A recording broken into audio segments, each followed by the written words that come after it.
How are you today? Hello, everyone. Hello, learners of Tarlac. Good morning, Mas Talino Grade 4 learners! Welcome to Aral TarlakHenyo here on RTV Tarlac Channel 26. Simulcast over DCTC. Radyo Pilipino Tarlac. I'm Sir Glenn, your teacher broadcaster. Broadcasting live here at Paniki, Tarlac. Remotely here in Concepcion, Tarlac. Live here at Barangay Pedro Elquines, Mayantok, Tarlac. Broadcasting live from Ramos National High School. Your anchor teacher today for grade 9 mathematics. your partner in education this time of pandemic.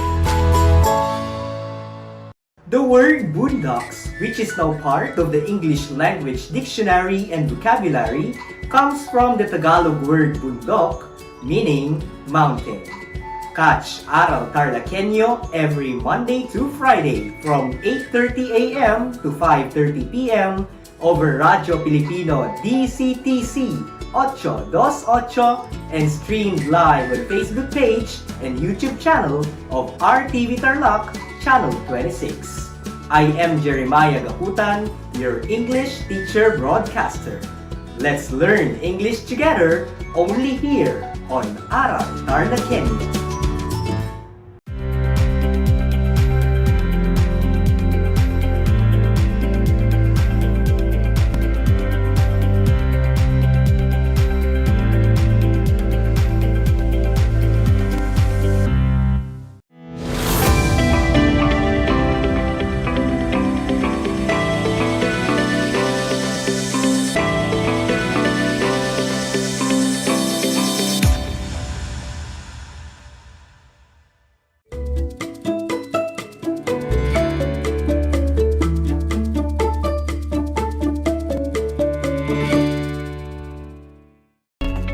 Hello, grade 8 learners! Welcome to another journey of learning. This is Aral TarlakHenyo here on RTV Tarlac Channel 26, simulcast over DZTC 828 Radyo Pilipino Tarlac. I am Ma'am Jonna Maika D. Rodriguez, broadcasting live here in San Rafael, Tarlac. And it is my pleasure to be with you in this exciting learning journey in English 8. Be prepared to an exciting way of learning even at the comfort of your homes. Make sure you are seated comfortably, geared with your paper, pen, learning activity sheets, and of course, with a ready mind. Before we proceed to our discussion, I want you to prepare your pen, learning activity sheets, and self-learning modules. Today, we will discuss about recognizing positive and negative messages conveyed in a text. At the end of this lesson, you are expected to recognize positive and negative messages conveyed in a text. In the previous episode with Teacher Stanley, you learned about comparing and contrasting own opinions with those presented in familiar text. So, before we proceed with today's lesson, let us recall what you learned in the previous discussions. Let us have Activity 1 entitled, Let us recall on your learning activity sheets. Identify statements that show comparison and contrast. Read each sentence carefully and choose the correct letter of your choice. Are you ready? For question number 1, what is the process of establishing similarities between things and people? If your answer is letter A, comparing, you are correct. Question number 2, when comparing between things and people, which graphic organizer is the most appropriate to be used for comparing? If your answer is letter B, Venn diagram, then you got it.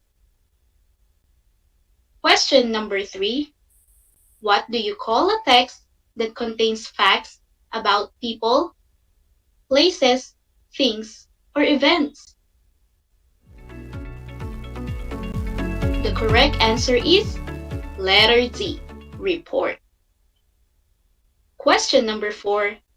Before expressing your opinion based on a text that compares and contrasts, what should you do first? That's right. It's letter D. Identify similarities and differences. Last question. In order for the writer to write his or her opinion based on any topic or issue, his or her opinion should be based on blank.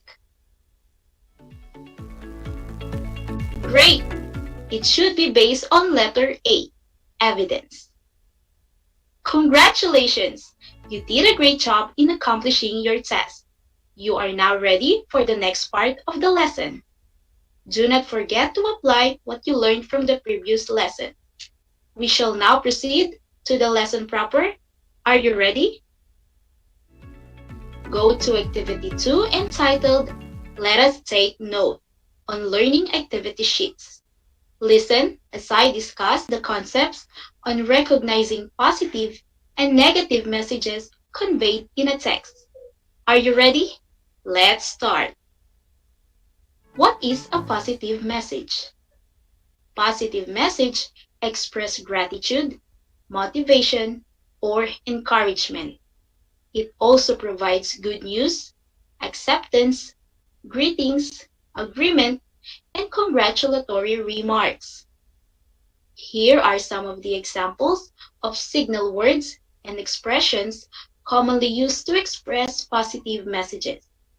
When expressing gratitude, you may say thank you and I appreciate you. You may also say I value and respect your opinion, as well as a million thanks in expressing someone's deepest gratitude. Another good expression in expressing gratitude is you are such a blessing.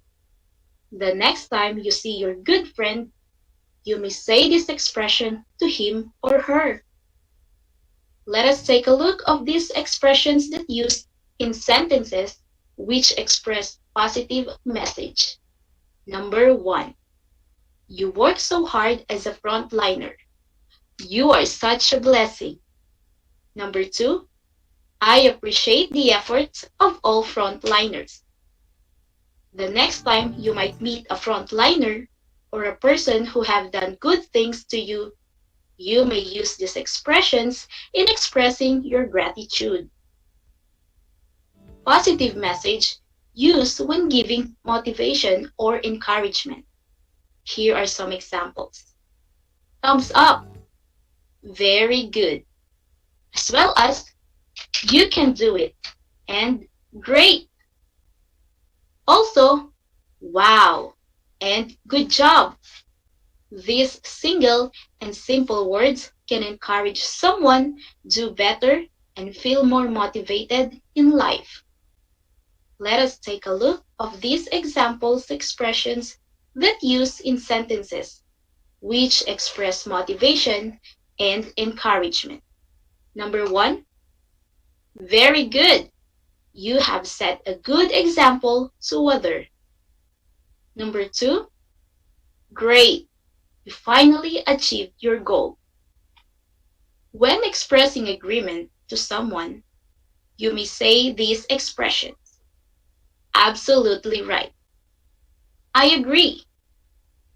You may also say correct and sure when you are convinced into a statement said by someone. Do not forget the words yes and you are right in expressing agreement. Let us take a look of these expressions used in sentences when expressing agreement. Number 1. You are absolutely right. You made the right decision. Number 2. I agree. The points you have made sound good. Let us move on with expressions when giving greetings and well wishes. Greeting someone with hi, hello, or good morning or good evening can bring positivity to an individual. as well as nice to see you and welcome are good expressions to say when you meet an old friend. Let us have these example greetings used in sentences. Read them with me.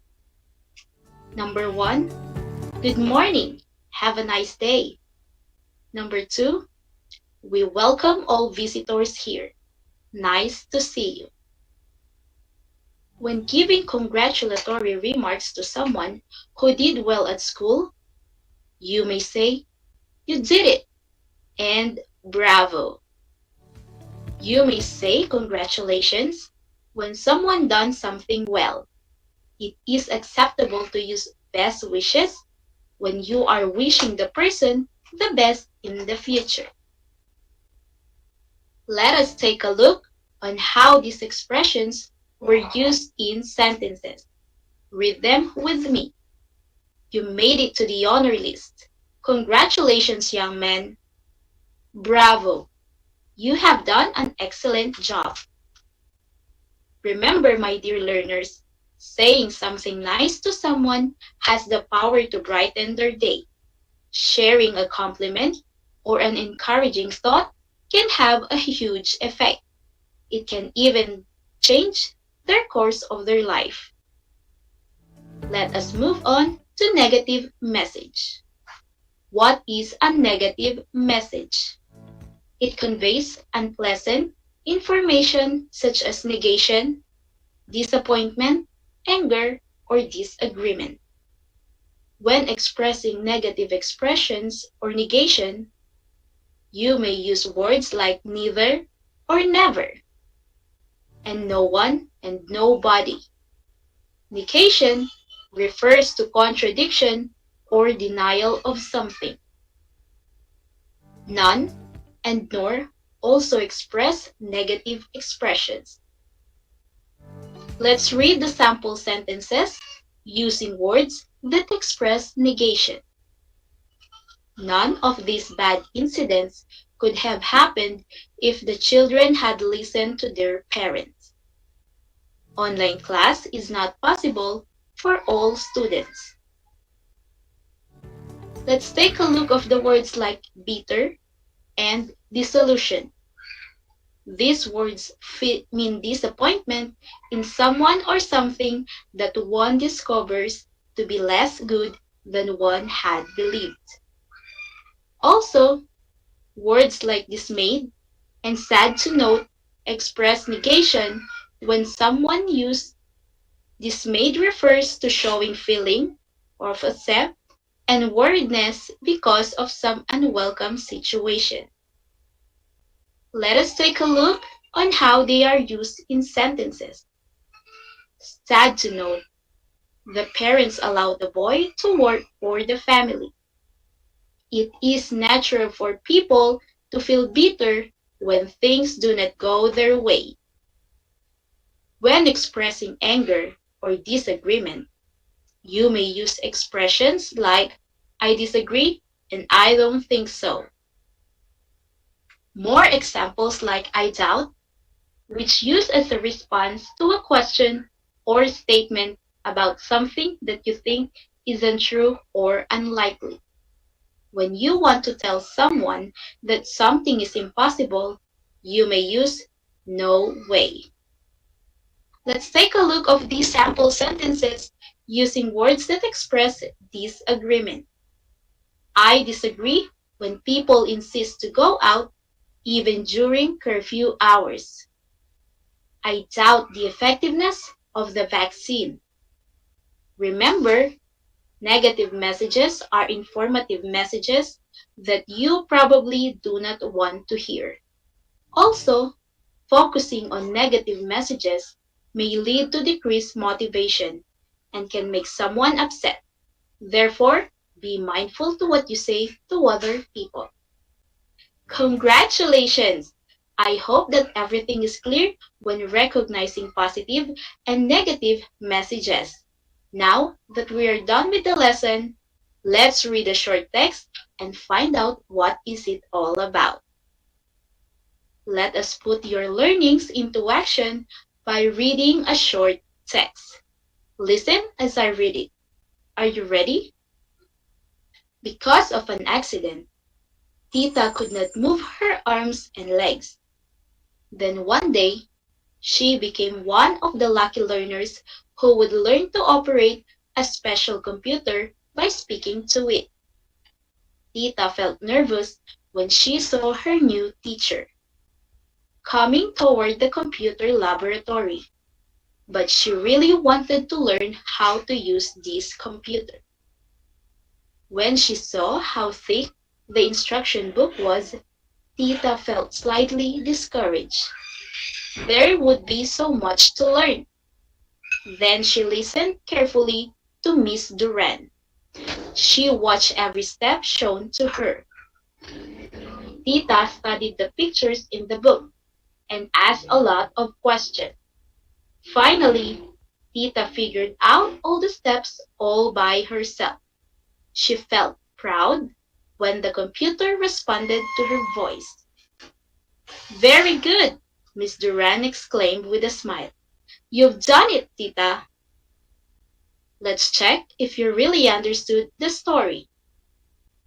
Let's answer the following questions about the story. What is the text all about? Very good. The text is all about Tita and her successful task operating the special computer.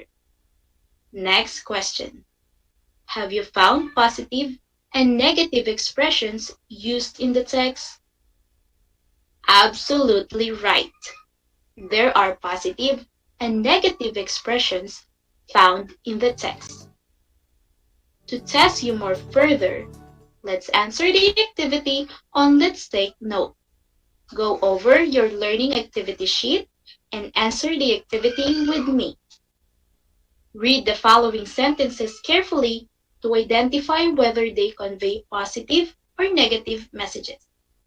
Write like if the sentence is positive and dislike if the sentence is negative. Are you ready? You can do it. Item number 1. Tita felt slightly discouraged. Item number 2. Miss Duran exclaimed with a smile. You've done it, Tita. Item number 3. She became one of the lucky learners who would learn to operate special computers. Item number 4. Tita felt nervous when she saw her new teacher coming toward the computer laboratory. Item number 5. She felt proud when the computer responded to her voice. Very good, Miss Duran exclaimed with a smile. Now let us check if you got them right. The answer on item number 1 is dislike, because the word discourage conveys negative message. The answer on item number 2 is like, because of the expressions you've done it, conveys encouragement. The answer on item number 3 is like, because of the word lucky, it conveys positive message. The answer on item number 4 is dislike, because of the word nervous. Lastly, the answer on item number 5 is like, because of the expression very good. It expresses motivation. Good job, grade 8 learners. I can see that you really listened and understood our lesson. To check further your knowledge about the lesson, let us apply what you learned on the next activity. Read the following statements carefully, complete the following statements with appropriate words, and circle the letter of your answer to each item. Item number 1. It is blank to see you in my birthday party. A. Great. B. Sad. C. Bad. D. Unfortunate. Item number 2. It is a big blank. You shouldn't drink alcohol and smoke. A. Yes. B. No. C. Sure. D. Of course. Item number 3. Blank. Your ideas made our project extraordinary. A. I'm sorry. B. No way. C. Thank you. D. I doubt. Item number 4. You are a blank friend. You made my day complete and memorable. A. Great. B. Bad. C. Awful. D. Terrible. Item number 5. You always lie to me. I'm blank happy about it anymore. A. Super. B. Absolutely. C. Very. D. Not. Let us check your answer, grade 8 learners. Item number 1, the answer is A. Item number 2, the answer is letter B. Item number 3, the answer is letter C. And item number 4, the answer is letter A. Item number 5, the answer is letter D. On the second part of the activity, I want you to read the sentences below. On the space provided, write plus sign if the message is positive and minus sign if the message is negative. You can do it. Are you ready? Item number 1. My parents always tell me they love me very much. Item number 2. The fish in the fridge has a terrible smell. Item number 3. We had a good time with friends since the pandemic. Item number 4. You made it to the next level. Congratulations.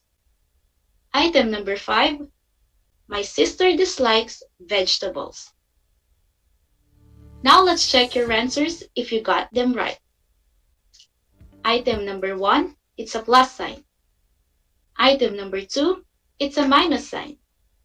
Item number 3, it's a minus sign. Item number 4, it's a plus sign. Item number 5, it's a minus sign. Congratulations! That was great. You did your best and properly applied what you learned from our discussion. Another chapter in this learning journey has been unlocked. Now, apply what you have learned through a more complex yet interesting test. I will give you an activity that you will accomplish while watching and listening to this session. Are you ready? You can find this test on your learning activity sheets. Look for activity 4, let us strengthen. Read the directions with me. On the sentences below, on the space provided, write positive if the message is good and negative if the message is bad. Then underline the word that signals the positivity or negativity of the message conveyed. Are you ready? Number 1. Nothing is left for the guests to eat. Number 2. I had a wonderful time talking with you. Number 3. Wow, you can paint well. Number 4. I do not want to see you again. Number 5.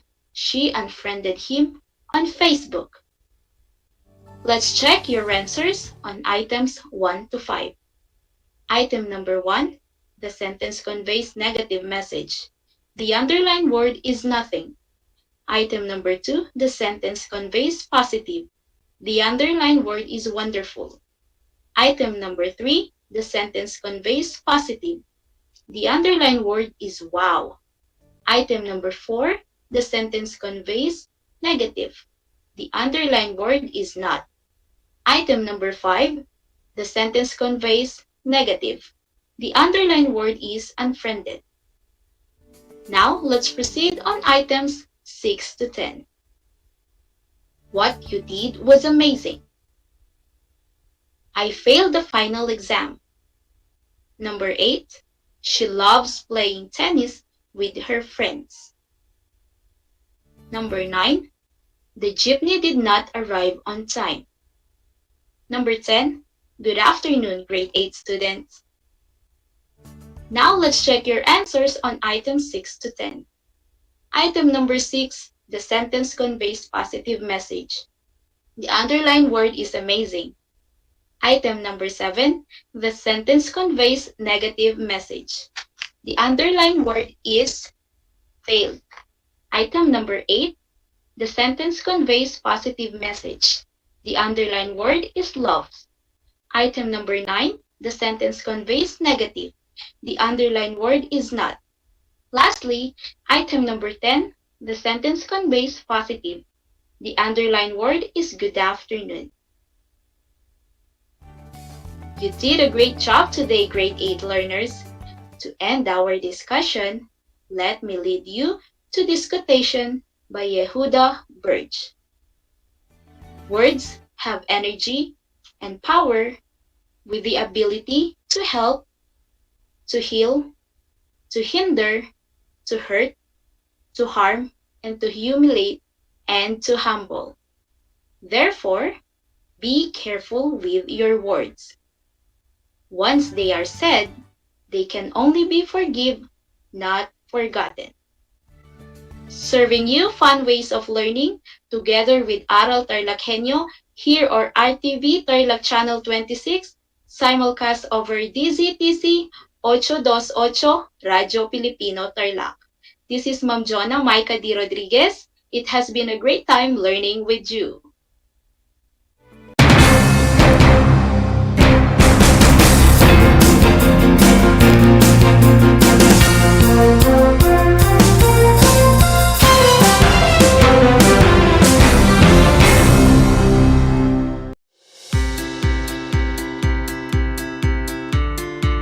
Upang matugunan ang mga kinakaharap na pagsubok ng mga guro at mag-aaral sa gitna ng kasalukuyang pandemya, nagsanib tulong sina Congressman Charlie Cojuangco ng unang distrito ng Tarlac, DEPED Region 3 Regional Director Dr. May B. Eclar at Tarlac Schools Division Superintendent Dr. Ronaldo Pozon para sa isang napapanahong proyekto na tinaguriang Project Shine, Aral TarlakHenyo.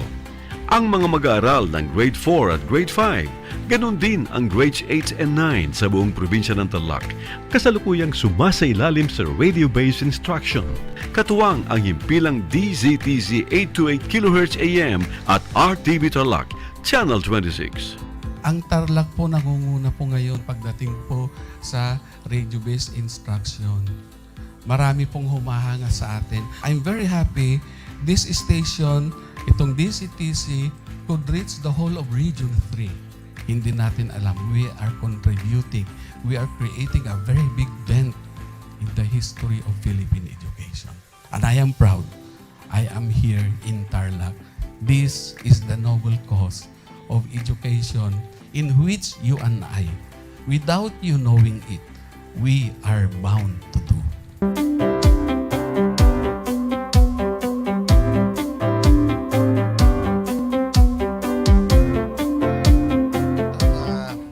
Project natin na Project Shine is a natural consequence dahil sa nangyari sa buong mundo. Let's continue to work together. I think it's very Filipino to practice bayanihan in anything or most of the things that we do. And this is a manifestation of that. No? We have private sector, we have DEPED, we have local government, all working together. And I hope the parents of some of these children, especially the parents that did not graduate from school or hindi nakapag-aral nung sila ay bata, sana naman gamitin na nila itong opportunity na mag-schooling na rin sila kasama ng mga anak nila para mag-bonding pati ang mga magulang sa mga bata. I look at this as doing God's work. Diba? So if you do God's work, it feels right. It's righteous. It's for good, not for evil. Good morning and happy learning, grade 4. Welcome to Aral TarlakHenyo here on RTV Tarlac, Channel 26. Simulcast over DZDZ 828, Radyo Pilipino Tarlac. I am Teacher Mercy Pacheco Bognot. This is Alistair Aidatu. I am Marie Josephine B. Andrade. I am Teacher Princess Marie M. Dueñas, and I will be your teacher broadcaster for today.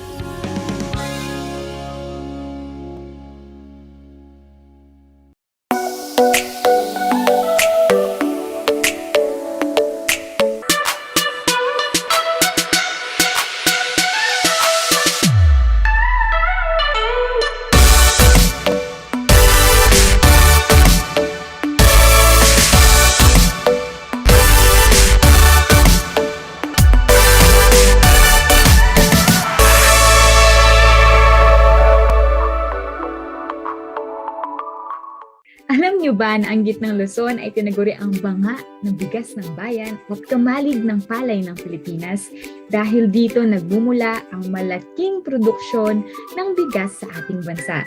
Ito ay binubuo ng mga lalawigan ng Aurora, Bataan, Pampanga, Nueva Ecija, Zambales at Tarlac. Ugaliin nating manood ng Aral TarlakHenyo Lunes hanggang Biyernes alas 8:30 ng umaga hanggang alas 5:30 ng hapon. Ako si Binibining Pia Isrin Capiral, ang inyong teacher broadcaster sa Araling Panlipunan dito sa Project Shine Aral TarlakHenyo. Lagi nating tandaan ang pag-aaral ng Araling Panlipunan ay tungo sa daan ng pagiging makadiyos, makakalikasan, makatao at makabansa.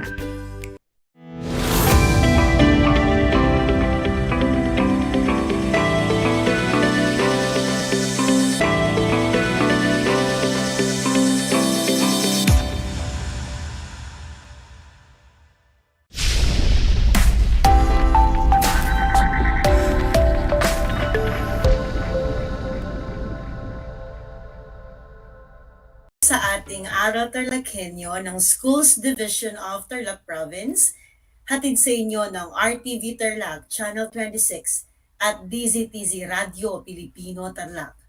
At ngayong araw ay matutunghayan ninyong muli ang remote live broadcast para sa pag-aaral ng isa na namang leksyon sa Araling Panlipunan Grade 8 Kasaysayan ng Daigdig dito lamang sa Barangay Tibag. Kumusta na kayo mga ginigilo kong mag-aaral? Ang aking pagbati at masidhing paghanga sa inyong patuloy na pag-aaral at pagsusumikap sa kabila ng hamon ng pagkakataon ang COVID-19 pandemic. Ako nga pala ang inyong guro sa Araling Panlipunan Grade 8, Ginang Christy L. Castillo, at naririto ako upang samahan at gabayan kayong muli para maunawaan ninyo ang ikalawang bahagi ng ating paksang aralin tungkol sa mga kontribusyon ng kabias ng klasiko sa pag-unlad ng pandaigdigang kamalayan. Halina't kayo'y matuto sa ating panibagong aralin. Sa lahat ng mga magulang at mag-aaral sa ikawalong baitang na patuloy na nakasubaybay sa ating remote live broadcast, kung meron kayong nais linawin o meron kayong katanungan tungkol sa ating paksang aralin sa araw na ito, maaari kayong mag-text sa mga numerong naka-flash sa inyong screen. At sa lahat ng ating mga tagapakinig ng ating remote live broadcast, naririto ang aking numero. 0921-25-225-24. Uulitin ko, ang aking numero ay 0921-25-225-24. Kaya, ano pang hinihintay ninyo? At text na! At bago tayo dumako sa ating panibagong aralin sa araw na ito, tayo muna ay magbalik tanaw sa ating nakaraang leksyon hinggil sa mga kontribusyon ng mga pamayanang umusbong sa Mesoamerica. Ulit ko, tayo ay magbabalik tanaw sa nakaraang leksyon hinggil sa kontribusyon ng mga pamayanan o kabias ng umusbong sa Mesoamerica at atin nang isa-isahin ang mga natalakay nating mga paksa. Nariyan ang tungkol sa pamayanang Olmec. At ilan sa kanilang mga kontribusyon ay ang sistema ng irigasyon, kalendaryo o tinatawag nilang Olmec calendar, sistema ng pagsulat, at ang laro na tinawag na pok-atok. Nariyan din ang kanilang kontribusyon sa paglililok at paggawa ng mga piramid.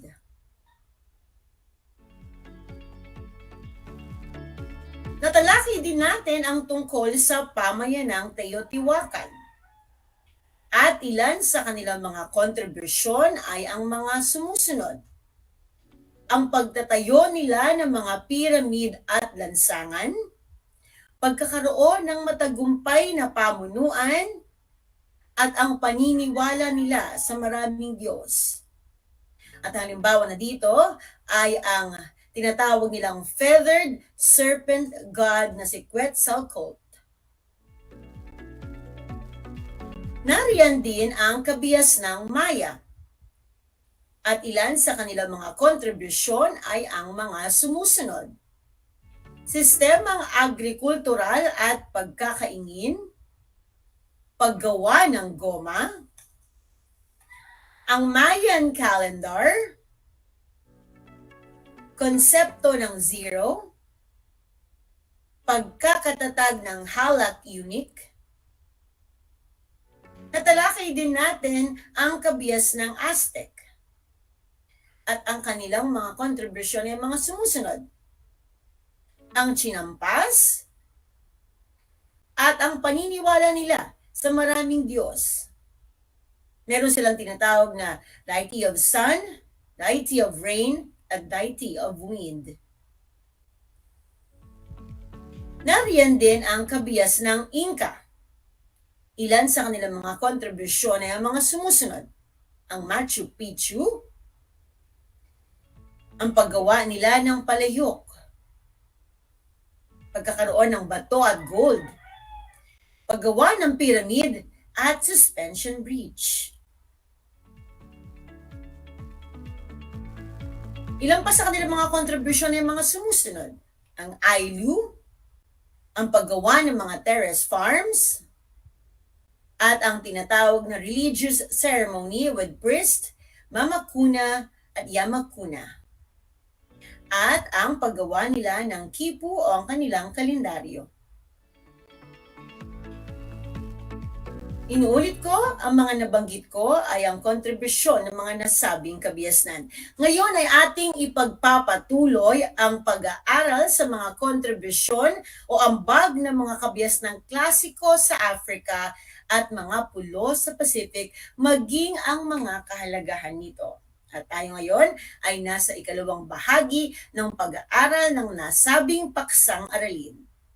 Inaasahan ko na sa pagtatapos ng ating leksyon sa araw na ito ay inyong maipapahayag ang pagpapahalaga sa mga kontribusyon ng kabias ng klasiko sa pagunlad ng pandaigdigang kamalayan.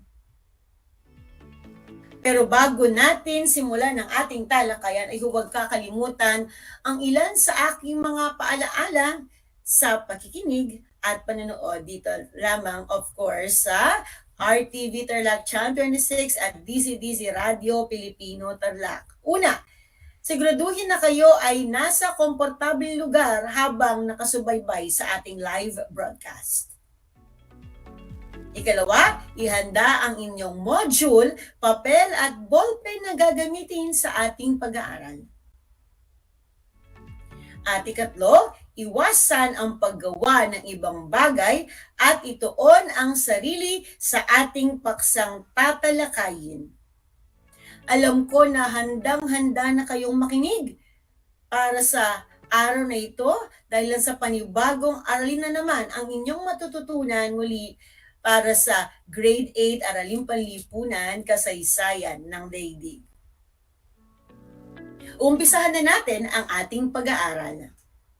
Makinig mabuti, mga mag-aaral. Ang kalakalang Trans-Sahara.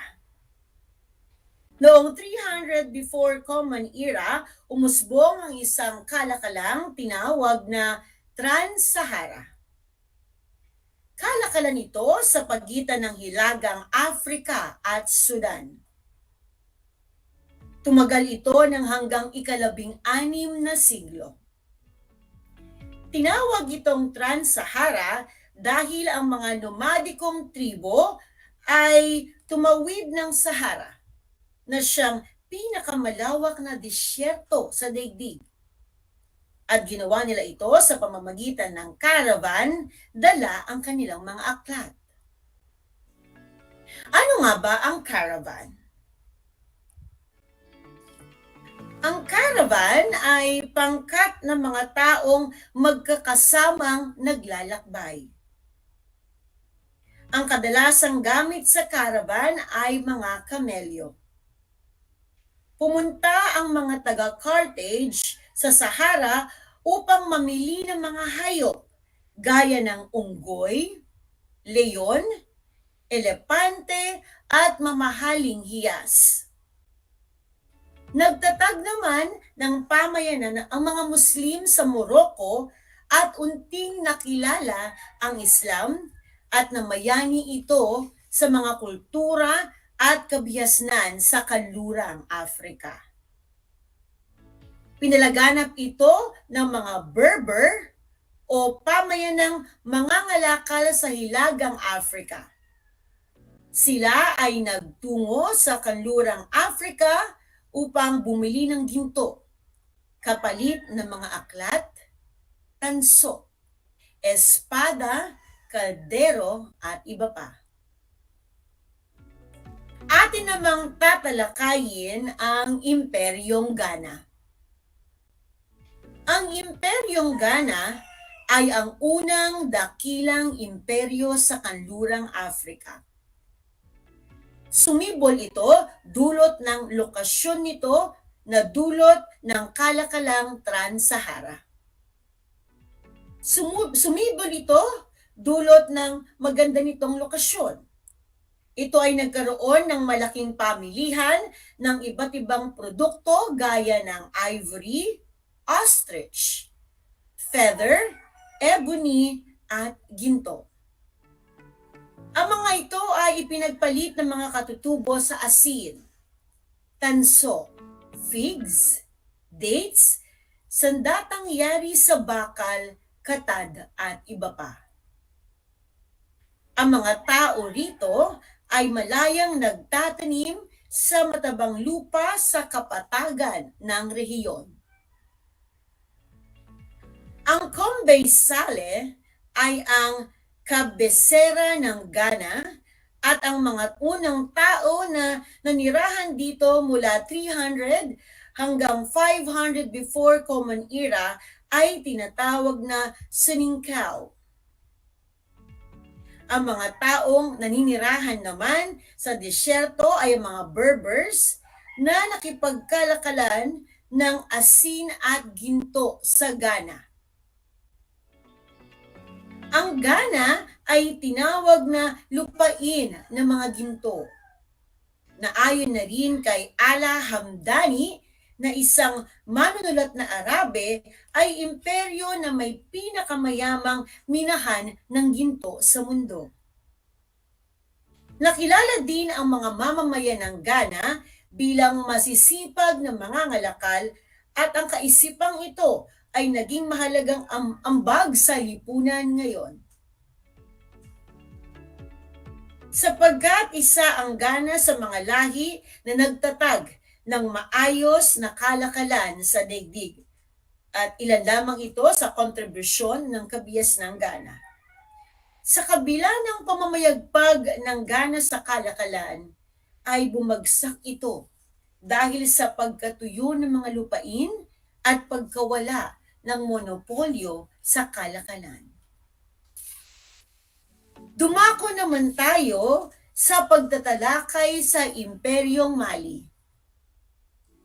Ang Imperyong Mali ay namayagpag noong 1235 hanggang 1670 sa kanlurang Afrika. Ito ang nagsilbing tagapagmana ng Imperyong Ghana at pumalit bilang pangunahing kaharian ay sinimulan ni Sundiata Keita. Si Mansa Musa naman ay ang pinakatanyag na hari. Sa kanyang pamumuno ay napalawak niya ang teritoryo ng Mali. Nakapagtatag ng epektibong sistema ng pamamahala or pamahalaan, nakapagtalaga ng hukom, tagapagpatala at mga kawani ng pamahalaan.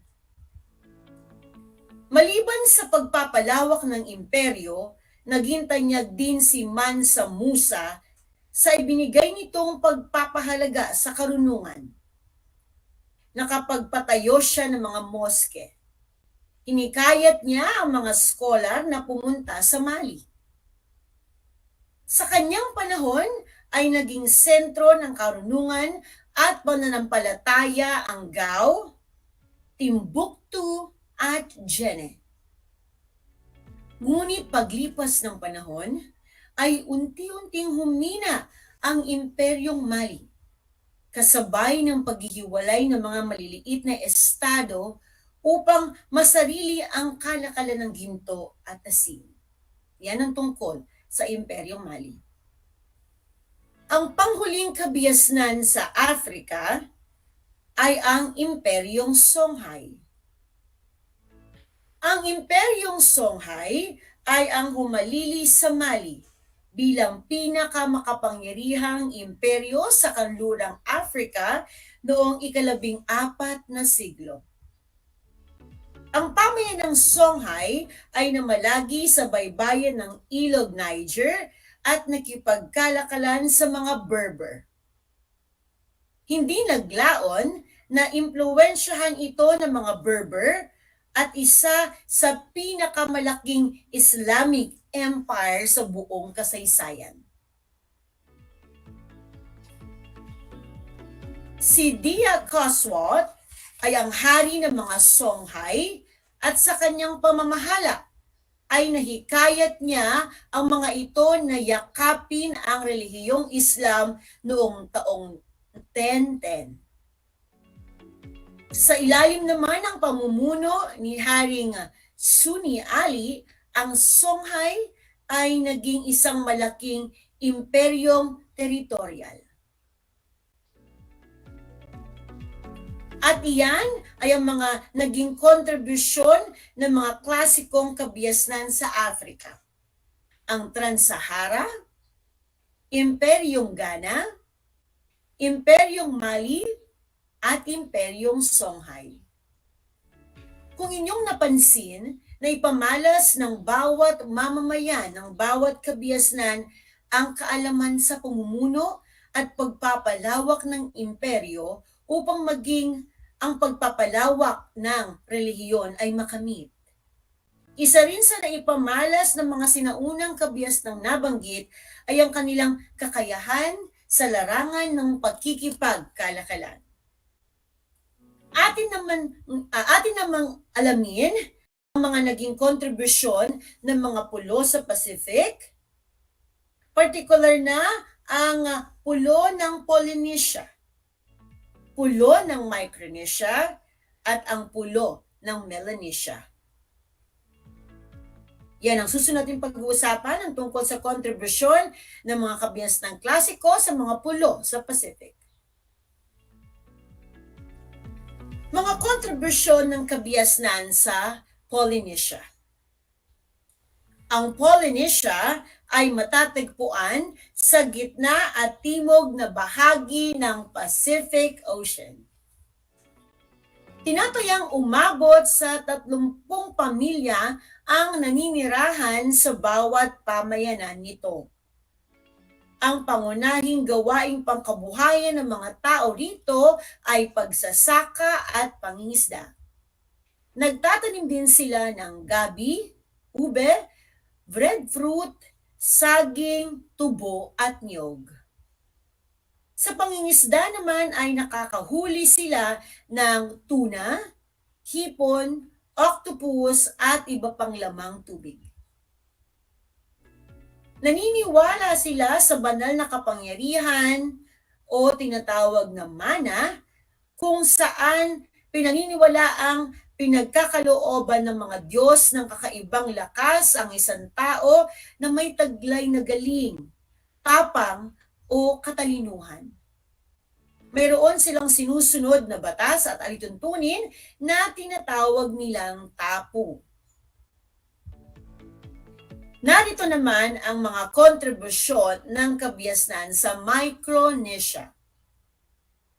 Ang mga sinaunang pamayanan sa Micronesia ay matatagpuan malapit sa mga lawa. Pagsasaka ang pangunahing kabuhayan ng mga tao at ilan sa mga pananim nila ay taro, breadfruit, niyog at pandan. Naipamalas din ng mga mamamayan ang kanilang kakayahan sa paggawa ng mga palayok. Gamit ang mga bato, sila ay nakagawa ng rice stone na sa kanila ay simbolo ng kayamanan na karaniwang pinamamana o inireregalo sa mga importanteng seremonya. Animismo ang sinaunang relihiyon ng mga taga-Micronesia. Nagsasagawa sila ng ritual bilang pag-aalay sa kanilang mga Diyos sa pagkakaroon ng magandang ani. Atin naman ngayong suriin ang mga kontribusyon ng kabiasnan sa Melanesia. Ang kultura ng mga tao dito ay nahuhubog sa pamamagitan ng katapangan o ang pagkakaroon nila ng mga alituntunin ng mga mandirigma tulad ng katapangan, karahasan, paghihiganti at karangalan. Ang tagumpay sa digmaan ay karaniwang paraan ng pagpili ng kanilang pinuno. Ang gawaing pangkabuhayan ng mga mamamayan rito ay pagsasaka, pangingisda, pangangaso, at pakikipagkalakalan. Animismo rin ang sinaunang relihiyon ng mga tao rito at ito'y bahagi rin ng kanilang paniniwala sa tinatawag nating mana o banal na kapangyarihan. Mula sa ating napag-usapang kontribusyon ng mga klasikong kabiasnan sa mga pulo sa Pacific, sa anong bagay naging abala ang pamayanan ng mga ito? Tama, umikot ang kanilang atensyon sa pagpapaunlad ng paniniwalang espiritual, mga gawaing pangkabuhayan tulad ng pagsasaka, pangingisda, pangangaso, pagkikipagkalakalan, at prinsipyo ng pamamahala na siyang mga naging pundasyon sa pagkakaroon nila ng isang magandang kultura. Ngayong natapos na ang ating leksyon tungkol sa kontribusyon ng mga klasikong kabiasnan sa Amerika, Africa at mga pulo sa Pacific, oras na para tasahin o sukatin na ang inyong kaalaman ukol sa ating aralin na tinalakay ngayon. Handa na ba kayo? Kung gayon, ihanda na ang inyong kwaderno at ballpen para sa inyong gawain. Isulat ang inyong pangalan, antas at petsa ngayong araw. Handa na ba kayo para sa isa na namang makabuluhang gawain? Mukhang handang-handa na kayo. Kung gayon, ay pakinggang mabuti ang panuto na aking babanggitin at mga tanong na aking babasahin at isulat ninyo ang tamang sagot sa sagutang papel. Para sa unang gawain, narito ang panuto. Isulat ang salitang tama kung wasto ang ideyang sinasaad ng pangungusap. Kung mali naman, isulat ang salitang nagpamali sa bawat pangungusap. Isulat ang inyong sagot sa sagutang papel or pakitype sa ating comment box. Handa na ba kayo para rito? narito na ang inyong pagsasanay. Para sa unang bilang, ang mga sinaunang tao sa Mesoamerica ay nagtatanim sa lupain ng Valley of Mexico. Kung ang sagot ninyo ay tama, kayo ay tama. Dahil tama ang tamang sagot. Para sa ikalawang bilang, ang mga taga-Polynesia ay naniniwala sa mana. Bibigyan ko kayo ng 5 segundo para sagutin ang ating gawain. Kung ang inyong sagot ay tama, kayo ay very good. Para sa ikatlong bilang, pinamumunuan ng mga mandirigma ang pulo ng Micronesia. Inuulit ko, pinamumunuan ng mga mandirigma ang pulo ng Micronesia. Kung ang sagot mo ay, ayun, nabanggit ko na ang tamang sagot. Kung ang sagot ninyo ay Micronesia, napakahusay. Sa mga nakakuha ng tamang sagot, kayo binabati ko. Dahilan sa ang Micronesia ang nagpamali sa pahayag. Dahil hindi ito ang pulo na pinamumunuan ng mga mandirigma, kundi ang Melanesia. Yan. Dumako na tayo sa pang-4 na bilang. Ang Combaisale ay ang kabisera ng Ghana na naging sentro ng kalakalan. Tingnan natin kung ito ay tama o mayroong salitang nagpapamali. Kung ang inyong sagot ay tama, wow, bravo para sa inyo. Dahil iyon ang tamang sagot. Para sa ika-5 bilang, mana ang tawag sa batas o alituntunin na sinusunod ng mga taga-Polynesia. Tama ba ang pahayag o mayroong salitang nagpapamali? Kung ang inyong sagot ay mana, kayo ay magaling. Dahil ang mana ang nagpamali sa pahayag. Dahil ang tawag sa batas o mga alituntunin ng mga taga-Polynesia ay tapo at hindi mana. Kung nakuha ninyong lahat ang mga tamang sagot, kayo ay binabati ko. Dahilan sa akin, niniwalang nakinig kayong mabuti sa ating talakayan sa araw na ito. Diyan nagtatapos ang ating unang gawain. Para sa isa pang gawain, ang inyong karagdagang gawain. Batay sa inyong napag-aralan sa module na ito, ibuod ang mga natatanging kontribusyon ng mga klasikal na kabiasnan. Punan ng tamang impormasyon ang bawat talata upang mabuo ng tama ang mga pangungusap. Handa na ba kayo? Sisimulan ko ng basahin ang talata. At kayo ay bibigyan ko ng 6 hanggang 10 segundo para sagutin ang nasabing gawain. Isa sa mga kabiasnan sa Mesoamerica ang Aztec na mahuhusay na inhinyero. Gumagawa sila ng tinatawag na puwang o ang artificial na pulo na ginamit na taniman. Ang mga puwang naman ay ang mga taong gumamit ng goma na nanggaling sa dagta ng puwang. Namayagpag ang puwang noong 1235 hanggang 1670 before Common Era sa kanlurang Africa. At sila ay pinamunuan ng isang pinakatanyag na pinuno na si Puwang. Kayo ay magbibigay ng 5 salita para mabuo ang ating talata. Atin ang iwasto ang inyong mga sagot sa pangalawang gawain. Tignan ninyong mabuti inyong mga sagot. At kailangan maging tapat kayo sa pag-wawasto ng inyong mga sagot. Ang unang sagot ay chinampas. Binabati ko mga nakakuha ng tamang sagot. Ang pangalawa ay Olmec. Ang pangatlo ay rubber tree. Ang pang-4 ay Imperyong Mali. At ang panlima ay ang Mansa Musa.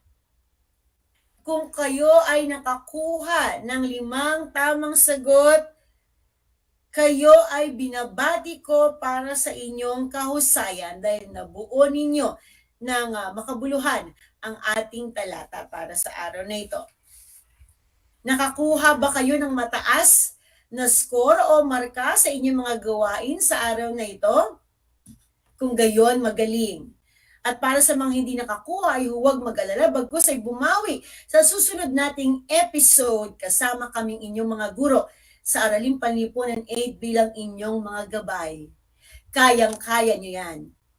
At para sa huling bahagi ng ating leksyon, ay sagutin natin ang mga pamprosesong tanong upang magkaroon kayo ng mas malalim na pangunawa sa paksa. Makinig mabuti sa mga babanggitin kong katanungan.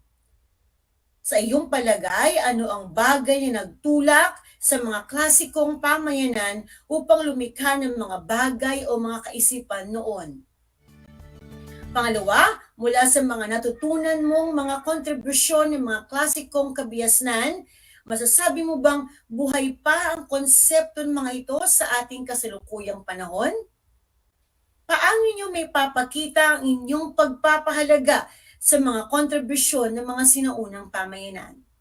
Ang lahat ng mga nabanggit kong pamprosesong tanong ay inyong magiging takdang aralin at ito ay nasusulat sa inyong learning activity sheets na ibibigay ng inyong guro sa Araling Panlipunan 8. Isang leksyon na naman ang ating matagumpay na pag-aralan sa hapong ito.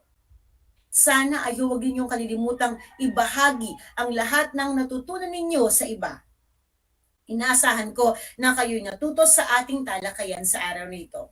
Muli, ako ang inyong guro sa Araling Panlipunan Grade 8, Ginang Christy L. Castillo. At maaari niyo akong tawagin Ma'am Tay Castillo. At lagi kong sinasabi na ang pag-aaral ng Araling Panlipunan ay daan sa pagiging makadiyos, makatao, makakalikasan at makabansa. Isang magandang tanghali sa inyong lahat at hanggang sa muli.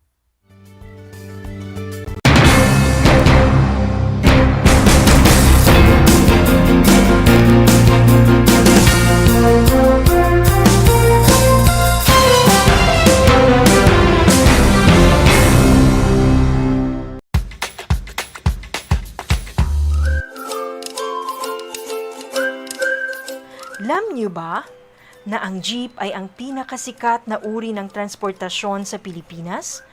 May nagsasabi na ang pangalang jeep ay hango sa salitang jeepy na ang ibig sabihin ay general purpose or government purpose na naglalarawan ng military jeep na ginamit noong World War II.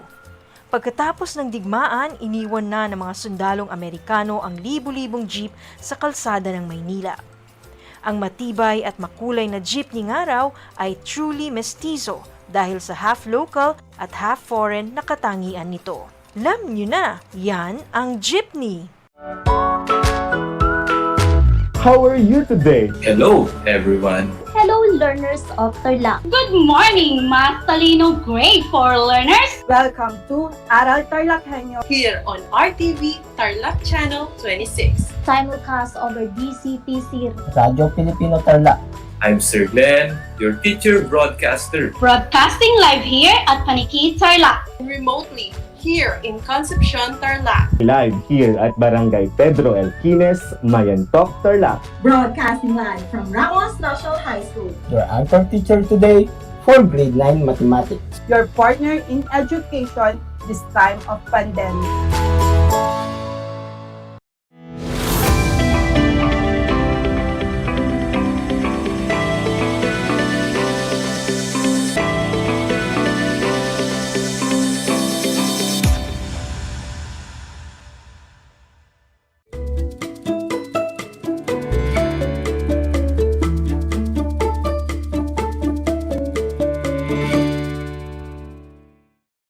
Good afternoon, our dear students, especially grade 8 learners taking up dressmaking. I am so happy to welcome you in our DEPED program, Aral TarlakHenyo, here at RTV Tarlac Channel 26, simulcast over DCTC Radio Filipino Tarlac, and on RTV Tarlac FB Live. I am Rosemary O. Alingog, your teacher broadcaster for this day, broadcasting live here at Santa Ines National High School. I am glad to invite you to join us in our 25-minute school lifestyle learning experience. School on the air through radio and television. This Project Shine, Aral TarlakHenyo. How are you, my dear listeners and viewers?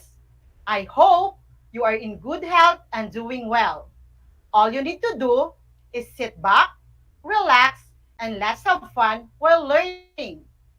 And to our dear parents and guardians, we would like to thank you for your unending support to your children. Dear learners, are you ready and excited to enjoy and learn our new lesson? Make sure that you are in comfortable place, free from noise, and you have your ball pen and your study notebook to take note the important e-notes about our lesson and to write your answer on your short quiz after the discussion of the lesson. And don't forget to prepare your compendium of notes or self-learning module in dressmaking. Today, we will focus our discussion on dressmaking under Home Economics Grade 8 level. Our topic is about cleaning and lubricating sewing machine. Are you ready, learners? First, let us have a review to see if you still remember our past lesson. You may use your cell phones in giving your correct answer. You may also send your answers through SMS, Messenger, or comment section. Let us define a sewing machine. We already know that sewing machine is an equipment which is very important in sewing activity, whether be it repairing, altering clothes, or recycling household articles. It makes sewing easier and faster. We also discussed about the two major parts of the lock stitch sewing machine. Do you still remember it? Very good. So, the two major parts of lock stitch sewing machine are the upper and the lower part. When we say upper part of sewing machine, it is composed of head, arm, and bed, while the lower part has the following: the band wheel crank, pitman rod, belt shifter, the rest guard, throttle, legs, and cabinet. Now, learners, name some part of sewing machine that we learned. Very good. We have spool pin, balance wheel, thread take-up lever, needle clamp, stitch regulator, and presser foot. I am glad that you still remember our previous lesson. Now, are you ready for our today's lesson, my dear learners? But before we proceed to our topic, I prepared a short activity for you that you will surely like and love. This activity is very simple and popular. We call this 4 pics and 1 word. Each picture is linked by 1 word. Your aim is to work out what the word is from a set of letters given below the pictures. Do you have any idea what is the hidden word behind those pictures? I'll give you 5 seconds to answer. Timer starts now. 5, 4, 3, 2, 1. Time is up, my dear learners. And the correct answer is cleaning. I am glad that you tried your best to analyze and give the word behind those pictures. As I've seen in my chat box, most of our grade 8 learners got the correct answer. Why did I ask you to answer these picture puzzles? It's because our lesson for today is about cleaning and lubricating the sewing machine. For you to easily understand our lesson, let me first differentiate cleaning from lubricating. When we say cleaning, it is the process of removing unwanted substances such as dirt, infectious agent, and other impurities from an object or environment. Cleaning occurs in many different contexts and uses different methods. While lubricating, or also known as oiling, it is the process or technique of using a lubricant to reduce friction and wear and tear in a contact between two surfaces. Remember, class, to get the best result from any machine, cleaning and oiling the machine is a basic maintenance that can help the machine to last longer and perform more smoothly. If you sew regularly, bits of lint, thread, dust, and even fabric can get stuck into the machine. These make work harder and can even jam the sewing machine. All you need to do is to clean the machine to fix these problems and use sewing machine oil to help the moving parts function smoothly.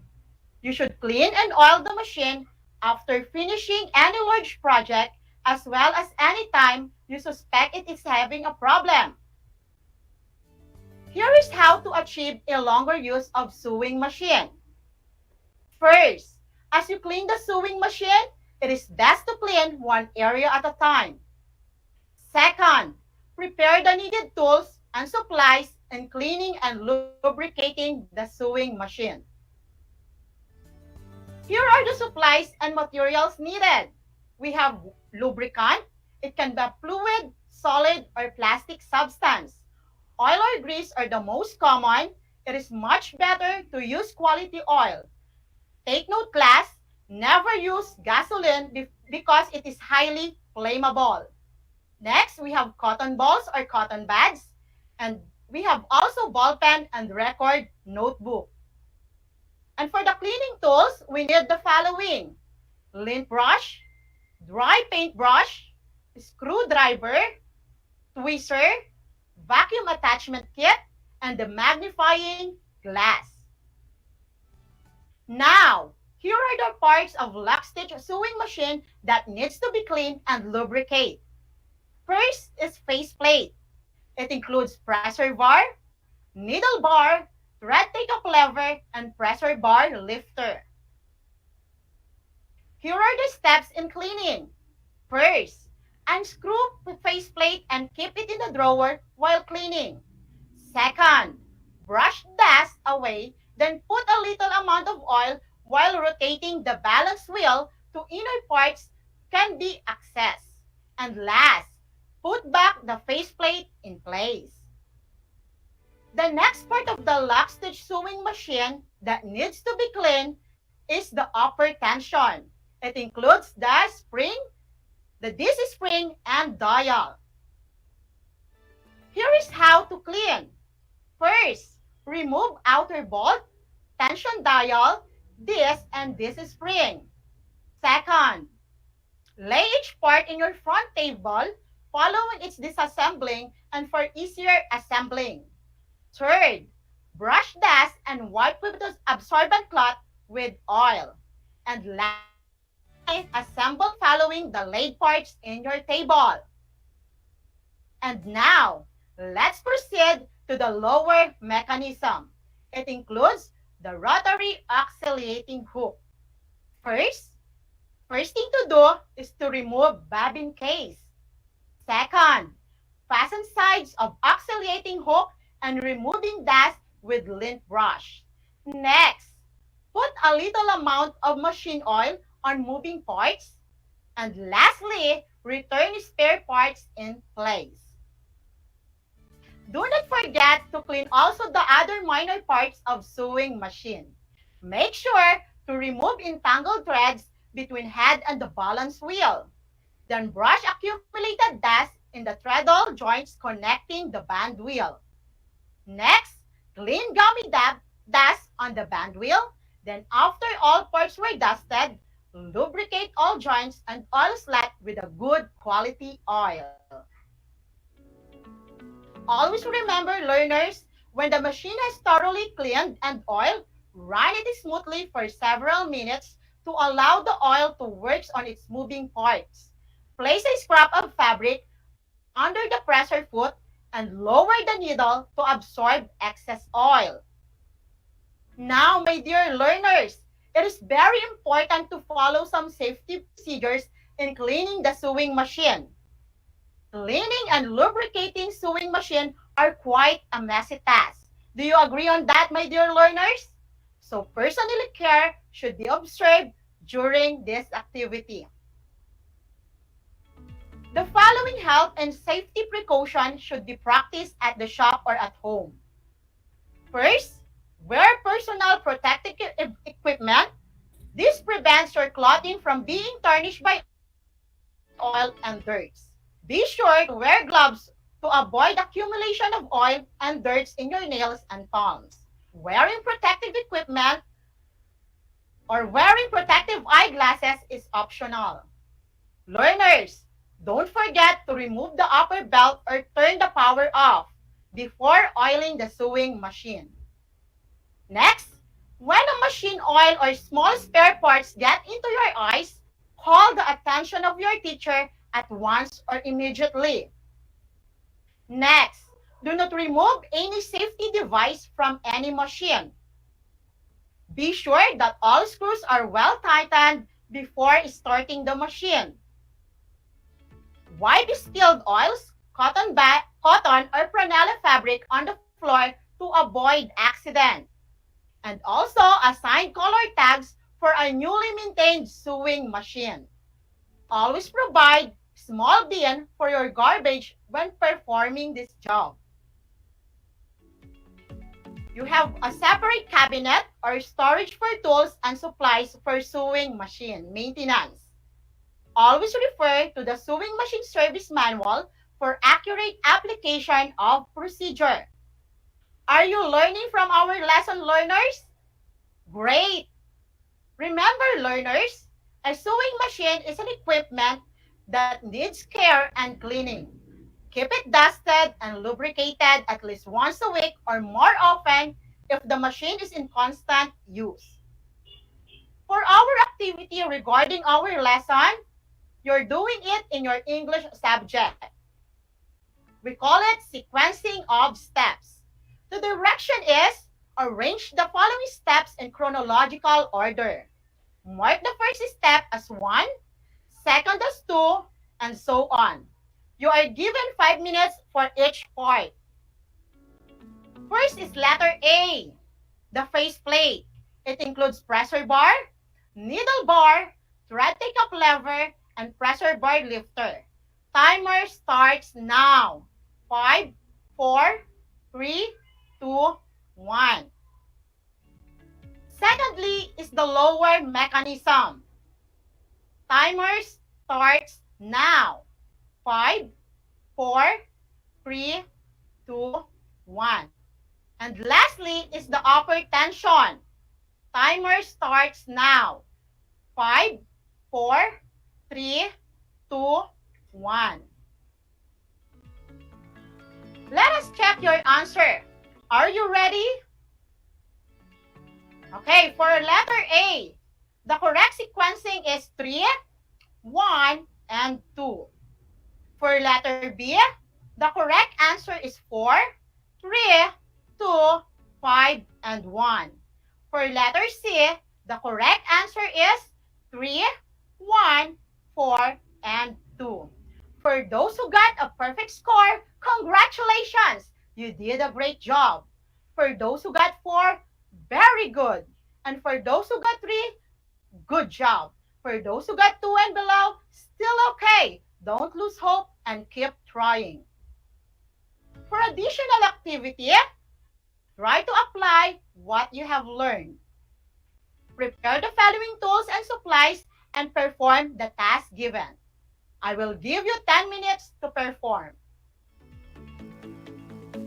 For letter A, clean and lubricate the inner parts of the faceplate. And for letter B, clean and lubricate the lower mechanism. Let us see how well did you perform. Let us find out by accomplishing the scoring rubrics honestly and sincerely. Remember, it is your learning at stake. The criteria are, for letter A, we have the construction process. Letter B, manipulated materials and tools properly. Letter C, work habits. And lastly, letter D, work within the target time. And for the point scale or weight, if all were followed in the correct sequence, that is outstanding with 10 points. Very good with 7 points if most of the steps were followed, and good with 5 points if some of the steps were correctly followed. After the activity, be sure to keep your sewing machine well oiled. All dust should be removed from the exposed part at least once a week. Keep up the good work, my dear learners. You did a great job. To sum up the lesson we have discussed, when you have trouble with your sewing machine, a good rule to follow is clean it first. Now, my dear students, we have a short quiz. The direction is choose the letter of the correct answer. I will read each question once only. Are you ready? Number 1. It is a lubricating agent used in sewing machine. A. Singer all-purpose oil. B. Johnson baby oil. C. Magnolia cooking oil. For number 2, which of the following is a good practice in cleaning and lubricating the sewing machine? A. Once a week. B. Once a month. B. Once a year.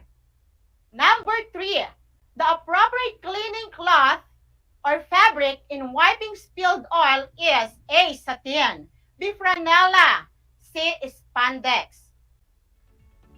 Next, number 4, which of the following tool is used in cleaning the sewing machine? A. Broomstick, B. Toothpick, C. Tweezers.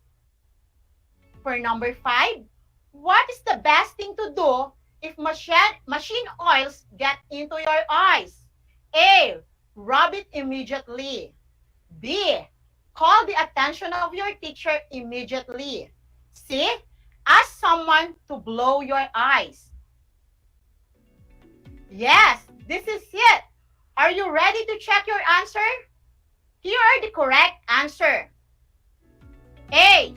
For number 1, A. Singer all-purpose oil. For number 2, A. Once a week. For number 3, B. Franella. For number 4, C. Tweezers. Number 5, B. Call the attention of your teacher immediately. Okay, count the number of correct items. For those who got a perfect score, congratulations! You did a great job. For those who got 4, very good. And for those who got 3, good job. For those who got 2 and below, still okay. Don't lose hope and keep trying. Okay, please get your module and review your answer. Well done, learners. You are now ready to move to the next lesson. And for your assignment, identify and evaluate hazard and risk. Letter B, how to control hazard and risk. Okay, and yes, we are back and you're still tuned in to your favorite school on air.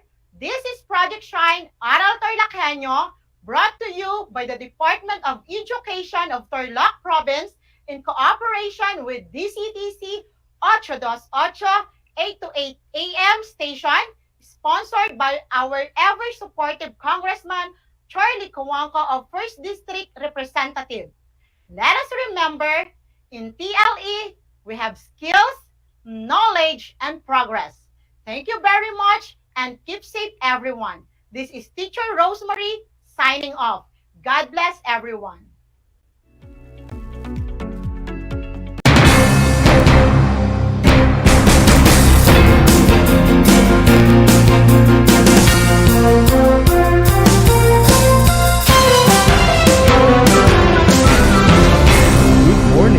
Grade 5 learners. How are you today? Welcome to Aral TarlakHenyo here on RTV Tarlac, Channel 26. Simulcast over DCTC, Radyo Pilipino, Tarlac. I am Sir Joshua Evaristo, your teacher broadcaster, aiming to give you another fun-filled learning experience, serving you with the different skills learn and have fun together.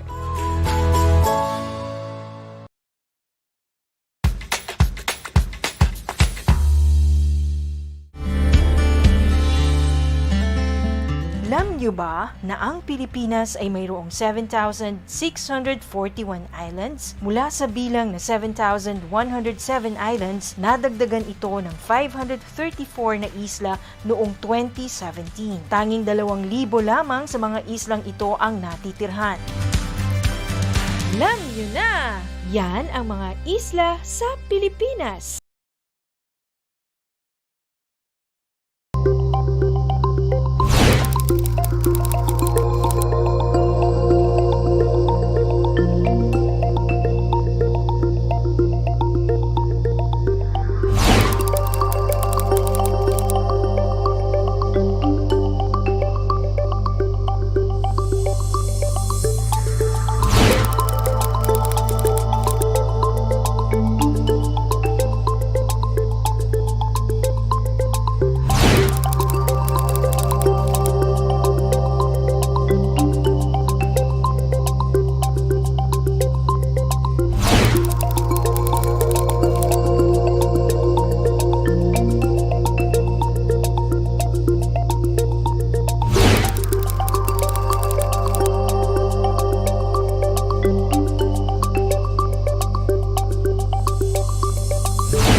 Alam niyo ba na ang whale shark ay hindi isang whale? Ang whale shark o butanding ay kinikilalang world's largest fish at tinatawag gentle giants. May sukat itong 12 meters. Maliliit ang ngipin ng butanding, kaya naman planktons o maliliit na hipon at isda lang ang kaya nilang kainin. Simula noong 2011, marami nang nahumaling mag-whale shark watching sa Oslo, Cebu. Alam niyo na, yan ang whale shark!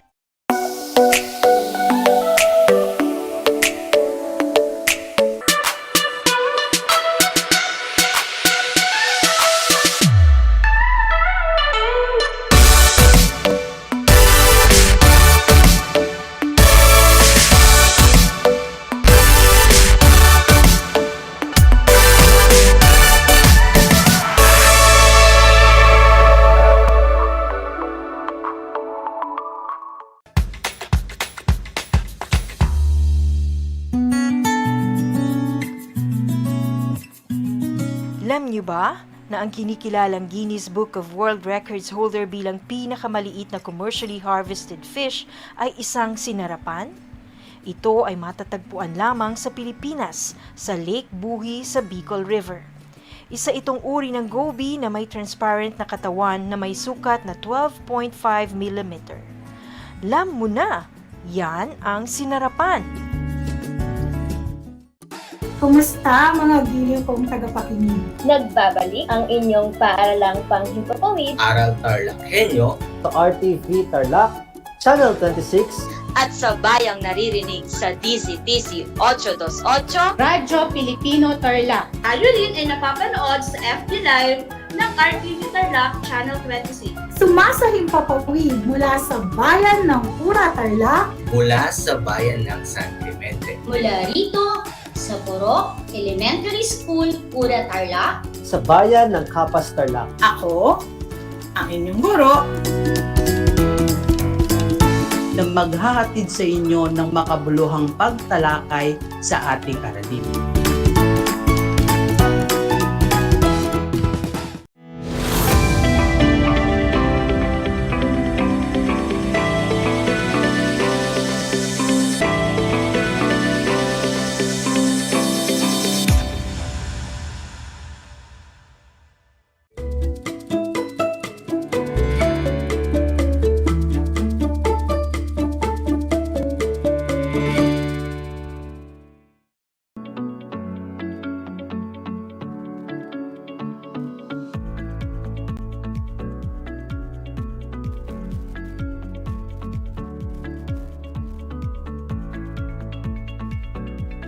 Broadcasting live here at Tarlac City, you are watching Aral TarlakHenyo here on RTV Tarlac, Channel 26, simulcast over DCTC 828, Radyo Pilipino Tarlac, and Facebook Live. For those who are subscribed in Converge Cable, you can also watch this episode on Channel 100. Magandang buhay, grade 8 learners! This is your teacher broadcaster for MAPE 8, Miss Erica Joy Cardona. Join me for 25 minutes of meaningful learning experience on air. Our lesson in Grade 8 Health for this quarter is about courtship, dating, and marriage. At the end of our lesson, I expect you to identify the factors of choosing a lifelong partner, appreciate the importance of courtship and dating in choosing a lifelong partner, and determine behaviors that promote healthy relationship in marriage and family life. Before we begin our session, I have some study tips for you. First, find a comfortable place that is far from noise and pay attention about our lesson for today. Next, bring with you your pen, extra paper, and learning activity sheet for Health Day 1. Lastly, avoid posting unnecessary comments and stickers in our Facebook comment box that are not related to the lesson. If you have any questions or clarification, feel free to send us your message to the comment section in our Facebook page, or you may ask your MAPE teacher. I guess you are all set for this fun-filled, informative lesson about courtship, dating, and marriage. But before we start our lesson for today, let me check your knowledge regarding our topic. Kindly get your pen and activity sheets and let us answer activity number 1. You can comment down your answers in our Facebook page. Are you ready? Let me read to you the directions for this activity. Read the following statements carefully. Choose and write the letter of the correct answer in your activity notebook. For the first item, what is a social activity which involves two or more people generally assessing each other's suitability for potential relationship? A. Courtship, B. Dating, C. Engagement, or letter D. Marriage. What is your answer? If your answer is letter B, dating, that is correct. Item number 2. What is a type of dating where two people go on a date at the same time and place? A. Double date, B. Friendship date, C. Group date, or letter D. Standard date. What do you think is the correct answer? The correct answer is letter A, double date. Good job! Item number 3. What is a sacred ceremony which two people involved in a lifelong commitment? A, courtship, B, dating, C, engagement, or letter D, marriage? What do you think is the correct answer? The correct answer is letter D, marriage. Very good. Item number 4. Which of the choices below is not a factor necessary to consider in choosing a lifetime partner for a successful married life? A, character and economic readiness. B, commitment and love. C, family's business plan.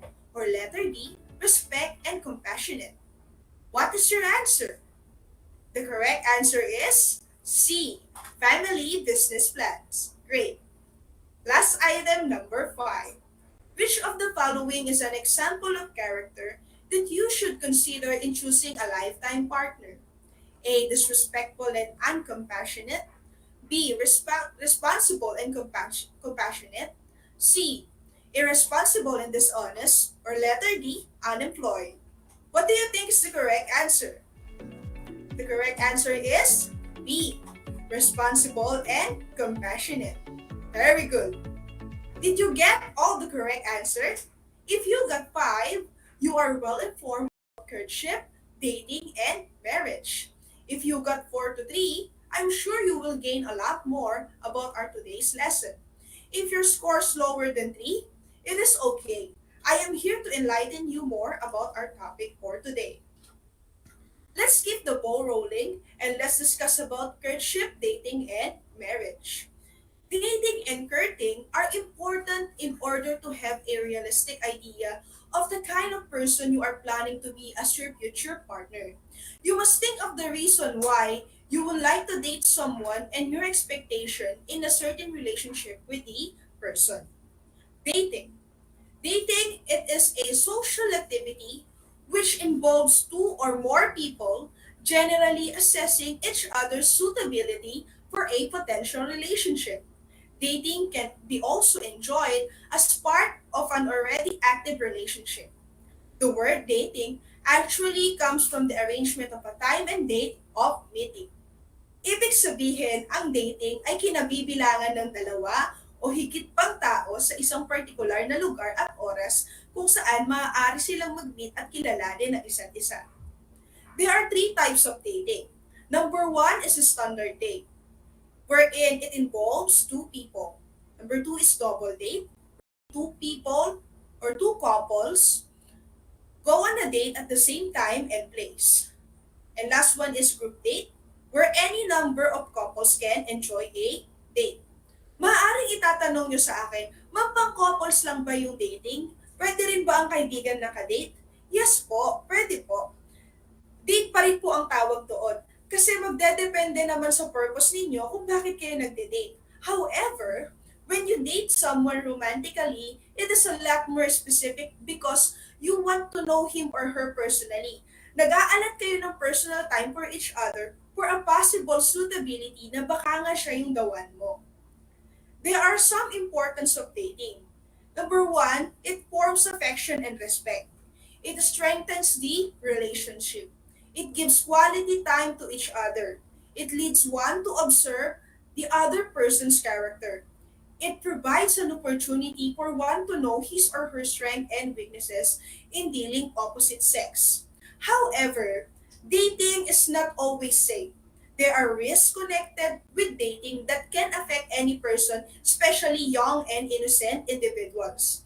Risks may include date rape, use of illegal drugs, early and unwanted pregnancy.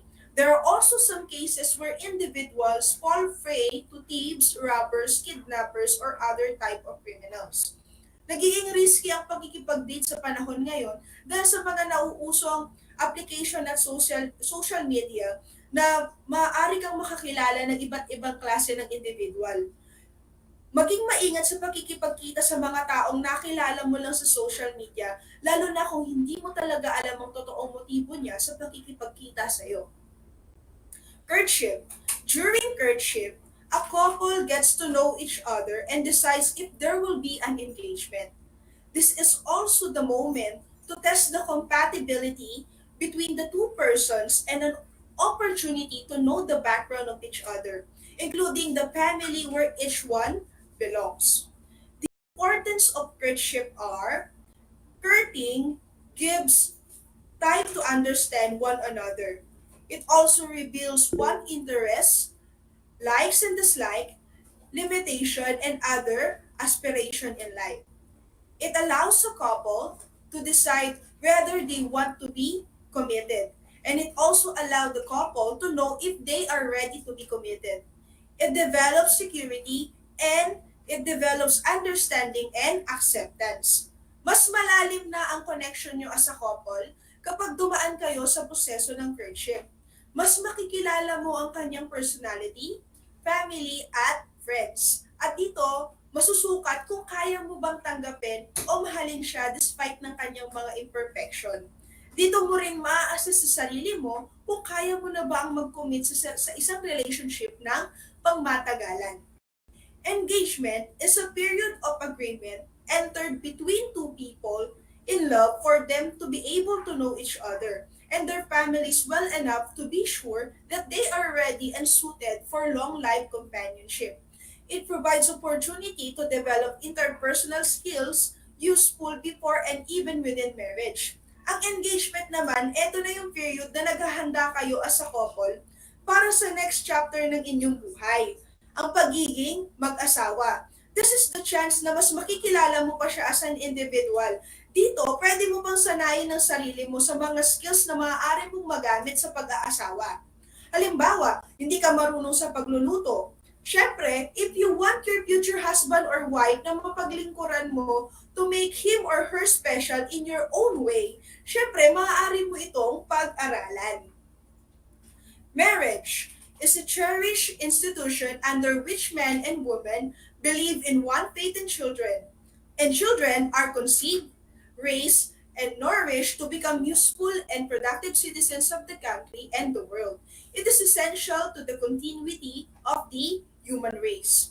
Filipinos view marriage as a sacrament and a lifelong commitment. Husband and wife work for a successful and harmonious relationship at home and among family members. Trust, respect, kindness, and love are essential factors to attain this goal. As an adolescent, it is important that you know the things that a person endures before finding the right one. Before you find the person you want to spend the rest of your life with, you still have to undergo processes. You cannot marry someone you don't even know so well. That is why dating and courtship are here to help you determine the right partner in life for you. I hope you are learning a lot in our lesson. For those who have just tuned in, you are watching Aral TarlakHenyo here on RTV Tarlac, Channel 26, simulcast over DCTC Radyo Pilipino Tarlac. This is Ma'am Erica, your teacher broadcaster for MAPE Grade 8. Moving on to the next part of our discussion is the factors necessary to consider in choosing a lifetime partner. Ano ba ang qualities ng ideal man or woman mo? Siya ba dapat ay gwapo o maganda? Dapat ba mayaman? Dapat ba sobrang talino? Our mainstream media such as television, pocketbooks, or magazines na nakikita, nababasa at napapanood natin ay nagdidikta ng mga qualities na dapat hanapin natin sa isang individual na gusto nating makasama habang buhay. Okay lang naman yon. But that is not always the case. There are some factors necessary in choosing your lifetime partner. Number one factor is mental or emotional maturity. Your partner can make good decision and be responsible in handling relationship. Sa madaling salita, dapat ang partner na pipiliin mo ay yung magaling magdesisyon at handle ng mga bagay-bagay. Hindi yung kakaunting problema lang ay mainit na agad ang ulo. He or she should be firm in making a choice or decision. Next one is fidelity. It means faithfulness to something or someone. He or she can make the relationship lasting. He is also sincere, and true to his or her promises, and considers relationship sacred. Dapat ang partner mo loyal or faithful sa'yo. Yung alam mong hindi ka niya papalitan. One reason of broken marriages is infidelity, pambababae o panlalalaki. We shouldn't normalize that behavior mostly. Kasi ang mas naapektuhan kasi sa ganitong problema ay ang mga magiging anak natin. It is very hard for them na lumaki knowing that they don't have a complete family. I think, isa talaga to sa mga dapat isaalang-alang when choosing your partner in life. Another one is commitment. Commitment means you can make a peaceful and lasting relationship and dedicated to fulfilling his or her responsibilities. Kapag ikaw ay nag-commit sa isang relationship, you should know that there are responsibilities na nakaatang sa relationship na yon. Ang kailangan mong hanapin sa partner mo ay yung alam mong hindi ka susukuan at hindi susukuan ng mga problems na darating sa inyo as a couple. Instead, sasamahan kang harapin ang mga ito. Next is love. Ang love ang dapat foundation nyo as a couple. Kasi kapag mayroong pagmamahal sa isa't isa, everything else will follow. Love endures and strengthens relationship. Next one is economic readiness. Your partner aims for better future of the family. He or she also is financially stable and a good provider for the needs of the family. Sa panahon ngayon, hindi pwedeng puro love lang. Kailangan pareho kayong may income. Hindi mapapakain ng pagmamahal lang ang nagugutom na pamilya. Kailangan handa kayo financially para ma-secure ang health at pangunahing pangangailangan ng inyong magiging pamilya. Next one is physical maturity. You are proud of having a good partner and have a healthy body. Last one is character. Your partner should possess these following characteristics: responsible and honest, hardworking and industrious, respectful and compassionate, and God-fearing. In short, you don't need to have a good-looking man or woman to have a perfect life. All you need is a person na nagpo-possess lang ng mga ganitong characteristics at alam mong ikaw lang ang mamahalin habang buhay. Sabi nga nila, fate, but personality lasts a lifetime. So you should be with someone who is beautiful on the inside. O, di ba? If all these factors are achieved, no wonder that you will have a healthy relationship. What are the signs of having a healthy relationship? A healthy relationship is when two people develop a connection based on mutual respect, trust, honesty, support, fairness and equality, separate identities, good communication, and a sense of playfulness or fondness. All of these things contribute to understand a healthy relationship. Each relationship is presumably a mixture of both healthy and unhealthy characteristics.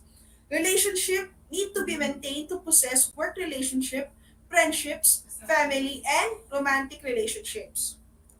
Did you learn something today? Great! Let us have a short assessment regarding our lesson for today. Are you ready? Get your activity sheets and let us answer activity number 2. Choose the letter of the correct answer. Write your answer in your activity notebook. Number 1. What is the period in a couple's relationship where they get to know each other and decides if there will be an engagement? A. Courtship. B. Engagement. C. Friendship. Or letter D. Group date. What is your answer? Very good. The correct answer is letter A. Courtship. Number 2.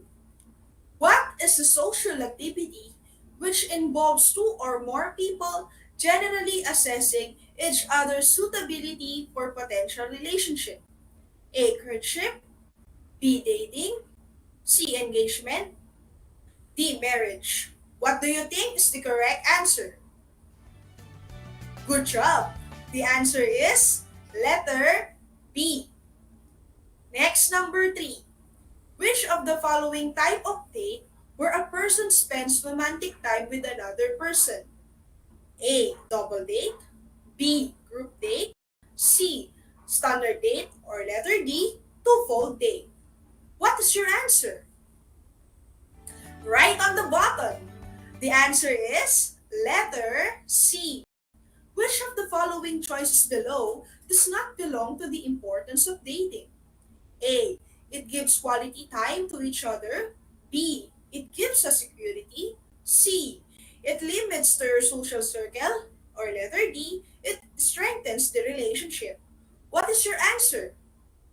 If your answer is letter C, then you are correct. Last item, number 5. Which of the choices below is not a factor necessary to consider in choosing a lifetime partner for successful married life? A. Character and economic readiness. B. Commitment and love. C. Family's business plans. Or letter D. Respect and compassionate. Very good. The answer is letter C. Let us answer another activity called Unscramble Me. Arrange the jumbled letters that correspond to the factors to consider in choosing a lifetime partner. Write each form words on the space provided before each number. I will also give you some hint to make it easy for you to answer. Are you ready? First item. Your hints are can make a faithful and lasting relationship and dedicated to fulfilling his or her responsibilities. What is your answer? Good job! The correct answer is commitment. Next item, your hints are proud of having a good partner and have a healthy body. What do you think is the correct answer? Very good. The answer is physical maturity. Next item, your hints are strengthens relationship, understands one is a partner, and enduring. What is your answer? Nice! The answer is love. Next item. Your hints are responsible and honest, hardworking and industrious, respectful and compassionate, and God-fearing. What is your answer? Very good. The answer is good character. Last item, number 5. Your hints are can make good decisions and responsible in handling relationship. What is your answer? Good job. The answer is maturity. This is just an easy assessment. Congratulations to those who got perfect scores. Comment down your scores in our Facebook page. Do not also forget to submit your scores to your MAPE teacher as per their instructions. That's all for today's lesson. Thank you so much for your participation. I hope you gained some insights about our topic for today, which is about courtship, dating, and marriage. This has been your teacher broadcaster, Miss Erica Joy Cardona, saying, a beautiful face will age, and a perfect body will age. But a beautiful soul will always be a beautiful soul. Shout out to Ma'am Mary Ann Palomo, Jose Maestrada, Sir Ramil Gawat, Ma'am Dalen Roy, Sir Agapito Gonzaga, Sir Angel Villamin, Ma'am Jane Luzon, to my family, Cardona family who are watching today. Stay safe and God bless. Angat Tarlac, Shine Tarlac. Until next time!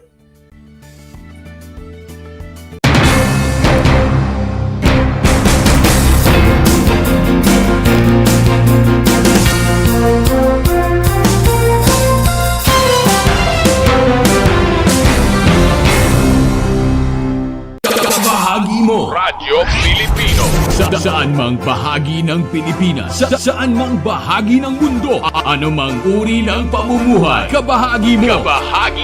Radio Pilipino. Radio Pilipino. Sumasahim papawid sa DWPR 1296 Dagupan, DZTC 828 Tarlac, DZLT 1188 Lucena, DZYN 1539 Mindoro, DWRL 1080 Legazpi, DWRN 657 Naga, DYRB 540 Cebu, DYRL 1035 Bacolod, DYRN 1134 Dumaguete, DXCO 1044 Cagayan de Oro, DXGS 765 General Santos, DXOC 1494 Ozami, DXOW 981 Davao at Radio Filipino Podcast Center Manila. Ito ang kabahagi mo, Radio Filipino, napapakinggan on air and online sa buong mundo sa pamamagitan ng www.radiofilipino.com. Impormasyong may kalidad at serbisyong may halaga. Kasama katuwang Kapinoy. Kabahagi mo. Radio Filipino. Radio Filipino.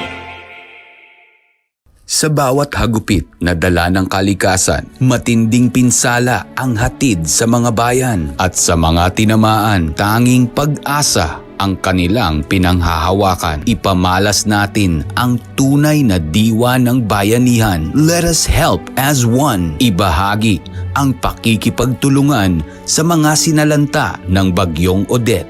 Tulong ka Pinoy. Tulong ka Pinoy. A project of Ascenso Kapinoy Foundation Incorporated in cooperation with Radio Filipino and 1FM. Ang anumang donasyon ng bawat isa sa atin ay napakalaking regalo na para sa ating mga Kapinoy na naging biktima ng Bagyong Odette. Amin po itong ipadadala sa mga typhoon-ravaged areas. Kaya sa mga nais tumulong, maaari po kayong magdeposito sa Ascenso Kapinoy Foundation UCPB account number 2010-30038-685 o pwede nyo ring dalhin sa aming himpilan.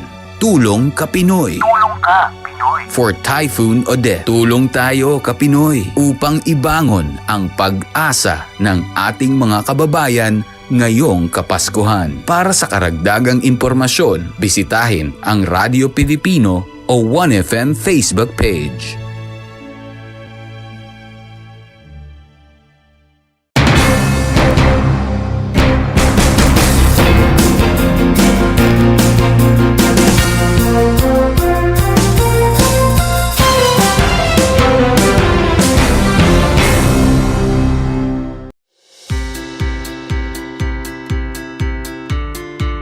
Upang matugunan ang mga kinakaharap na pagsubok ng mga guro at mag-aaral sa gitna ng kasalukuyang pandemya, nagsanib tulong sina Congressman Charlie Cojuangco ng unang distrito ng Tarlac, DEPED Region 3 Regional Director Dr. May B. Eclar at Tarlac Schools Division Superintendent Dr. Ronaldo Pozon para sa isang napapanahong proyekto na tinaguriang Project Shine, Aral TarlakHenyo. Ang mga mag-aaral ng Grade 4 at Grade 5, ganon din ang Grades 8 and 9 sa buong probinsya ng Tarlac, kasalukuyang sumasailalim sa radio-based instruction. Katuwang ang himpilang DZTC 828 kHz AM at RTV Tarlac, Channel 26. Ang Tarlac po nangunguna po ngayon pagdating po sa radio-based instruction. Marami pong humahanga sa atin. I'm very happy this station, itong DCTC, could reach the whole of Region 3. Hindi natin alam, we are contributing. We are creating a very big dent in the history of Philippine education. And I am proud. I am here in Tarlac. This is the noble cause of education in which you and I, without you knowing it, we are bound to do.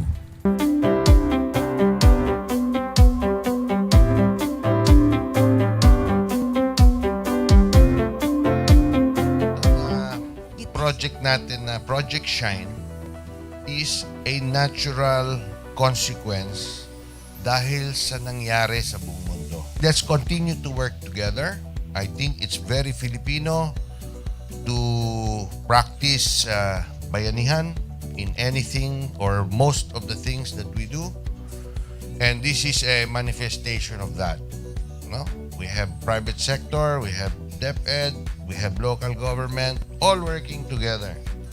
And I hope the parents of some of these children, especially the parents that did not graduate from school or hindi nakapag-aral nung sila ay bata, sana naman gamitin na nila itong opportunity na mag-schooling na rin sila kasama ng mga anak nila para mag-bonding pati ang mga magulang sa mga bata. I look at this as doing God's work. Diba? So if you do God's work, it feels right. It's righteous. It's for good, not for evil.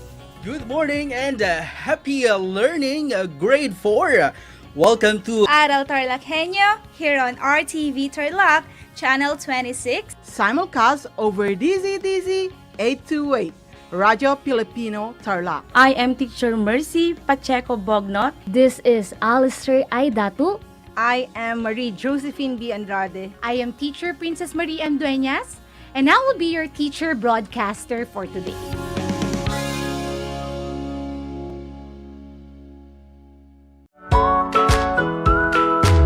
Good morning, grade 5 learners. How are you today? Welcome to Aral TarlakHenyo here on RTV Tarlac, Channel 26. Simulcast over DCTC, Radyo Pilipino, Tarlac.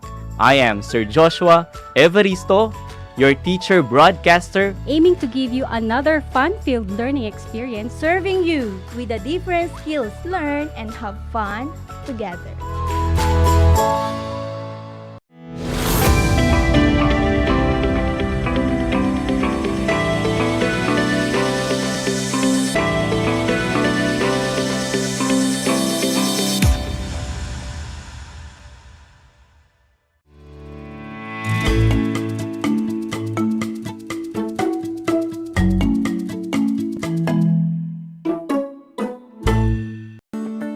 Hello there, grade 9 learners.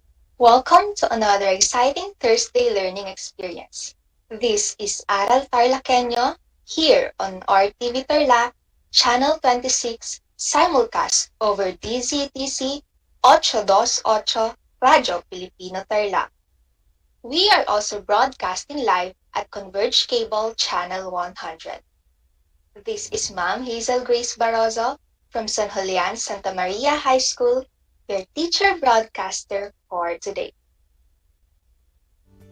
How are you, students? I hope you're doing great. Today, we are going to discuss the second lesson of the second quarter in English 9. So before we start, make sure that you have your modules with you along with your notebook and pen as we explore the wonders of English 9 literature. Are you ready? Let's begin. Today's topic is an enrichment of the last topic discussed, which was on making connections between text to particular social issues, concerns, or dispositions in life. At the end of this lesson, you are expected to, first, differentiate the types of connection, and second, make connections between text to particular social issues, concerns, or dispositions in life. In this episode, we will go through the following activities. Activity 1, let us begin. Activity 2, let us take note A. 3, let us take note B. 4, let us apply. And 5, let us strengthen. As we go through our topic, we shall use the concepts in the first lessons. The 3 types of connections you used in making connections with the poem Air by Rudyard Kipling. These 3 types are, number 1, text-to-self connections, which means personal connections that the reader makes between himself and the material. Second is text-to-text connections, which is connection between the material read to another material. And third is text-to-world connections, which is connection between the material read and the current issues and happenings of the world. Let's start with Activity 1. Let us begin. Read the 4 lines of the Sonnet 43, How Do I Love Thee, by Elizabeth Barrett Browning. For our viewers, it will be flashed on screen, and for our listeners through our radio station, please follow through your learning activity sheet. Complete the anchor chart below by continuing the given statement. Let us now read the last 4 lines of the Sonnet 43, How Do I Love Thee, by Elizabeth Barrett Browning. I love thee with a love I seem to lose. With my lost saints, I love thee with a breath, smiles, tears, all my life. And if God choose, I shall but love thee better after death. Now, after reading those lines, what time of your love does it remind you? How about what story or another poem does it remind you? Or what real-life situation does it remind you of? You may now write your answer in your answer sheet, or you may type your answers on the comments section.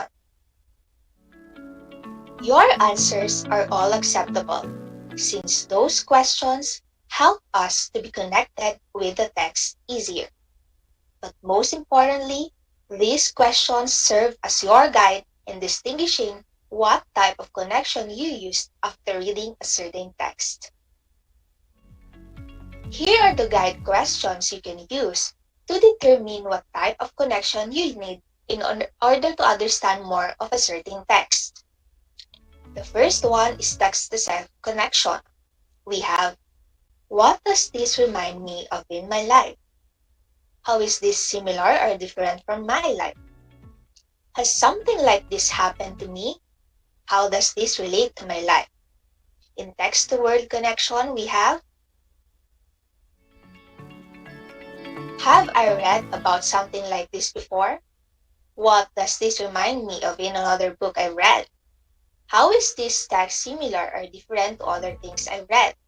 Those are questions for text-to-text connection. And lastly, we have the text-to-word connection. We have, what does this remind me of in the real world? How is this text similar or different to other things happening in real world?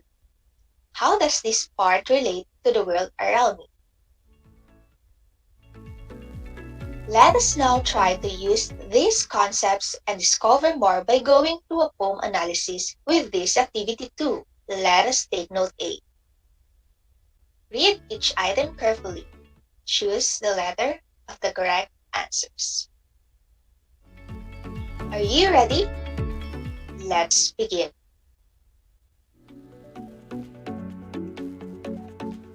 Read the poem with me. Sonnet 43, How Do I Love Thee, by Elizabeth Barrett Browning. How do I love thee? Let me count the ways. I love thee to the depth and breadth and height my soul can reach, when feeling out of sight for the ends of being grace and ideal grace. I love thee to the level of everyday's most quiet need, by sun and candlelight. I love thee freely, as men strive for right. I love thee purely, as they turn from praise. I love thee with a passion put to use, in my old griefs and with my childhood's faith. I love thee with the love I seem to lose, with my lost saints. I love thee with the breath, smiles, tears, all my life. And if God choose, I shall but love thee better after death. Now, which of the following statements best describe the central theme of the poem, How Do I Love Thee? Is it A, love is unconditional and eternal? B, coming of age is when one is willing to give up everything for another person? C, true freedom comes from freedom of the soul? Or D, love requires sacrifice and is not always? The answer is A. Love is unconditional and eternal. We will understand more of its theme as we go through the next items.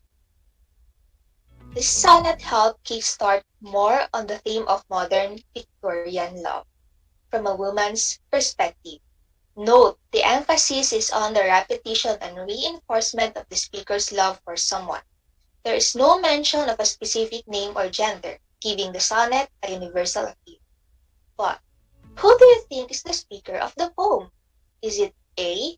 William Shakespeare, B. Elizabeth Barrett Browning, C. Robert Browning, or D. Petrarch? Alright, the speaker of the poem is most probably Elizabeth Barrett Browning. Have you noticed there is a repetitive word, the key phrase of love, I love thee, and the word thee, which we can say contributed greatly to the poem's overall emotional effect.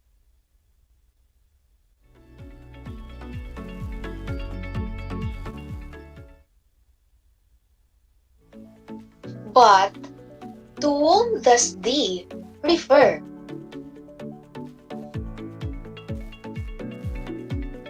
Is it A. the speaker, B. the speaker's lover, C. God, or D. man? You are correct. The speaker uses the word thee to establish right away that she is addressing her lover throughout the poem. We can observe that speaker poses the question that's going to lead the entire poem. How do I love thee? Lines 2 to 4 suggest that her love is all-encompassing, stretching to the limits, even when she feels that her existence, which is the word being, and God's divine, which is the word grace, might end. It's the love she has for her lover that sustains. Note the contrast between the attempt to measure her love with rational language, which are the word depth, breadth, and height, and the use of the words soul, being, and grace, which implies something intangible and spiritual. Now in lines 5 to 8, the speaker continues with her passionate need to differentiate the many ways her love for her lover manifests. She clearly tells the reader that she loves him enough to meet all of his simple needs during the most quiet need, by sun and candlelight. The day, which is the word sun, and the evening during the night, which is the word candlelight. Her love is unconditional and therefore free. She doesn't want anything, for this is freely given. It is a humble kind of love, untainted by ego. Now, read these lines from the poem. I love thee with a passion put to use. In my old griefs and with my childhood faith, I love thee with the love I seem to lose, with my lost saints.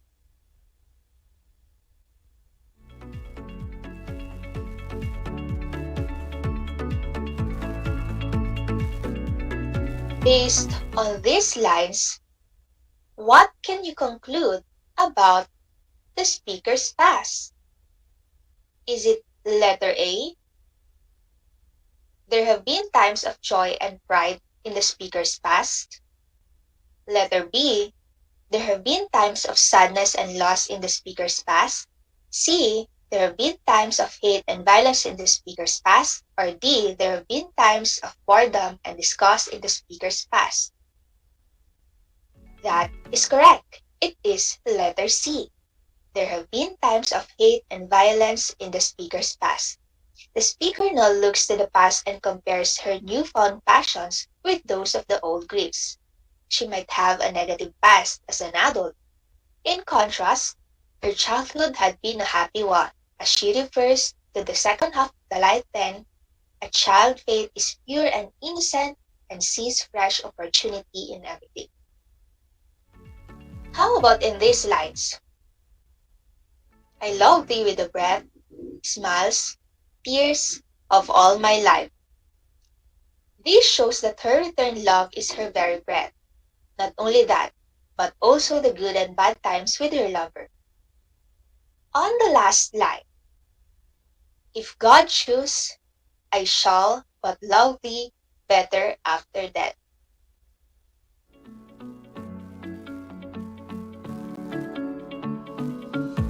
What does this line reveal about the narrator's perspective? Is it A, the speaker believes that she and her loved one shall be together in the afterlife? B, the speaker fears she will be separated from her loved one after death? C, the speaker believes her love is so strong that it will not fade until death but grows stronger? Or D, the speaker has faith in a grand design that God will choose what is best for her and her lover? Alright, the speaker believes her love is so strong that it will not fade even in a death but grows stronger. The theme Barrett Browning's poem is that true love is an all-consuming passion, unconditional and eternal. The quality of true love, the poet especially stresses, is its spiritual nature. True love is an article of faith, references soul, grace, praise, faith, saints, and God. Help create this impression. The last line confirms the power of true love asserting as it is eternal, surviving after even death. That's the end of Activity 2. Congratulations! You have just connected with the poem. Now, to understand more the 3 types of connection, let us try the next activity. Let us take note B. Read each item carefully. Identify whether the statements are true by putting the check mark and X if the statement is false. Let's go on to item number 1. I saw a program on television that talked about eternal love like this in the poem. Is an example of text-to-self connection. Is it an X or a check?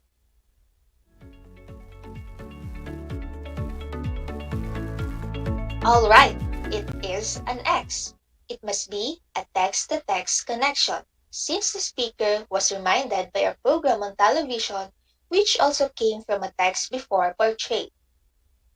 Item number 2. Sometimes when reading, readers are reminded of other things that they have read, other books by the same author, stories from a similar genre, or perhaps the same topic. These types of connection are text-to-text connection. Is it a check or an X? That is correct. It is true, therefore a check. Text-to-text connections are connection between texts we have read to another text. Item number 3. The poem How Do I Love Thee reminds me of how I love my family is an example of text-to-word connection. Is it a check or an X?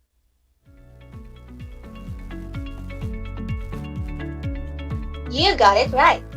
It is an X. It must be a text-to-self connection, since the speaker was reminded of her own feelings. Item number 4. When I read the line I love thee to the level of everyday's most quiet need by sun and candlelight, I remember the times I always show my mom how I love her. Is an example of text-to-self connection. Is it a check or an X? Correct. It is true. Therefore a check. Last item, we have the item number 5. I understand how the speaker of the poem feels because I already experienced loving the same way. This is an example of text-to-text connection. Is it a check or an X? Alright, it is a check. This is because the speaker was reminded of her own experience. That ends Activity 3. Congratulations! You're now ready for the application. Let us now check how well you learned with our topic.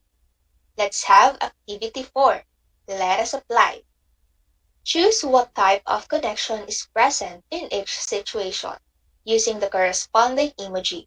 Star emoji for text-to-text connection, heart emoji for text-to-self connection, and flower emoji for text-to-word connection. You can write your answers on your learning activity sheets. I hope you're ready. Let us now begin. Anna said after reading a book, "When I read about Mean Jean being mean to other students, I think about how when I was in grade school, there was a mean girl in the playground. One time, she even pulled my hair." What type of connection is presented? Very good. The answer is heart emoji, because Anna was reminded of her own experience. Number 2. The story reminds me of a documentary I watched on CNN yesterday, where a guy got caught stealing a bike and he fell off the bike as the police were chasing him. Is it a star emoji, a heart emoji, or a flower emoji? The answer is heart emoji. Star emoji. It is because a documentary also came from a narrative text. Third item. The news article about the COVID-19 pandemic I read last night made me think about how people surpassed the influenza pandemic in the 1918 and the H1N1 in 2009.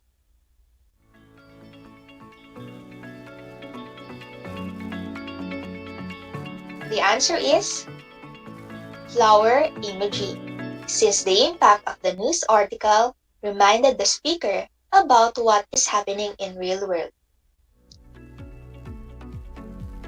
Next item we have, Lisa said, "The moment I read the article about saving animals, it made me feel more grateful to the approved policies and bills in the Senate about saving endangered animals."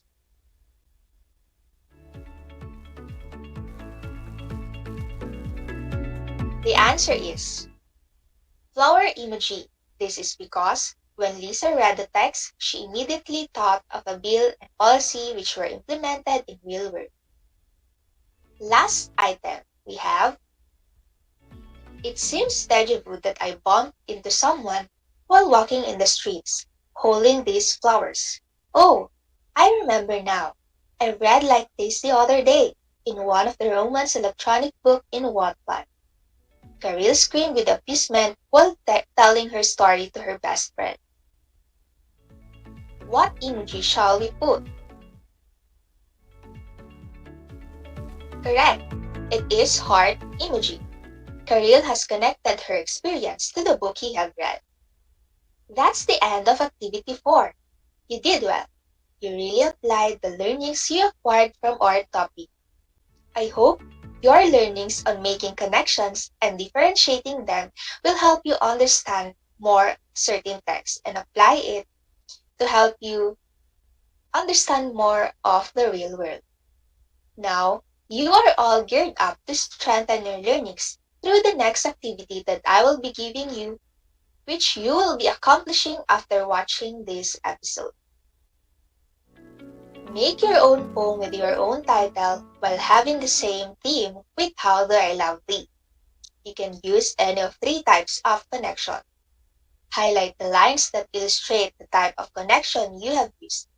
You can use the following ways to highlight: underline for text-to-self connection, double underline for text-to-text connection, and italicized or slant for text-to-word connection. Be guided by the following criteria flashed on your screen. This is also given in your learning activity sheets as part of the rubric.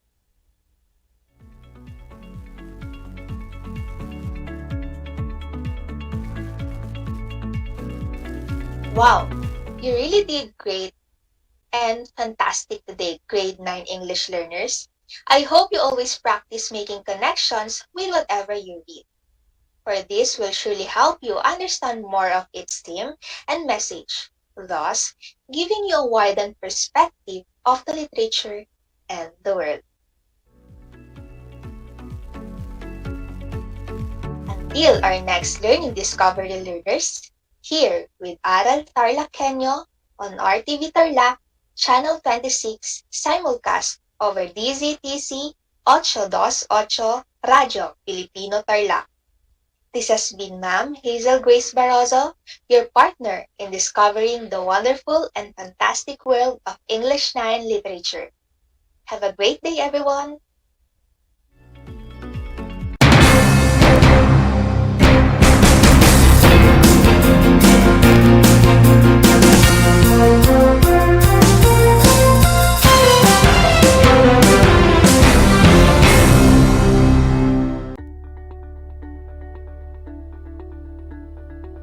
Naalala mo ba yung ECQ, MECQ, GCQ at MGCQ? Ngayon, dalawa na lang ito, ECQ at GCQ na lamang. Sa ilalim ng GCQ, meron tayong tinatawag na COVID-19 Alert Level System. Ito ay bahagi ng pinakabagong Community Quarantine Classification, kung saan may alert level system na nahati sa 5. Ang level ay nababase sa case transmission, total bed utilization rate at ICU utilization rate ng isang syudad o munisipalidad. Ang bagong classification system ay binuo ng IATF upang mapigilan ang pagkalat ng COVID-19. Ito ay nakabase sa mga alituntunin ng 3C strategy na closed, crowded at close contact. Ang bagong sistema ay sinusubukan pa lang sa Metro Manila gamit ang Alert Level 4. Pero ano nga ba ang mangyayari sa level na ito? Tulad ng dati, mayroon pa ring mga bawal lumabas. Ito ay ang mga taong ang edad ay mababa sa 18 taong gulang. Mga may edad na higit sa 65. Mga may immunodeficiency, comorbidities o iba pang mga health risk. At mga buntis, maliban kung lalabas sila para sa essential goods at services. At kung sila ay nagtatrabaho sa mga industriya o opisina na pinapayagang mag-operate. Maaari namang lumabas ang mga authorized persons outside residence o APOR at ang mga nagtatrabaho sa mga pinapayagang opisina o establishmento. Ang intrazonal o interzonal travel ay pinahihintulutan lamang depende sa LGU ng pupuntahang lugar. Maaari namang mag-ehersisyo ang mga residente sa labas ng kanilang bahay. Kailangan lamang tiyakin na hindi sila lalabas sa kanilang barangay o mga subdivision at panatilihin ang pagsunod sa mga minimum public health standards. Sa ilalim ng Alert Level 4, hindi pinapayagan ang mga sumusunod na aktibidad na high risk for transmission.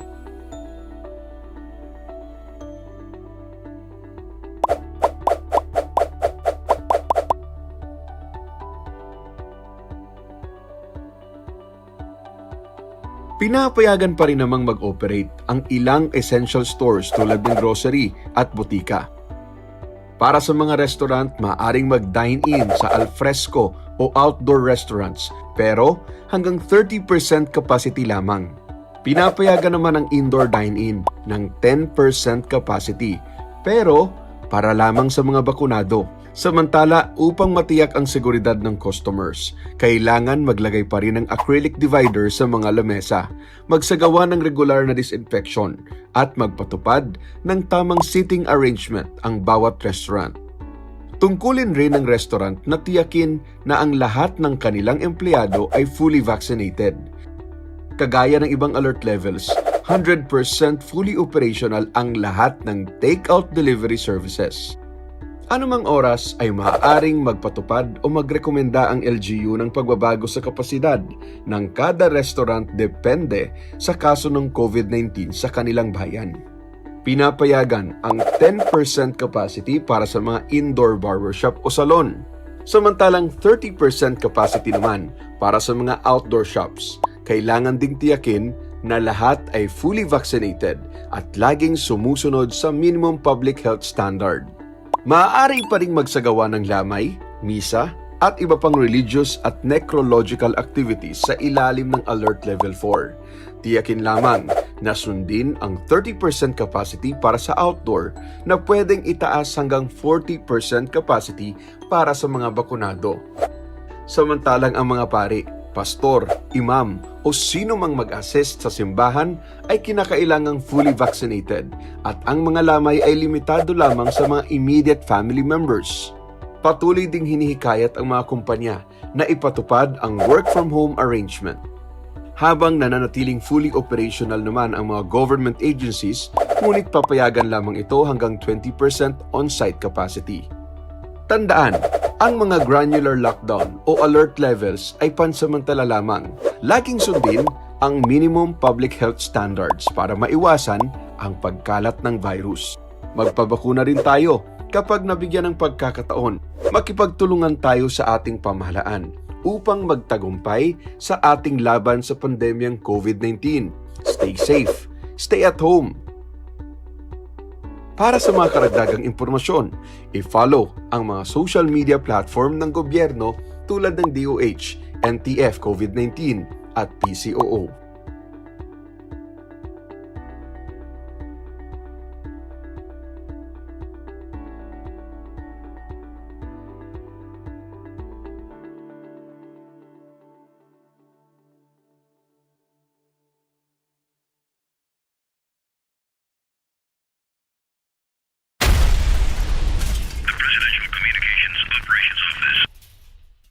Alam niyo ba na ang gitnang Luzon ay tinaguri ang banga ng bigas ng bayan at kamalig ng palay ng Pilipinas dahil dito nagmumula ang malaking produksyon ng bigas sa ating bansa. Ito ay binubuo ng mga lalawigan ng Aurora, Bataan, Pampanga, Nueva Ecija, Zambales at Tarlac. Ugaliin nating manood ng Aral TarlakHenyo Lunes hanggang Biyernes alas 8:30 ng umaga hanggang alas 5:30 ng hapon. Ako si Binibining Pia Isrin Capiral, ang inyong teacher broadcaster sa Araling Panlipunan dito sa Project Shine Aral TarlakHenyo.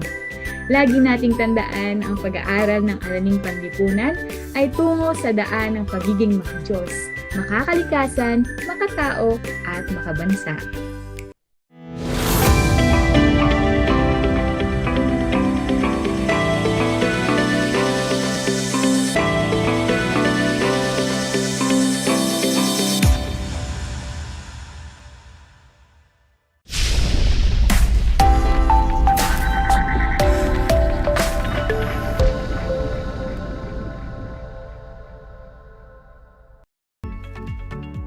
Welcome sa ating Aral TarlakHenyo ng Schools Division of Tarlac Province.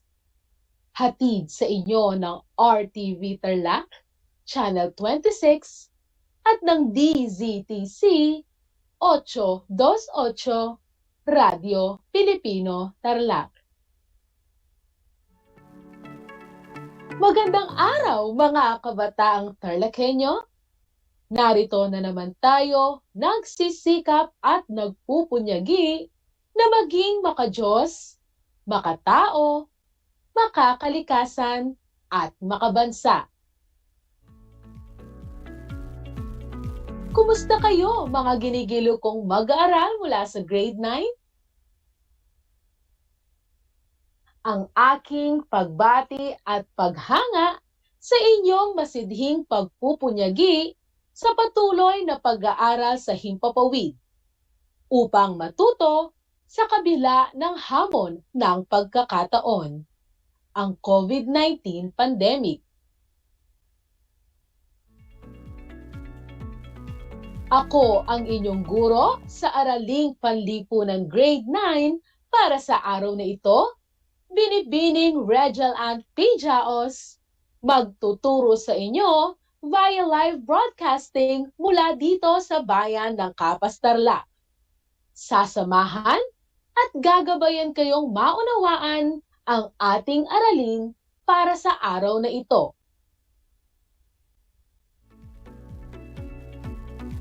Ngunit, bago pa man tayo magsimula sa ating talakayan, ay naritong muli ang iilan sa mga paalala. Siguraduhin ninyo na nasa lugar kayo ngayon na komportable at maayos na napapanood at napapakinggan ang ating broadcast. Uulitin ko lamang, siguraduhin nasa lugar kayo ngayon na komportable at maayos na napapanood at napakikinggan ang ating broadcast. Matanong ko lang, nagmerienda ka na ba? Mabuti naman dahil nararapat lamang na may laman ang inyong tiyan upang mas maging alerto ang inyong pag-iisip at maayos na maunawaan ang ating aralin sa araw na ito. Sa puntong ito, nais kong kunin ninyo ang inyong module sa Araling Panlipunan para sa ika-6 na linggo ng ikalawang markahan. Ito ay ang Module 4 na may pamagat na Istruktura ng Pamilihan. Uulitin ko, ang Module 4 na may pamagat na Istruktura ng Pamilihan. Ihanda na rin ang inyong ballpen at sulatang papel upang mailista o maitala ninyo ang mga mahahalagang impormasyon na aking mababanggit. Ang ating paksang aralin ay patungkol sa mga istruktura ng pamilihan. Uulitin ko, ang ating paksang aralin ay patungkol sa mga istruktura ng pamilihan.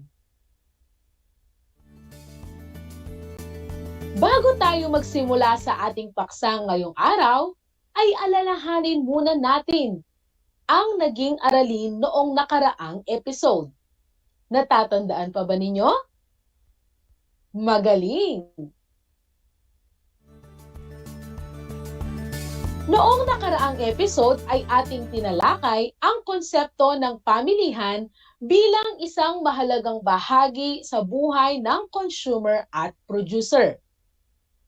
Ito ay nagsisilbing lugar kung saan nakakamit ng isang consumer ang sagot sa marami niyang pangangailangan at kagustuhan sa pamamagitan ng mga produkto at serbisyong handa at kaya niyang ikonsumo.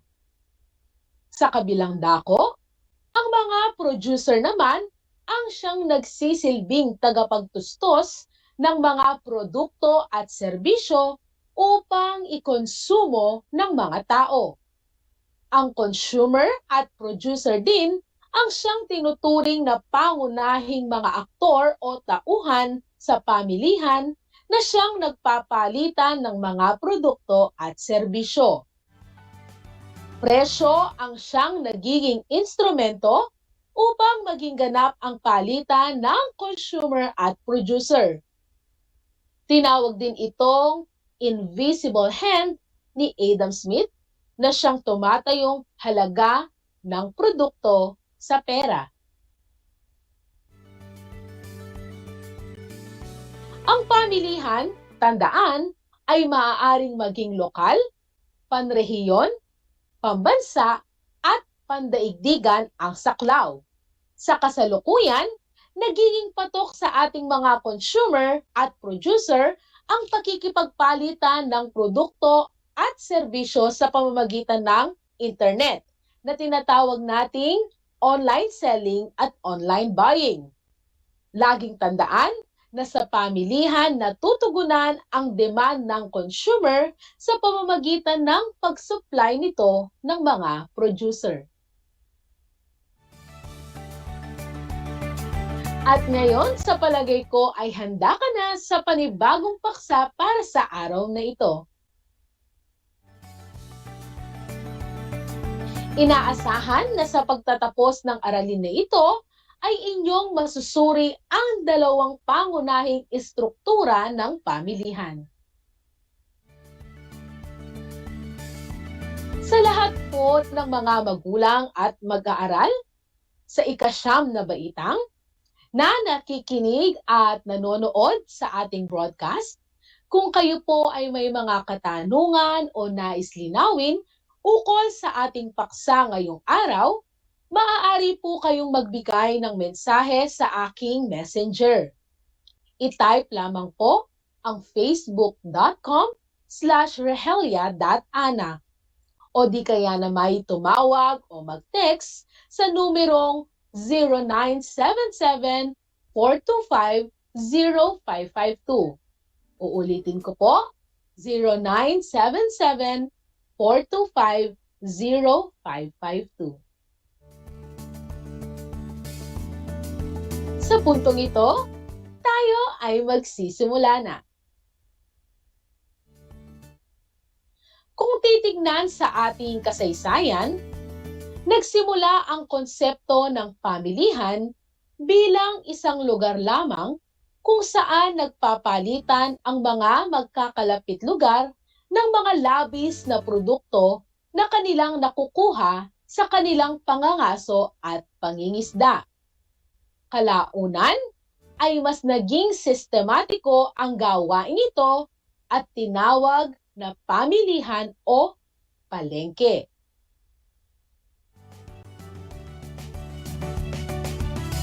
Tulad ng ating naging paksa sa nakaraan nating episode, ang pamilihan sa kasalukuyan ay isang lugar kung saan nagaganap ang interaksyon sa pagitan ng consumer at producer, na siyang mga pangunahing mga aktor sa pamilihan, upang magpalitan ng produkto o serbisyo sa isang takdang presyo o halaga.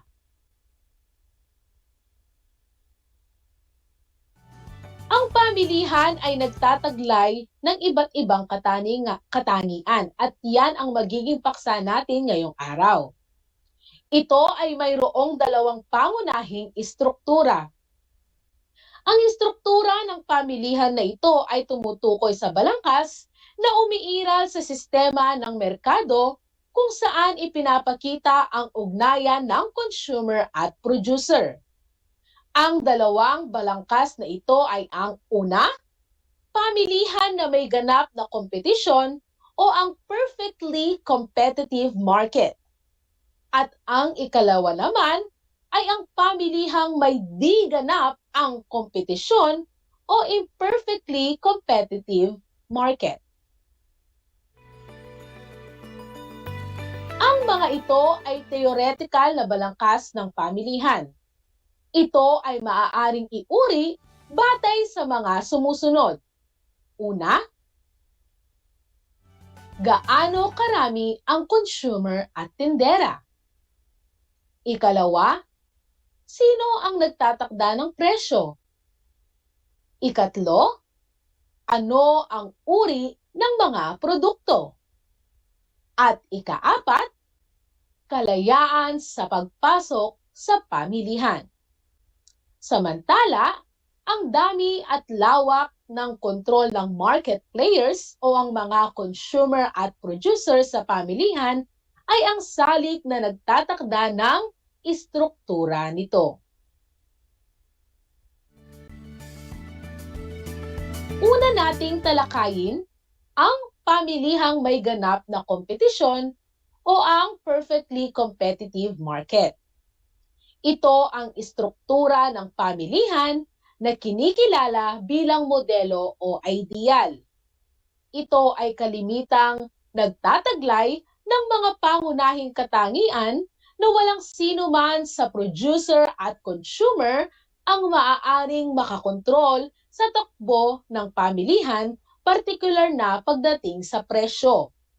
Ito ay nangangahulugang hindi kayang idikta ng isang producer at consumer ng mag-isa ang presyo. Tandaan, ang pamilihang may ganap na kompetisyon ay siyang kinikilala bilang modelo o ideal. Sa panig ng producer, hindi nila ito kayang kontrolin sapagkat maraming nagtitinda ng magkaparehong uri ng produkto at serbisyo sa pamilihan. At dahil dito, ang mga consumer ay may pamimilian kung saan at kanino bibili ng isang partikular na produkto o serbisyo. Ito ay nangangahulugan ng balangkas na lubhang napakaliit ng producer kumpara sa kabuuang bilang ng mga producer sa pamilihan. At ito ay madalas nating naoobserba sa mga palengke. Hindi lang naman isang tindera o tindero ang nagtitinda ng mga gulay, prutas at mga isda. Sa panig naman ng mga consumer, walang sino man ang may kakayahang idikta ang presyo dahil lubha rin silang napakaliit kumpara sa buong bilang ng maaaring bumili ng produkto o serbisyo. At dahil dito, ang lahat ng producer at consumer ay mapipilitang magbenta at bumili ng produkto at serbisyo sa itinakdang presyo sa ekwilibryo ng pamilihan. Ang sitwasyong ito ay ipinaliliwanag ng konsepto ng price taker na kung saan ang producer at consumer ay umaayon lamang sa kung ano ang takbo ng presyo sa pamilihan at walang kapasidad na magtakda ng sarili nilang presyo. Ayon naman sa aklat na economics ni Paul Krugman at Robin Wells, ang pamilihang may ganap na kompetisyon ay may sumusunod na katangian.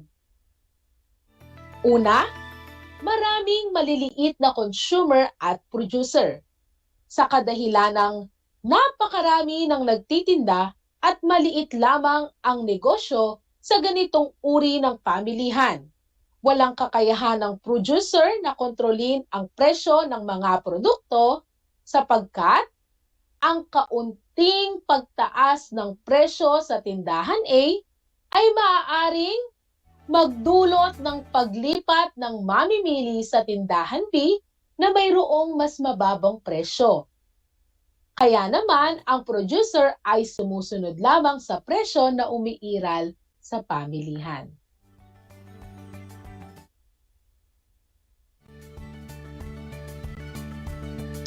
Mailalarawan din ang produkto sa ganitong uri ng istruktura ng pamilihan bilang homogeneous o magkakatulad. Uulitin ko, ang mga produkto sa ganitong istruktura ng pamilihan, ang kanilang mga produkto ay magkakatulad o magkakapareho. Mapapansing identical ang mga produkto, kaya naman nawawalan ng saysay ang pag-aanunsyo o paggamit ng mga advertisement sapagkat wala mang pag-aanunsyo o pag-a-advertise na nagaganap ay nakasisiguro na ang mga produkto na ito ay bibilhin pa rin ng consumer. Isang halimbawa rito ay ang palengke kung saan nagtitinda ang bawat producer ng magkakatulad na produkto. Halimbawa, ang mga saging o kung ano mang prutas, gulay, no, na ibinebenta ni tindera A ay walang pinagkaiba sa saging, prutas, gulay, no, na itinitinda ni tindera B. Okay? Hindi rin ginagawang pasehan ng mga mamimili ang pinanggagalingan ng mga produktong ito, no? So walang pakialam ang mga consumers o mga bumibili kung saan ito nanggaling. Sapagkat sino man ang nagtanim at umani ng mga ito, patuloy pa rin nilang itong bibilhin.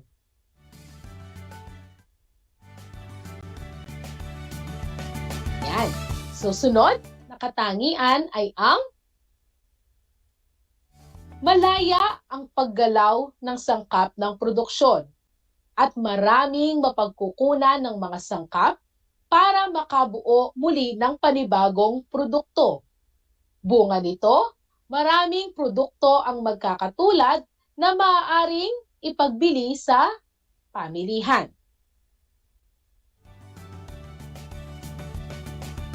Ang ikaapat na katangian ay ang malayang pagpasok at paglabas ninuman sa industriya. Ang pamilihan Particular na ang sistema ng pagnenegosyo o ang business ay bukas sa lahat ng may kapasidad na maibabahagi. Tandaan ha, walang kakayahan at walang karapatan ang mga dating producer na sila ay hadlangan o pagbawalan sa pagpasok sa pamilihan. Ito ay nakatutulong upang paigtingin ang kompetisyon sa pamilihan na nagdudulot para siguraduhin ng mga producer na ang kanilang produkto ay may mataas na kalidad at tamang presyo lamang upang tangkilikin ng mga consumer. Ang ikalimang katangian naman ay ang pagiging malaya, ang impormasyon ukol sa pamilihan. Dahil sa ang sistema ay malaya, ang pagdaloy ng impormasyon lalo na sa pagtatakda ng presyo at dami ay bukas para sa kaalaman ng lahat. Malayang makagagawa at makapagbebenta ang isang producer sa pamilihan. Gayun din, ang mga consumer ay malaya kung bibili o hindi bibili ng mga produkto at serbisyo sa pamilihan. Bago tayo dumako sa ikalawang istruktura ng pamilihan ay ating banggitin muli ang mga katangian ng pamilihang may ganap na kompetisyon. Una, maraming maliit na consumer at producer. Ikalawa, ang mga produkto ay homogeneous o magkakatulad. Ikatlo, malaya ang paggalaw ng sangkap ng produksyon para makabuo o makagawa ng panibagong produkto. Ika-apat, malaya ang sinuman sa pagpasok at paglabas sa industriya, lalo na sa pagnenegosyo. At ang panglima, ang pagdaloy ng impormasyon ay bukas para sa lahat.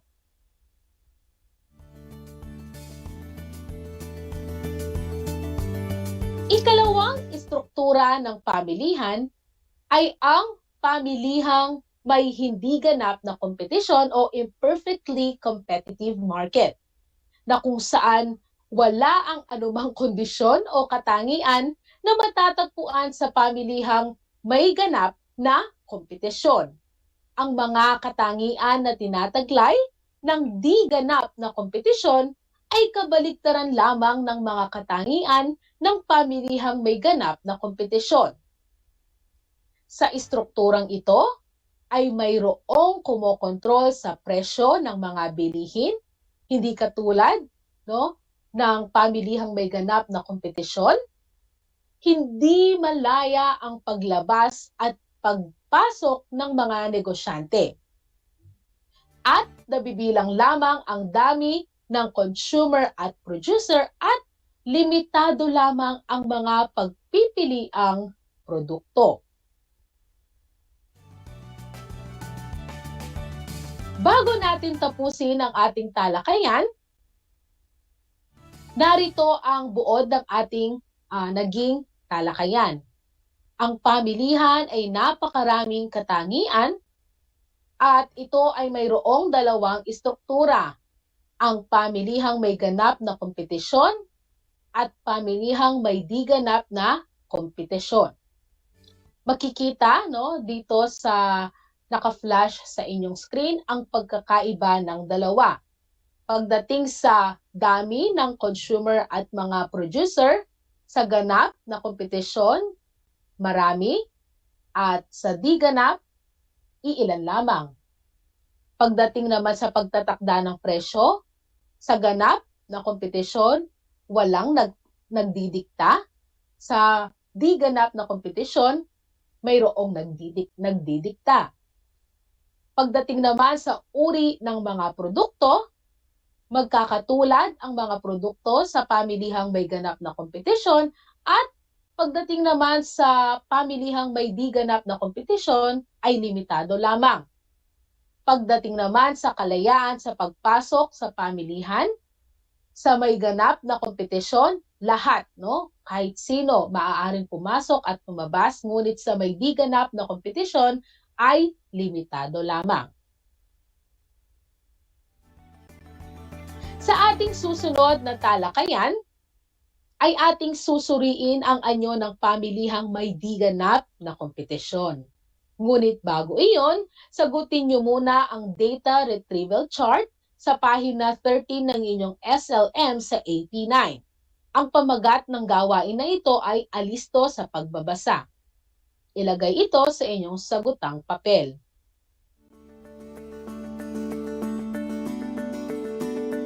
Maaari ninyong punan ng larawan gamit ang inyong cellphone ang inyong sinagutang gawain at isumiti ito sa Facebook Messenger ng inyong guro sa Araling Panlipunan. Para naman sa mga walang access sa internet, maaaring ipasa ang inyong sinagutang gawain sa inyong barangay hall sa itatakdang schedule na pagsauli at pagkuha ng module. Isang paalala lamang, ang inyong mga magulang o guardian ang siyang magtutungo sa barangay hall para gawin ito. At sila rin ay inaasahang sumunod sa ating mga health protocols gaya ng pagsusuot ng face mask, paghuhugas ng kamay, at pag-obserba sa physical distancing. Muli, ako ang inyong guro sa Araling Panlipunan Grade 9, Binibining Rachel Ann P. Jaos, na nagpapaalalang ang pag-aaral sa Araling Panlipunan ay daan sa pagiging makadiyos, makatao, makakalikasan, at makabansa. Hanggang sa muli!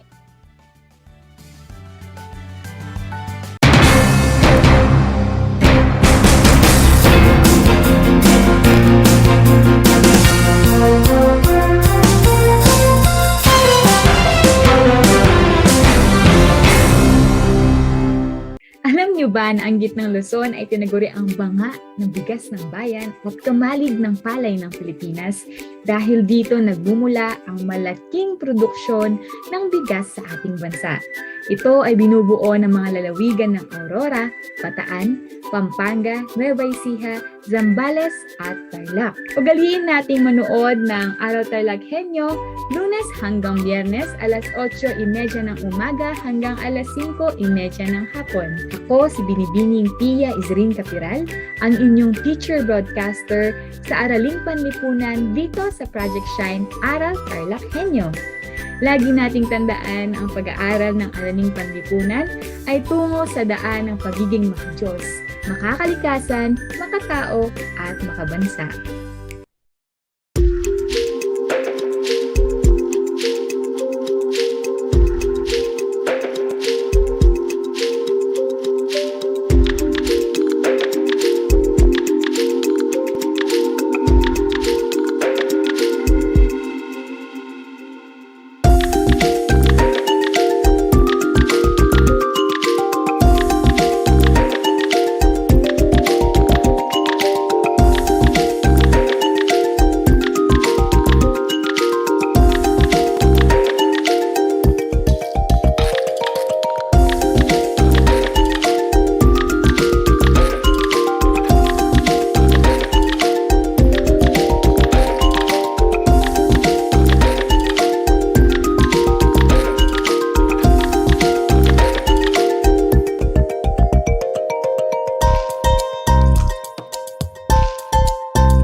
Impormasyong may kalidad, serbisyong may halaga, saan mang bahagi ng Pilipinas. On air. Saan mang bahagi ng mundo. Online. Anumang uri ng pamumuhay. Kasama, katuwang, kapinoy, kabahagi mo. Radyo Pilipino. Radyo Pilipino. Sa bawat hagupit na dala ng kalikasan, matinding pinsala ang hatid sa mga bayan at sa mga tinamaan, tanging pag-asa ang kanilang pinanghahawakan. Ipamalas natin ang tunay na diwa ng bayanihan. Let us help as one. Ibahagi ang pakikipagtulungan sa mga sinalanta ng Bagyong Odette. Tulong Ka Pinoy. Tulong Ka Pinoy. A project of Ascenso Kapinoy Foundation Incorporated in cooperation with Radio Pilipino and 1FM. Ang anumang donasyon ng bawat isa sa atin ay napakalaking regalo na para sa ating mga Kapinoy na naging biktima ng Bagyong Odette. Amin po itong ipadadala sa mga typhoon-ravaged areas. Kaya sa mga nais tumulong, maaari po kayong magdeposito sa Ascenso Kapinoy Foundation UCPB account number 2010-30038-685 o pwede nyo ring dalhin sa aming himpilan. Tulong Ka Pinoy. Tulong Ka Pinoy. For Typhoon Odette, tulong tayo Kapinoy upang ibangon ang pag-asa ng ating mga kababayan ngayong Kapaskuhan. Para sa karagdagang impormasyon, bisitahin ang Radio Pilipino o 1FM Facebook page.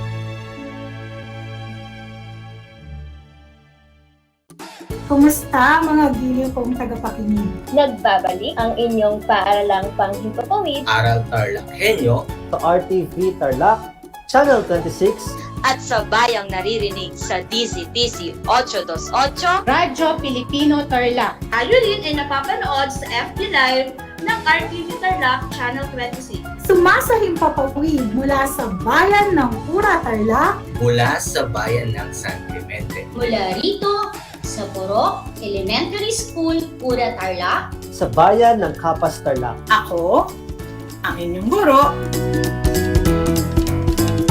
na maghahatid sa inyo ng makabuluhang pagtalakay sa ating aralin.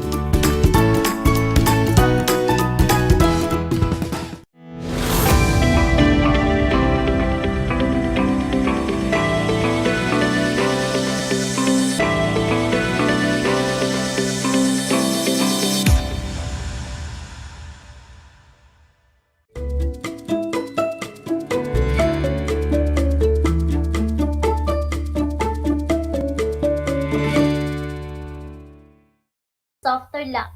Welcome to Aral TarlakHenyo here on RTV Tarlac Channel 26. Simulcast over DCTC Radyo Pilipino Tarlac. Today's subject is TLE9, particularly agri-crop production, and I'm teacher Giselle Tuan, your guide for today. Before we start our new lesson, please make sure you are in a quiet and comfortable spot so that you can hear my voice clearly. Also, you have your compendium of notes for this week and WHLP or weekly home learning plan, as well as your pen and notebook so that you may take down notes to remember as we go along with the lesson. Are you ready now? Great! Be sure you are in a good learning environment so that you can listen to the topic very well. First, let us have brief discussion of our past lesson. Do you still remember our topic last meeting? Okay, very good. Last time we discussed about the methods of planting crops in the farm. Can you identify the first method of planting crops in the farm? Very good. We have two methods, and the first one is the direct seeding or direct sowing. It is a method of planting in which seeds are directly planted on the ground in the farm or any growing surface. Now, how about the last method of planting crops in the farm? Great job! All of your answers are correct. Lastly, we have transplanting, which make use of pre-grown plants and seedlings or vegetatively propagated clones. The term transplanting is also used to refer to the practice of replanting an already established in one location or moving it elsewhere. I'm glad that you still remember our previous lesson. Are you all ready now for our new lesson? Let's begin. Open your compendium of notes in Agricrop Production 9 on page 21. We will focus our discussion on the different designs of irrigation system. But before that, let us discuss first what is irrigation. When we say irrigation, it means it is the application of controlled amounts of water to plants at needed intervals. Also, it is an artificial application of water to the land to increase crop yield. And lastly, it is necessary in arid areas during a period of inadequate rainfall. Now let's proceed to the different functions of irrigation system. Is it very important to know the different functions of irrigation system? Do you have an idea why do we need to irrigate the farm? You got it right. Here are the functions why do we need to irrigate the farm. For the primary functions of farm irrigation system, it is used to supply crops with irrigation water in quantities at the time it is needed. Also, for the specific functions, we have number 1, diverting water from the water source. Number 2, conveying it into the individual fields within the farm. Number 3, distributing it within each field. And number 4, providing a means for measuring and regulating flows. As we all know that irrigation, it is a very important in growing crops in farm, wherein we need to carefully plan system that we will use. And this plan will enable the farmer to lay out the irrigation system in most cost-effective way. Also, it provides a step-by-step information on essential features of irrigation. Now, what are the two systems of irrigation? Can you name them? Alright, you have all the idea. The two systems of irrigation are number 1, the gravity. It is a system of irrigation that requires a dam to direct the water to a stream. And number 2, pumping. It is a system of irrigation wherein it uses pump to draw water either from a nearby stream or a groundwater supply. Now let us tackle why do we need an irrigation plan? Do you have an idea? Very good. There are 4 reasons why do we need an irrigation plan. Number 1, to generate material list and to evaluate the anticipated project cost. Number 2, the plan provides a step-by-step information on system installation. Number 3, specification. Design standards and work schedules as set out on a plan form the basis of any contractual agreements between the installation and contractor and the farmer. And lastly, number 4, the plan provides a record for future references. Let's proceed to the lesson proper, which is the different designs of irrigation. Do you know the different designs of irrigation system? You got it right. We have 3 main irrigation systems. These are the surface irrigation, sprinkler irrigation, and drip irrigation. Now let us identify the first method of irrigation system. We have the surface irrigation, wherein water is applied to the field in either controlled or uncontrolled manner. Also, it is either the entire field is flooded or basin irrigation, or water is fed into small channels or furrow or strip of lands borders. And under surface irrigation, we have the basin irrigation system. Basins are flat land areas surrounded by low bands. Also, basin irrigation, it is commonly used for rice grown on flat lands. And lastly, in general, the basin method is suitable for crops that are unaffected by standing in water for longer periods. These are the examples of basin irrigation. Also, under basin irrigation, we have the suitable crops. These are the rice crop and the crops which are broadcast, such as cereals. And always remember that basin irrigation, it is generally suited to crops which cannot stand in wet or waterlogged condition for longer periods than 24 hours. Under surface irrigation is the furrow irrigation, which furrows are small channels which carry water down the slope between the row crops. Also, the water infiltrates into the soil as it moves along the slope, and this method is suitable for row crops and for crops that cannot stand in water for long periods. These are the example of furrow irrigation. Now, what do you think the two types of furrow irrigation? The first type of furrow irrigation is the irrigation by cutting the ridge, and this is the example of furrow irrigation by cutting the ridge. Another type of irrigation is the furrow irrigation with siphons, and this is the example of furrow irrigation with siphons. And under furrow irrigation, we have the different suitable crops. Row crops such as maize, sunflower, sugarcane, soybean, also the crops that would be damaged by inundation such as tomatoes, vegetables, potatoes, beans, and lastly, fruit trees such as citrus and grapes. Lastly, under surface irrigation, we have the border irrigation, wherein the borders are long, sloping strips of the land separated by bands. They are sometimes called border strips. Also, irrigation can be fed into borders several ways: opening channel bank, using small outlets or gates by means of siphons or spiles. And these are the samples of border irrigation. Okay, are you still with me? Now let's move to the second method of irrigation, which is the sprinkler irrigation. Sprinkler irrigation, it is similar to natural rainfall. Water is pumped through a pipe system and then sprayed onto crops on the rotating sprinkle heads. Also, the pump supply sprinklers operating condition must be designed to enable uniform application of water. These are the examples of sprinkler irrigation.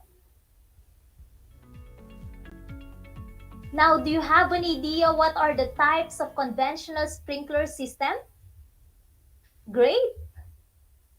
There are three types of conventional sprinkler system. We have the fully portable system, wherein the system is designed to be moved from one field to another or other pumping sites that are in the same field. Second, we have the semi-portable system. Water source and pumping plant are fixed in one location and components can be moved. And lastly, we have the fully permanent system. Permanent laterals, mains, sub-mains, as well as fixed, are fixed in pumping plant. Remember that in sprinklers irrigation system, there are suitable crops that we must know. These are the following. We have the soybean, onion, potato, cabbage, cotton, and garlic. Lastly, for the methods of irrigation design, we have the drip irrigation, which is sometimes called trickle irrigation. It involves dripping of water onto the soil at a very low rates from a system of small diameter plastic pipes, fitted outlets called emitters and drippers. Water is applied close to plants so that only part of the soil in which roots grow wetted. Under drip irrigation, there are suitable crops, wherein drip irrigation, it is the most suitable for row crops, such as vegetables and soft fruit. Tree and vine crops, where one or more emitters can be provided for each plant. Generally, on high-value crops are considered because high capital cost of installing a drip system. And these are the example of drip irrigation. Did you get it? Great! Okay, my dear students, are you still with me? So let us have a recap of our topic for today. Can you define what is irrigation?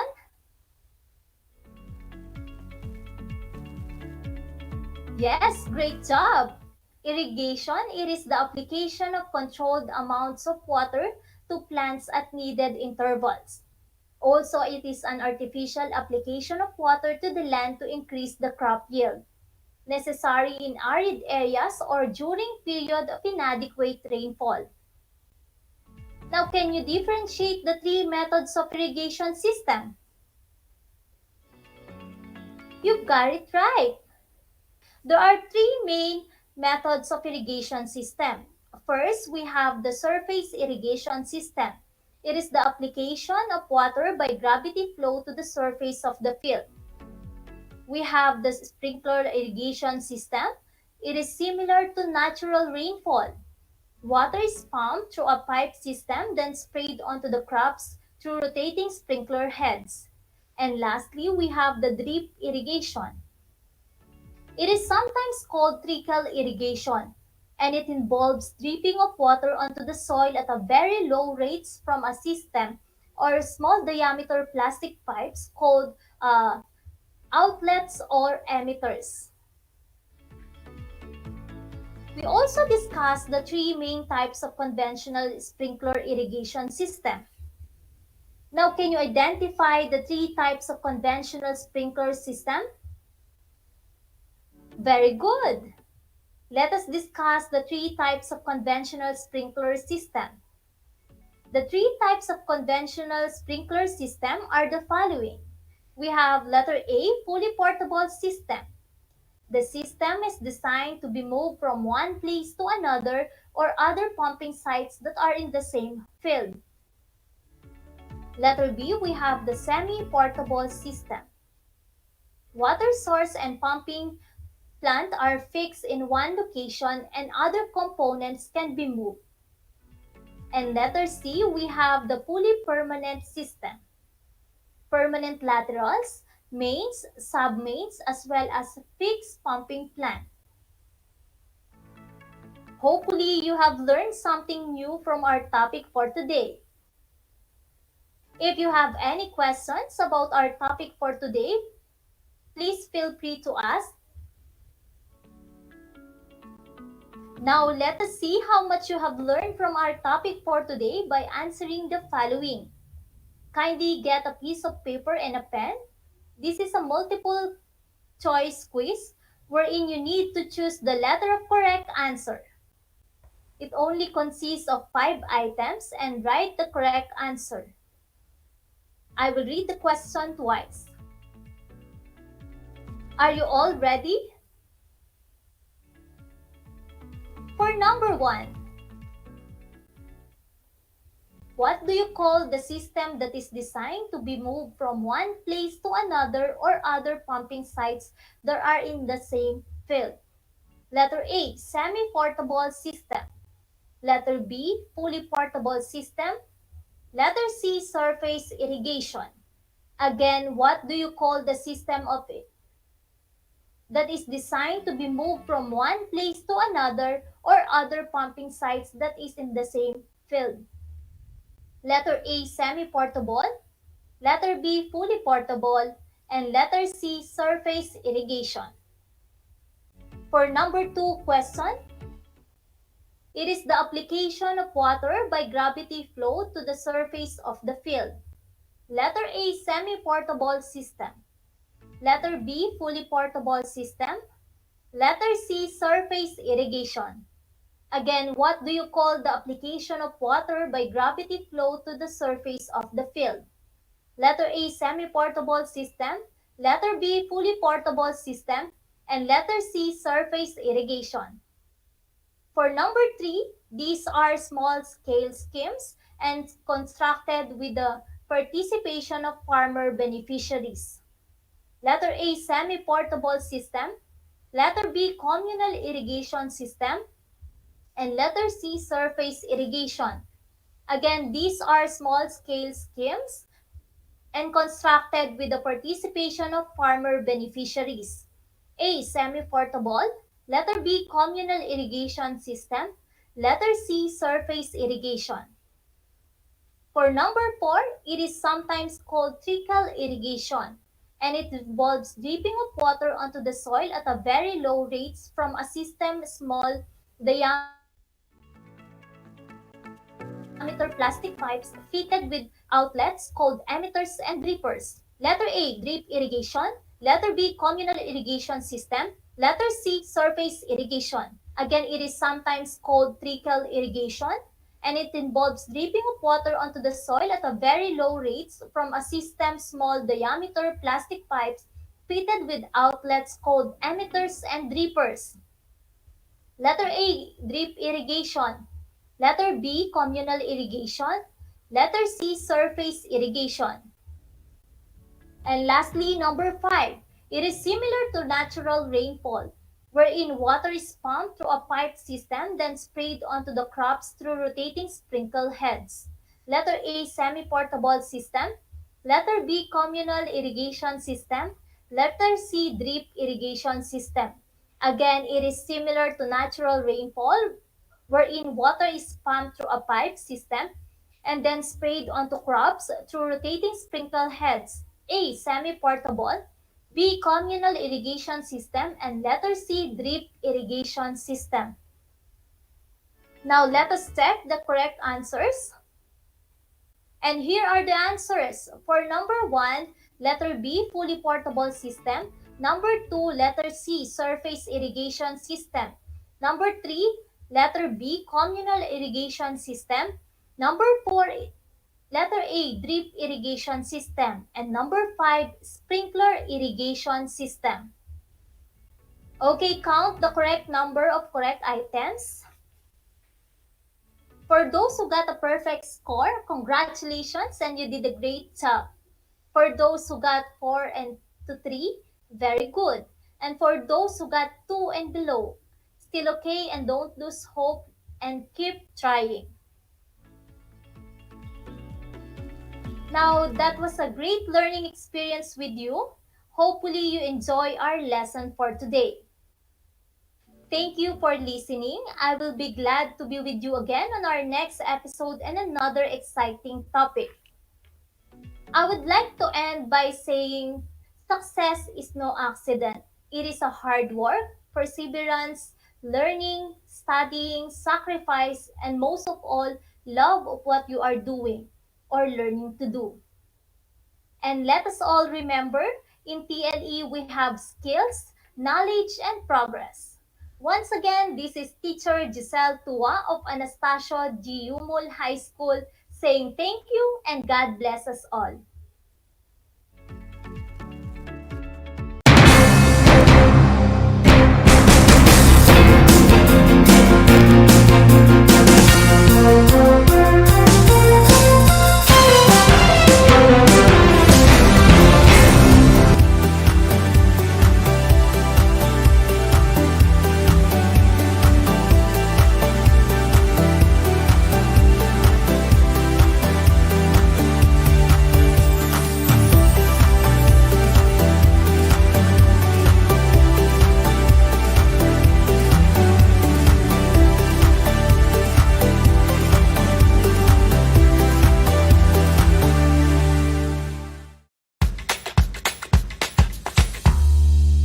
Alam niyo ba na ang whale shark ay hindi isang whale? Ang whale shark o butanding ay kinikilalang world's largest fish at tinatawag gentle giants. May sukat itong 12 meters. Maliliit ang ngipin ng butanding, kaya naman planktons o maliliit na hipon at isda lang ang kaya nilang kainin. Simula noong 2011, marami nang nahumaling mag-whale shark watching sa Oslob, Cebu. Alam niyo na, yan ang whale shark! This is My Story. This is My Story. Hosted by Mitch Desunia. Tuwing Sabado, alas 3 hanggang alas 4 ng hapon. Mapapakinggan dito sa Radyo Pilipino at mapapanood sa RTV Tarlac Channel 26. This is My Story. Gutom ka ba sa impormasyon? May namiss ka bang subject at leksyon? Gusto mo bang alalahanin ang nakaraan o dagdagan ang iyong kaalaman? Lahat yan alamin natin because the professor is in. Professor on air and online. Kasama si Professor Willie Perez. Isang oras na kaalaman, isang oras na makabuluhan. Professor On Air, mamangha at tumawa sa mga tips at trivia. Sa gabay at tanong, sagot ka rin niya. Professor On Air and online. Kasama si Professor Willie Perez. Tuwing Sabado, alas 10 hanggang alas 11 ng umaga. Mapapakinggan sa Radyo Pilipino at mapapanood sa RTV Tarlac Channel 26. Professor On Air.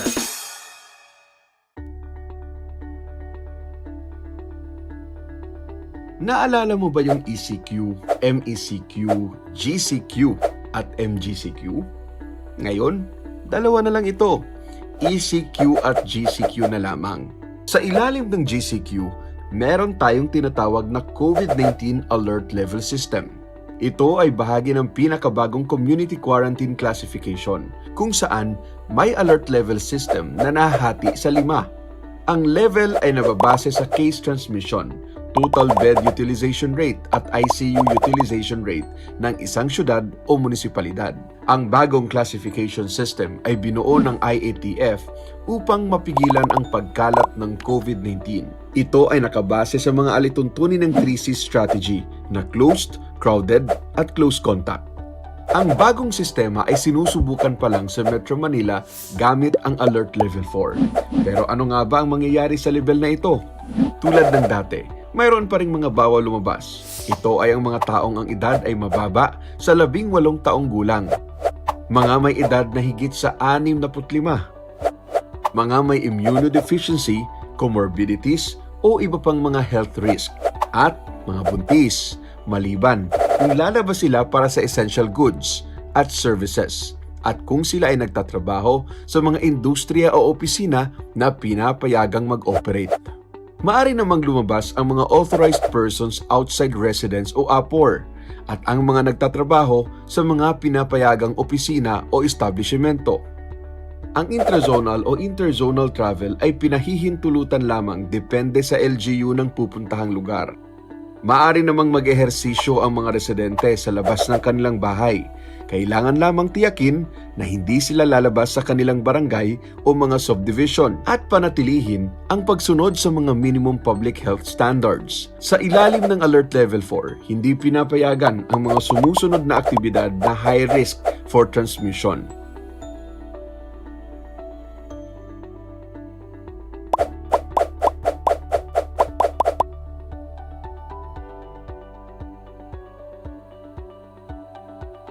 Pinapayagan pa rin namang mag-operate ang ilang essential stores tulad ng grocery at butika. Para sa mga restaurant, maaaring mag-dine-in sa alfresco o outdoor restaurants pero hanggang 30% capacity lamang. Pinapayagan naman ang indoor dine-in ng 10% capacity pero para lamang sa mga bakunado. Samantala, upang matiyak ang seguridad ng customers, kailangan maglagay pa rin ng acrylic divider sa mga lamesa, magsagawa ng regular na disinfection, at magpatupad ng tamang seating arrangement ang bawat restaurant. Tungkulin rin ng restaurant na tiyakin na ang lahat ng kanilang empleyado ay fully vaccinated. Kagaya ng ibang alert levels, 100% fully operational ang lahat ng take-out delivery services. Anumang oras ay maaaring magpatupad o magrekomenda ang LGU ng pagbabago sa kapasidad ng kada restaurant depende sa kaso ng COVID-19 sa kanilang bayan. Pinapayagan ang 10% capacity para sa mga indoor barbershop o salon, samantalang 30% capacity naman para sa mga outdoor shops. Kailangan ding tiyakin na lahat ay fully vaccinated at laging sumusunod sa minimum public health standard. Maaari pa ring magsagawa ng lamay, misa, at iba pang religious at necrological activities sa ilalim ng Alert Level 4. Tiyakin lamang na sundin ang 30% capacity para sa outdoor na pwedeng itaas hanggang 40% capacity para sa mga bakunado. Samantalang ang mga pari, pastor, imam o sino mang mag-assist sa simbahan ay kinakailangang fully vaccinated at ang mga lamay ay limitado lamang sa mga immediate family members. Patuloy ding hinihikayat ang mga kumpanya na ipatupad ang work from home arrangement.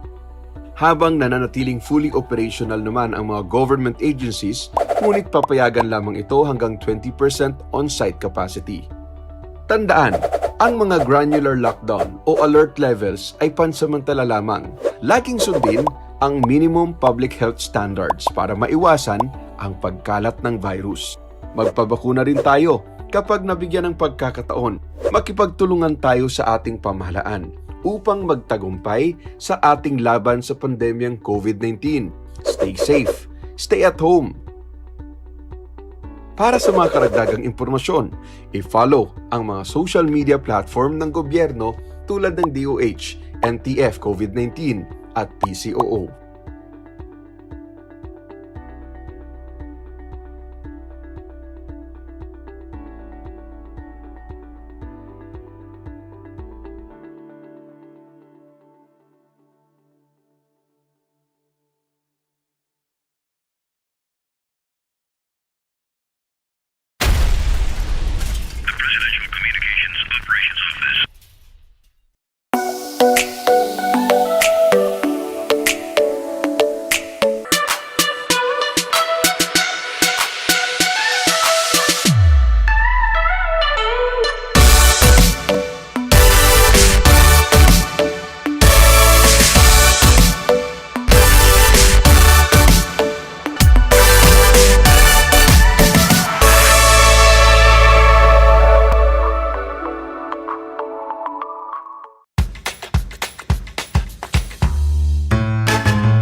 Alam niyo ba na ang salitang yoyo at ang makabagong bersyon nito ay naimbento ng isang Pilipinong nagngangalang Pedro Flores?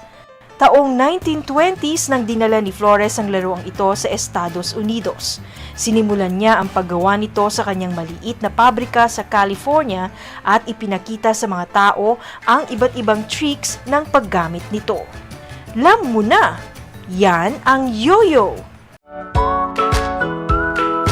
How are you today? Hello, everyone. Hello, learners of Tarlac. Good morning, Math Talino Grade 4 learners! Welcome to Aral TarlakHenyo here on RTV Tarlac Channel 26. Simulcast over DCTC Radyo Pilipino Tarlac. I'm Sir Glenn, your teacher broadcaster. Broadcasting live here at Paniki Tarlac. Remotely here in Concepcion, Tarlac. Live here at Barangay Pedro Elquines, Mayantok, Tarlac. Broadcasting live from Ramos National High School. Your anchor teacher today for grade 9 mathematics. Your partner in education this time of pandemic.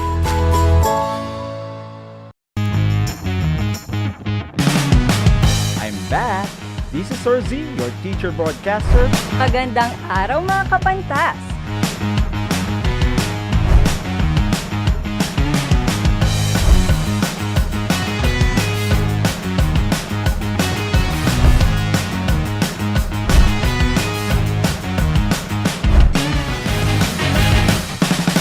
Welcome to Aral TarlakHenyo.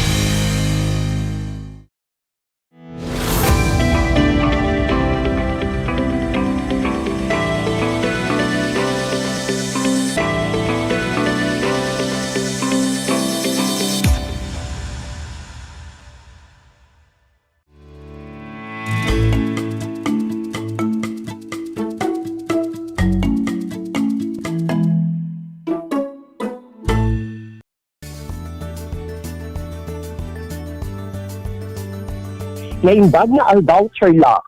Welcome to Aral TarlakHenyo here on RTV Tarlac, Channel 26. Simulcast over DCTC 828 Radyo Pilipino Tarlac.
Naimbag na Aldaw Tarlac.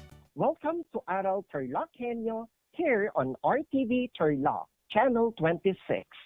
Simulcast over DCTC 828 Radio Filipino, Tarlac, via remote live broadcast from Moncada, Tarlac. I am Norman Valentino, your teacher broadcaster for Health Grade 9. Join me as we learn together in this 25 minutes of meaningful discussion. Before we start, I just want to make some important reminders before listening to our broadcast.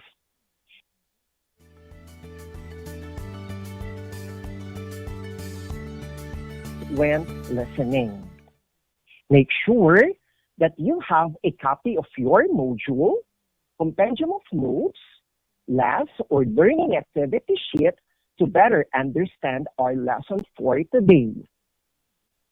An important reminder to all our listeners, especially to our dear students and parents, please feel free and comfortable to ask questions during and after this broadcast. You can post your questions, clarifications, and queries via the live stream of Aral TarlakHenyo here on RTV Tarlac, Channel 26. Post a message on our Class GC or through SMS.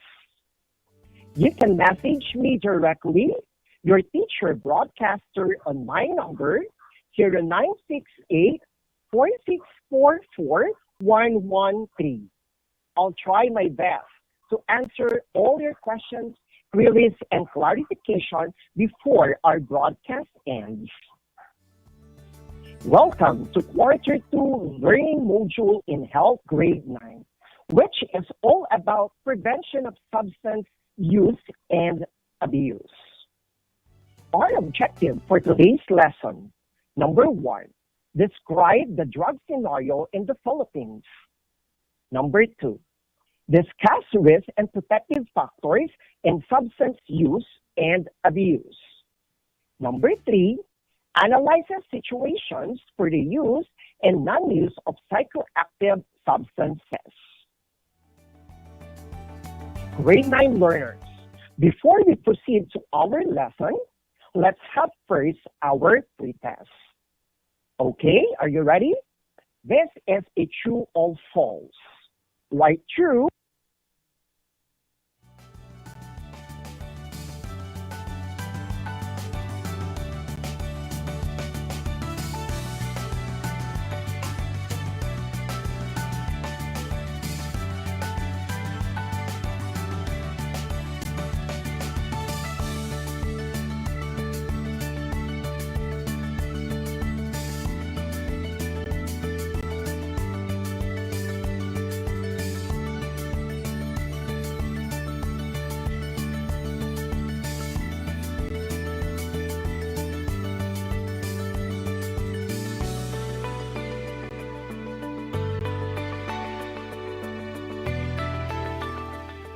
Teenagers who engage in drug use and abuse are prone to drop out and fail in their academic performance.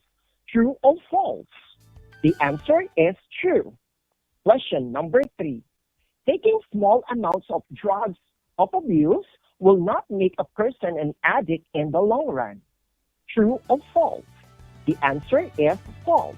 Number 4. There are healthy and enjoyable things to do than taking drugs. True or false? The answer is true. Number 5. Marijuana and inhalants are the most commonly abused drugs in the state.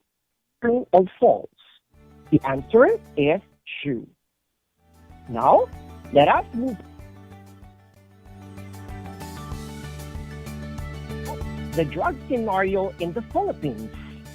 You will be given information about the study conducted by the DDB or Dangerous Drugs Board. DDB is the lead government agency which plans, publishes, and initiates programs and projects necessary to combat and reduce the illegal distribution, manufacture, and sale of drugs of abuse. You will also be introduced to basic terms used in the study of substance use and abuse. In the year 2004, an estimate of 6.7 million drug users in the Philippines was recorded by the Dangerous Drug Board, or DDB.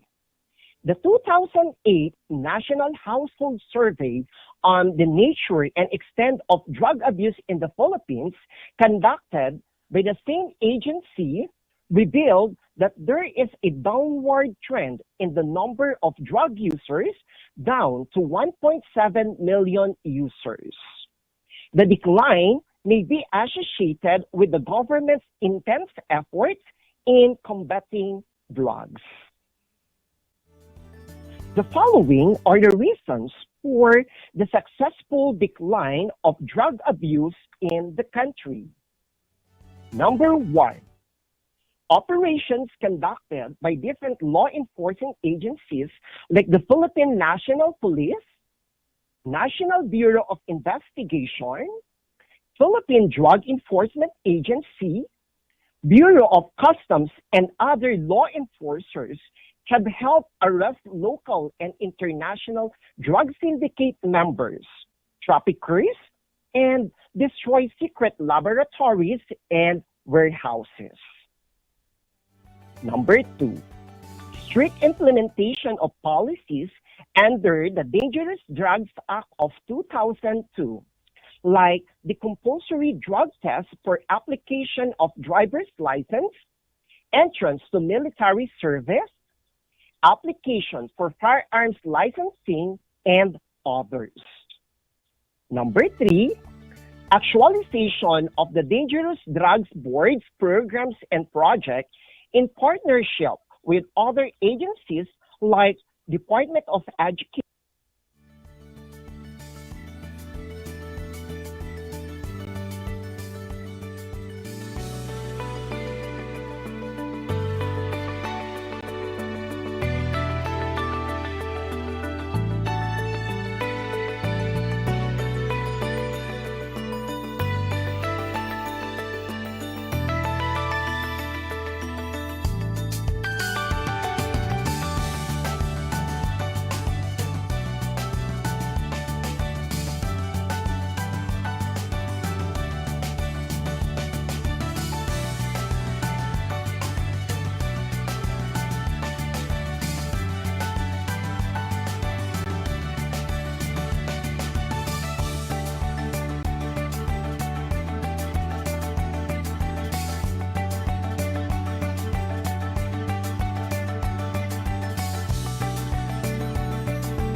Are positive efforts bearing fruits and achievements. However, the government does not rest on its laurels, but rather creates more productive programs and projects to make the country a drug-resistant society. Now, let us discuss the common concepts in drug education. What is drugs? Drugs are any substances or chemicals which, when taken into the body, either through nasal, oral, transdermal, or intravenous way, have psychological, emotional, and behavioral effects on a person. Drug of abuse are drugs commonly abused by users. In the Philippines, the 3 drugs of abuse are shabu, marijuana, and inhalants. Drug dependence is a cluster of physiological, behavioral, and cognitive phenomena.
dependence is a cluster of physiological, behavioral, and cognitive phenomena of variable intensity in which the use of a drug takes on a high priority, thereby creating a strong desire to take the substance. Drug misuse is the use of a substance incoherent or inconsistent with the prescribed dosage or frequency of use. Drug abuse. It is the use of a substance for non-medicinal purposes. Abuse leads to organ damage like brain damage, addiction, and troubled behavioral patterns. Lastly, drug tolerance. It is the condition of the body to adapt to the effects of substances to the body, thus requiring an even larger amount of the substance to experience the same physiological and mental effect experienced when taking the smaller dosage. Our next lesson focuses on the different risks and protective factors in substance use, abuse, and drug dependence. The misuse, use, and abuse of drugs are the result of various factors surrounding a person. These factors either increase or decrease the possibility of a person to use drugs. Risk factors are those influences which increase the chances of using, misusing, and abusing drugs. Protective factors, on the other hand, are those influences which decrease the chances of using, misusing, and abusing drugs. According to studies, protective factors counterbalance negative effect of risk factors. It is important to understand that it does necessarily mean that several risk factors present make a healthy high susceptible to drug use, misuse, and abuse. Protective factors, even if few in numbers, may be enough to work against the risk factors. More so, if there are several of these protective influences. These factors are composed of influences in different domains of life. These domains of life which affects drug use and abuse are personal, family, peer and friends, school, and community. Now, let's talk about the risk and protective factors in the use, misuse, and abuse of drugs. First domain is personal. Early aggressive behavior versus self-control. Risk factors are the following: use of drugs at an early age, risk-taking behavior, experimentation, poor social skills and interaction, childhood problems, feelings of isolation, while protective factors include self-control behavior, good reasoning skills, excellent social skills, positive interaction with people, and sense of belonging. Second domain is family. Weak parental guidance versus strong parental guidance. Risk factors are history and patterns of drug use, attitudes toward drug use, poor parenting and child rearing, inconsistent family rules, poor family values, and poor family ties. While protective factors are the following: good communication with people, positive family relationship, clear and consistent family rules, strong family values, positive expectation to child success in family, school, and community. Lastly, resilience on family for emotional support. Third domain, peers and friends. Substance abuse versus academic excellence. association with peers and friends known to use gateway drugs such as cigarettes and alcohol, and preference to stay with peers and friends than with family are the risk factors, while association with peers and friends who do not use gateway drugs, formation of friendships, reliance on friends for emotional support, and inviting friends at home to know the family are the protective factors. Fourth domain, school. Availability of drugs versus strong anti-drug policies.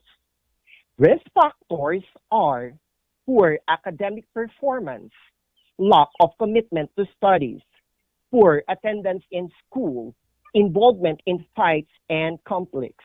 While protective factors are good to excellent academic performance, joins extracurricular activities and school organizations, shows interest in attending classes. And the fifth domain is the community. Poverty versus strong community relationship. And these are the risk factors. Easy access to gateway drugs, poor community organization and neighborhood relationship, poor implementation of community laws, and negative attitude which favor drug use. While protective factors are strong community relationships, active and positive community programs, projects, and activities for the youth, positive attitude which combat drug use, and strong community advocacy against drugs. Can you remember what are the 5 domains in life?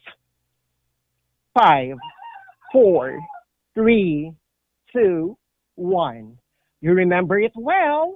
These are the personal, family, peer and friends, school, and community. What are the risk and protective factors?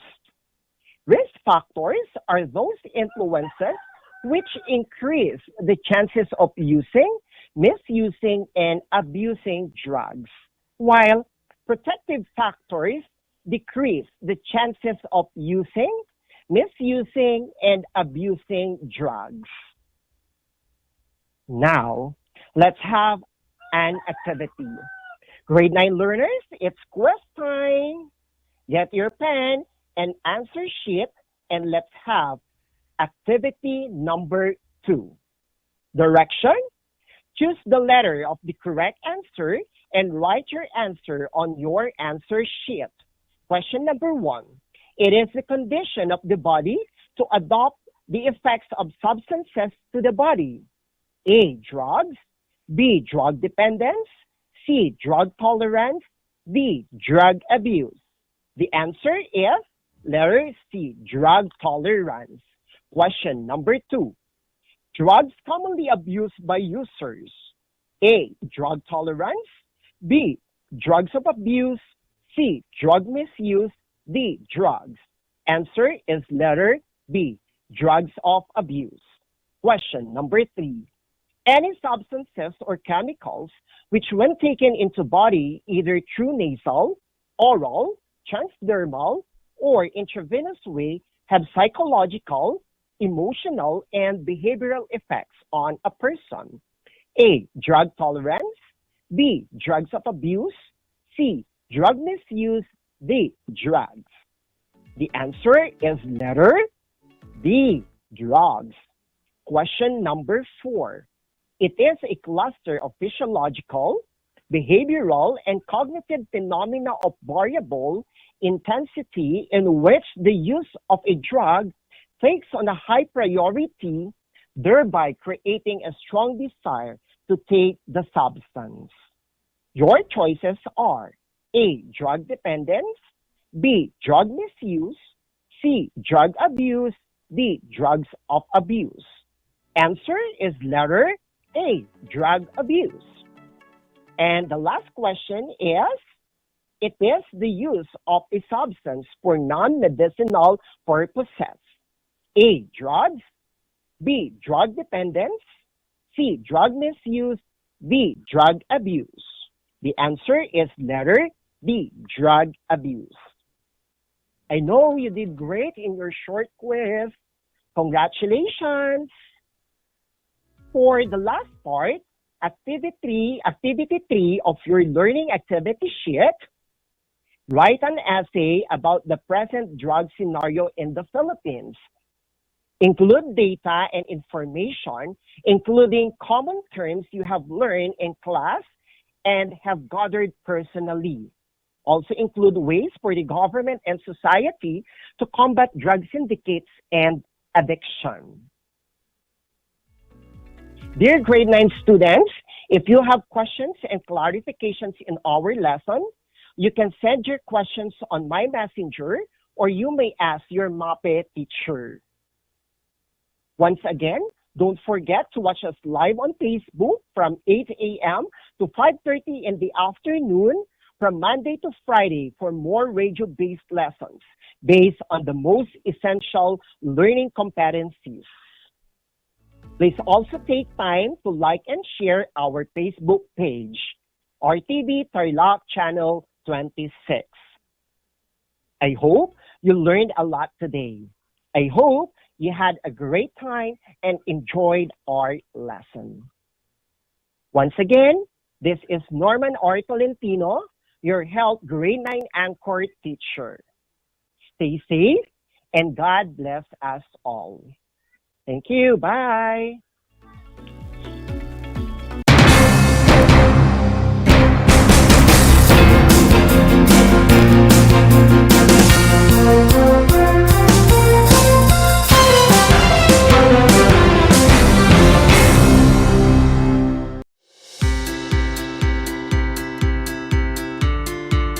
Upang matugunan ang mga kinakaharap na pagsubok ng mga guro at mag-aaral sa gitna ng kasalukuyang pandemya, nagsanib tulong sina Congressman Charlie Cojuangco ng unang distrito ng Tarlac, DEPED Region 3 Regional Director Dr. May B. Eclar at Tarlac Schools Division Superintendent Dr. Ronaldo Pozon para sa isang napapanahong proyekto na tinaguriang Project Shine, Aral TarlakHenyo. Ang mga mag-aaral ng Grade 4 at Grade 5, ganon din ang Grades 8 and 9 sa buong probinsya ng Tarlac, kasalukuyang sumasailalim sa radio-based instruction. Katuwang ang himpilang DZTZ 828 kHz AM at RTV Tarlac, Channel 26. Ang Tarlac po nangunguna po ngayon pagdating po sa radio-based instruction. Marami pong humahanga sa atin. I'm very happy this station, itong DCTC, could reach the whole of Region 3. Hindi natin alam, we are contributing. We are creating a very big dent in the history of Philippine education. And I am proud. I am here in Tarlac. This is the noble cause of education in which you and I, without you knowing it, we are bound to do.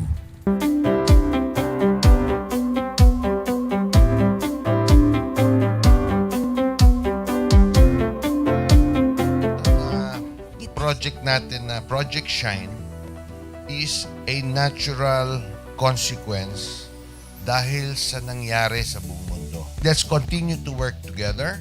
I think it's very Filipino to practice bayanihan in anything or most of the things that we do.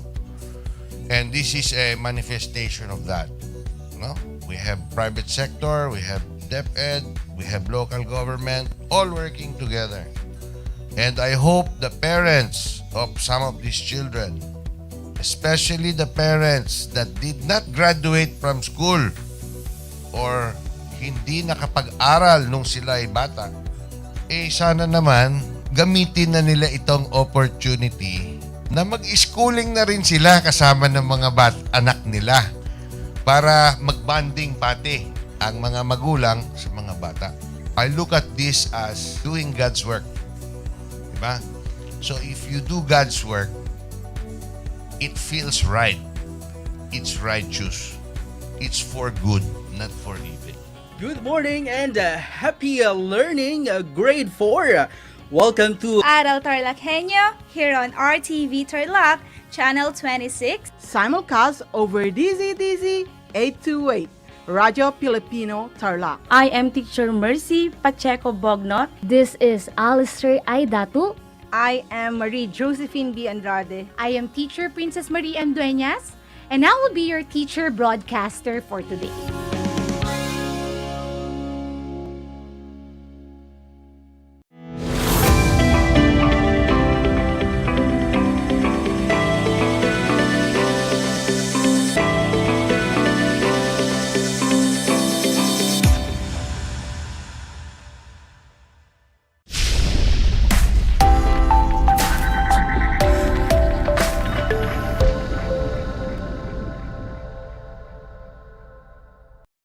Welcome to Aral TarlakHenyo here on RTV Channel 26, simulcast over DCTC Radio Filipino Tarlac. I am Nurse Kichi, your segment host for today's episode for Health Hour, Urinary Tract Infection, mga karagdagang impormasyon. Good afternoon mga ka-RTV, kumusta na kayo? Kumusta naman ang ating Pasko at bagong taon? Naway ligtas tayong lahat. Ngayon po, pag-uusapan natin ang tungkol sa urinary tract infection na madalas akala natin ay isang simpleng sakit lamang siya. And minsan, pag nararanasan natin na mahirap umihi o nahirapan tayong umihi at may kasabay itong lagnat at sinasabi na natin kaagad na ito ay urinary tract infection or UTI. So ngayong hapon po ay mabibigyan linaw at madadagdagan ang ating kaalaman tungkol sa urinary tract infection. Nais ko na pong ipakilala sa inyo ang ating special guest, ang ating medical officer, Dr. Marilyn Manalo. Good afternoon po sa inyong lahat. No? Magandang hapon po sa lahat po ng mga nakikinig sa ating mga aral, kasama sa mga Aral TarlakHenyo. Happy New Year po, no? Kumusta ang inyong New Year, Ma'am Kit? Masaya, Doc. Hopefully, hindi ako nagka-UTI. Okay. Marami na tayong mga napag-uusapang mga iba't ibang mga lifestyle diseases. So ngayon, magpunta tayo. Gusto kong i-discuss sa inyo yung laging reason bakit laging nag-absent yung mga kasama natin, laging nagpapacheck up sa clinic, itong urinary tract infection. Kailangan mas maliwanagan sila kung anong ibig sabihin ng meron kang UTI. Okay, Doc. So, ano nga po ba ang urinary tract infection or yung UTI? Usually yung UTI po, yun yung infection na nakikita sa ating urinary system kung saan lumalabas yung ihi ng katawan natin, yung mga waste products ng katawan natin. So, i-discuss muna natin, Ma'am Kit, kung ano ba yung mga part ng urinary system natin, no? So, meron tayong urethra, no? Kung saan lumalabas yung ihi, bladder, yung storage po ng ihi, yung ureter, kung saan dumadalo po yung ihi, at saka yung kidneys natin, kung saan nagfi-filter po, no? Pinifilter ng katawan natin yung dumi, no? Ng ihi, yung mga fluids po natin sa katawan. So, yung urinary tract infection yun na yung bacteria na umaakyat po sa system po natin, no, nag-umpisa sa urethra. Usually po sa bladder sila usually doon nagpupunta yung mga bacteria. So namamaga yung pantog po natin, no. Saan ba nakukuha yon? Usually yung bacteria galing sa bituka, no. Lalo na sa rectum. Kapag tumatai tayo, hindi nahugasan ng maayos, pumapasok yung bacteria doon sa urethra natin, doon sa yung maliit na tubo kung saan lumalabas yung ihi natin, umaakyat po siya papunta sa mga parts po ng urinary system po natin, no? So kapag nagkaroon po yan, umakyat po yung bacteria, which is most common yung E. coli po na tinatawag natin, no? Namamaga po yung mga pantog natin, doon po nag-uumpisa yung infection po natin. So, importante po talaga yung proper hygiene, ano, doktora? Oo, syempre lalo na kapag sa mga babae po, most common po na nagkakaroon sila ng infection po sa ihi. Kasi maliit lang po yung urethra natin, no? Yung daloy ng ihi sa babae na malapit lang siya sa rectum, no? Kaya kapag nagsi-CR tayo, yung mga babae po, sinasabihan natin na kapag naguhugas sila, dapat sa harap papunta sa likod. Hindi likod papunta sa harap kasi yung bacteria papasok po siya sa taas. Magpe-penetrate siya doon sa mga bladder natin. So magkukos ulit siya ng pamamaga ng pantog po natin. Okay. So, Doc, pag wala tayong mga nararamdamang iba tungkol ay sa ating urinary system, so ibig sabihin, healthy po yung ating urinary system, ano? Oo, kasi Pero, dapat yung ihi dapat sterile yan, malinis po. Wala kang makikitang bakterya, Ma'am Kit. So, opo. So, ano yung kulay ng healthy na ihi, Doc? Usually dapat yan yellow, light yellow po siya. White to light yellow po yung kulay ng ihi. Kapag dark yellow po yung ihi or may amoy po, ibig sabihin meron ka ng ongoing infection. Okay. So, Doktora, ano po ba yung mga, dahil na i-discuss na ninyo kung ano yung simpleng discussion, kung ano yung parts ng ating urinary system, so nabivisualize na ng ating mga ka-RTV, ng ating mga tagapagkinig at tagapanood, kung ano ang ating pinag-uusapan, kung anong parte ng ating katawan. So ano po ba yung mga posibleng simptomas na pwede nating sabihin na tayo ay mayroong UTI? Usually, ma'am, ang UTI kasi ano yan dalawa yan, di ba? Lower urinary tract infection at saka yung upper urinary tract infection.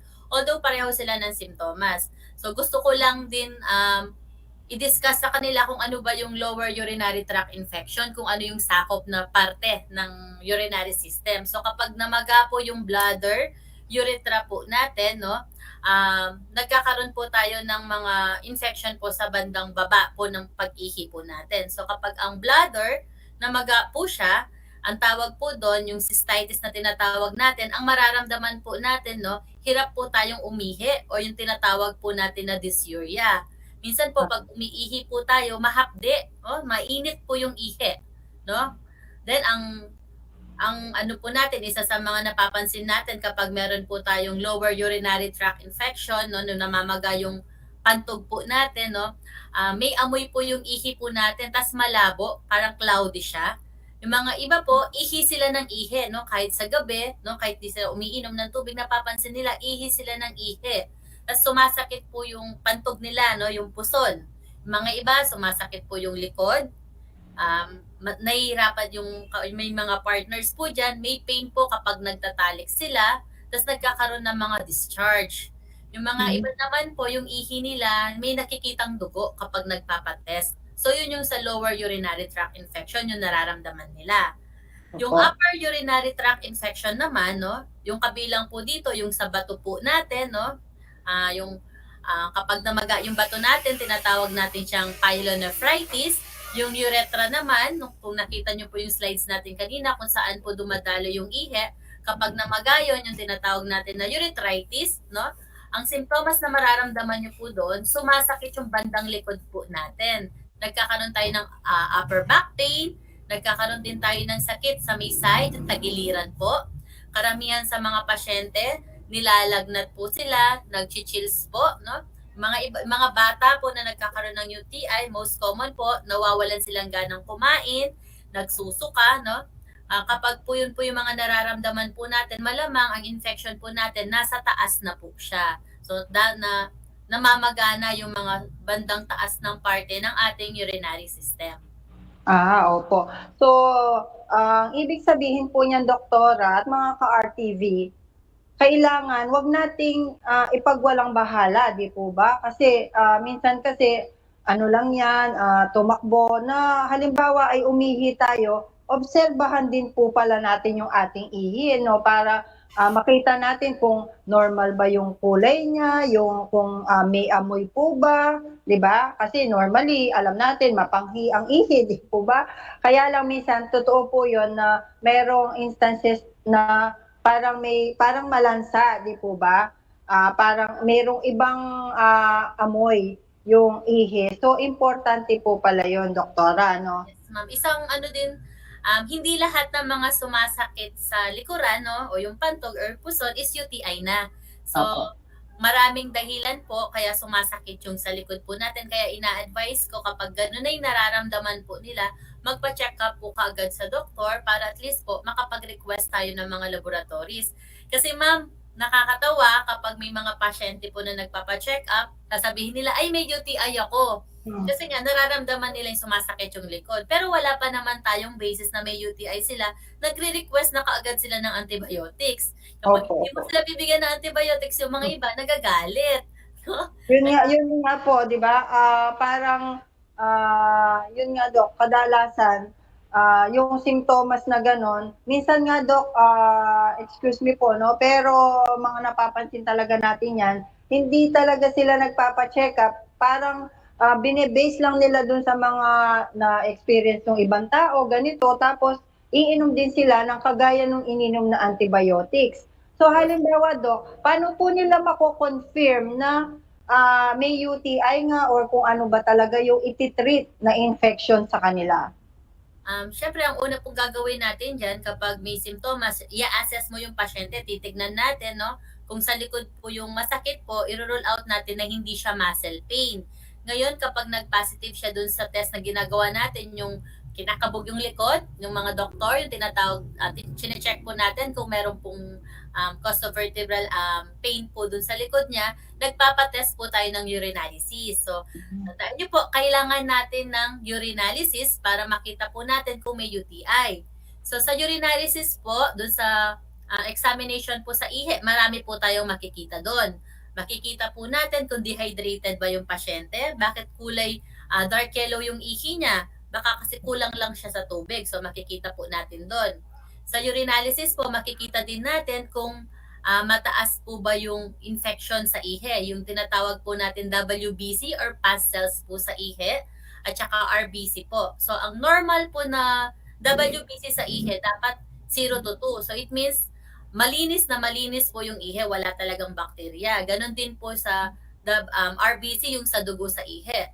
Normally, dapat ang babae hindi siya, at saka lalaki, hindi sila nagkakaroon ng blood sa ihi. Unless, syempre, kapag nag-mens ang babae, pero sa lalaki, dapat hindi mo yan makikitaan ng dugo sa ihi. So, ang normal po is 0 to 2. Para makita natin na may infection po siya sa ihi, kapag umaabot na po ng 10, 5 to 10 above yung infection po, yung mga numbers po doon, at the same time po may mga nararamdaman na po siya, no? Sumasakit na yung likod niya, may mga simptomas, doon po natin dinadiagnose na may urinary tract infection po siya. Then sa ihi din, ma'am, makikita din natin doon kung okay ba yung function ng yung filtration po ng kidneys natin, kasi kapag may sugar na dun sa ihi lumalabas, malamang po mataas yung sugar niya sa katawan. So, importante po muna na makita po muna yung urinalysis bago tayo mag-diagnose po na may infection po siya sa ihi. Bago tayo magbigay ng antibiotics. Pagka Dok, halimbawa, bakit kaya tayo nagkakaroon ng urinary tract infection? At sino ang madalas magkaroon ng UTI based sa mga ninyo, pasyente, ganon? Nga, katulad ng sinabi ko kanina, madalas magkaroon ng infection mga babae. No, kasi nga maliit lang yung passageway ng ihi nila, yung urethra nila compared po sa lalaki. No? So ang lalaki, madalang lang yan magka-infection. Usually nagkaka-infection sila kapag nasa 50 years old and above sila, dahil kumakapal na yung prostate nila, so nahihirapan lumabas yung ihi, no? Karamihan din sa nagkakaroon ng infection po sa ihi, no, yung pinipigilan nila yung pag-ihi nila, no? So, lalo na syempre tayo, kapag marami tayong ginagawa, ayaw natin ma-istorbo doon sa ginagawa natin kasi gusto natin tuloy-tuloy. Pinipigilan natin yung pag-ihi po natin. Mali po yun. No? Kasi kapag pinipigilan nyo po yung pag-ihi po, yung bacteria, nagstay siya doon sa pantog, pwede na po siyang umakyat doon sa urethra natin, doon sa daluyan ng ihi. Hanggang aakyat na po yan sa bato natin, no? Pwede na siya mag-cause ng pamamaga po dun sa mga urinary parts po natin. So, dapat pag naiihi kayo, dire-diretso po. Huwag nyo din biglain. Dapat dahan-dahan din para ma-flush out lahat. No? Okay. Kaya din nagkaka-infection ng mga babae. Kapag nagsi-CR sila, kapag yung comfort room is marumi, lalo na sa mga public CR, syempre, yung mga babae, uupuan po nila yan. No? Hindi nila linisin. Dapat malinis talaga yung toilet. Kasi aakyat yung bacteria na naman ulit dun sa puwerta po natin.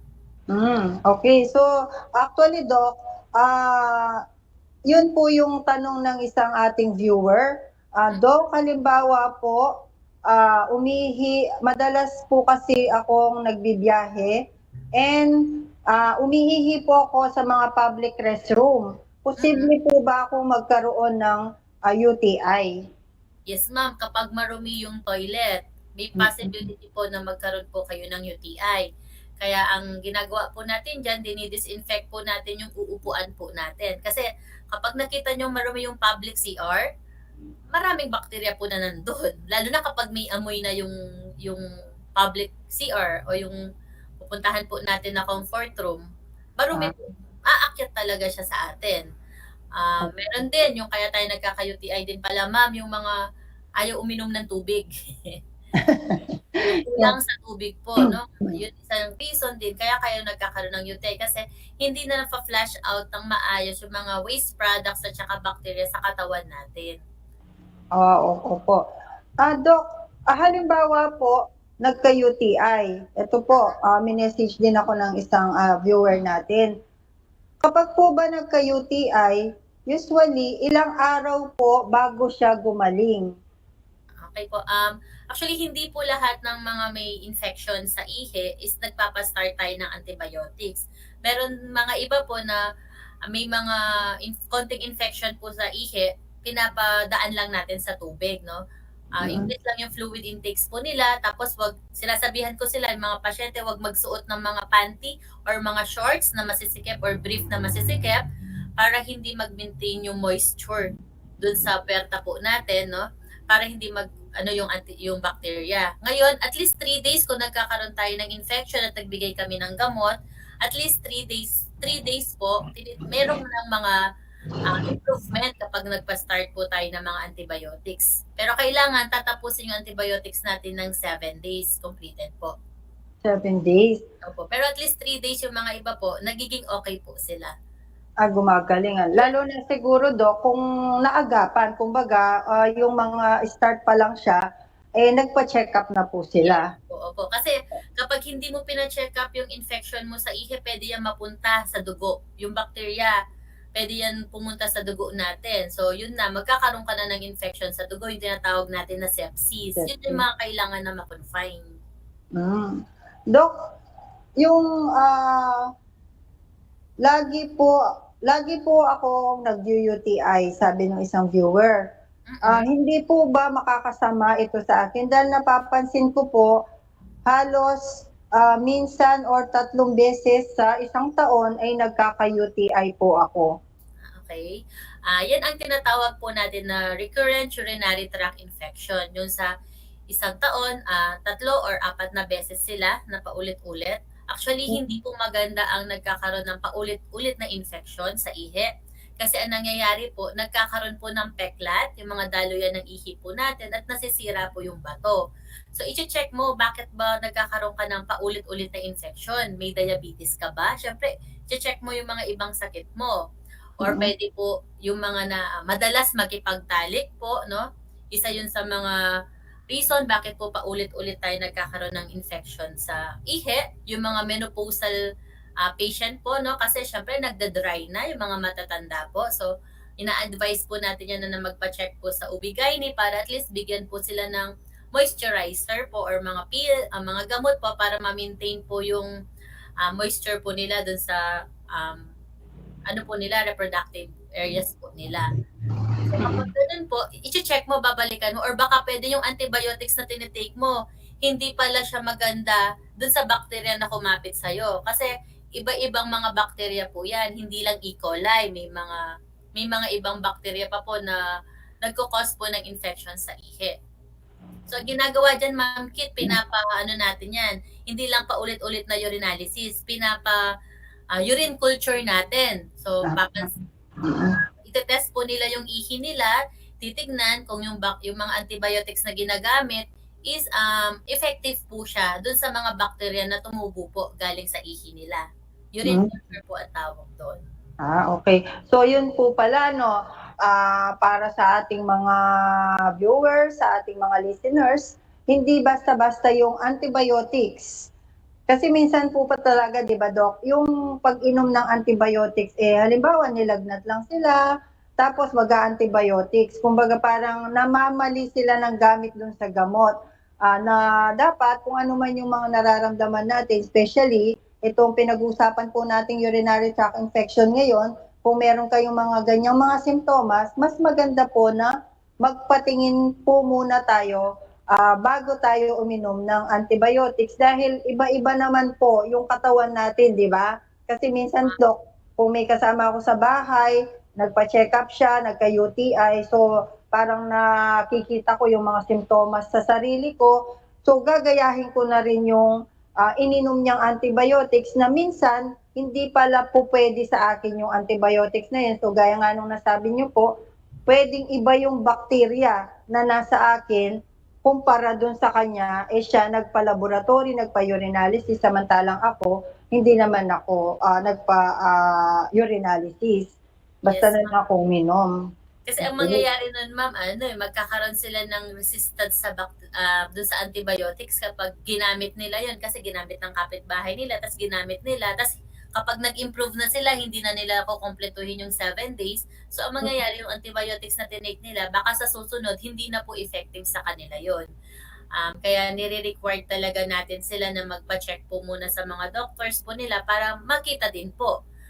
Pwede rin kasi, ma'am, na kaya sumasakit din yung likuran natin, yung sa pantog. Pwede kasing kidney stones din yan. Ang kidney stones, hindi po yan kailangan ng antibiotics. So, makikita mo rin yan sa ihe. Lalo na sa mga lalaki po, kapag nagpa-urinalysis po sila, tapos nakita mataas po yung dugo sa ihe, no, pwede po nagkakaroon na po kayo ng bato sa mismong bato, yung kidney stones na tinatawag natin. Hindi kailangan ng antibiotics po doon. No, kaya hindi po lahat ng sumasakit po sa likod or sumasakit po yung pag-ihi is kailangan ng antibiotics. Sa mga babae naman, ma'am, akala nila pag umiihi sila is may masakit, tapos may infection. Mali mo, ano pala siya, ang problema nila is fungal infection, hindi po yung bacteria.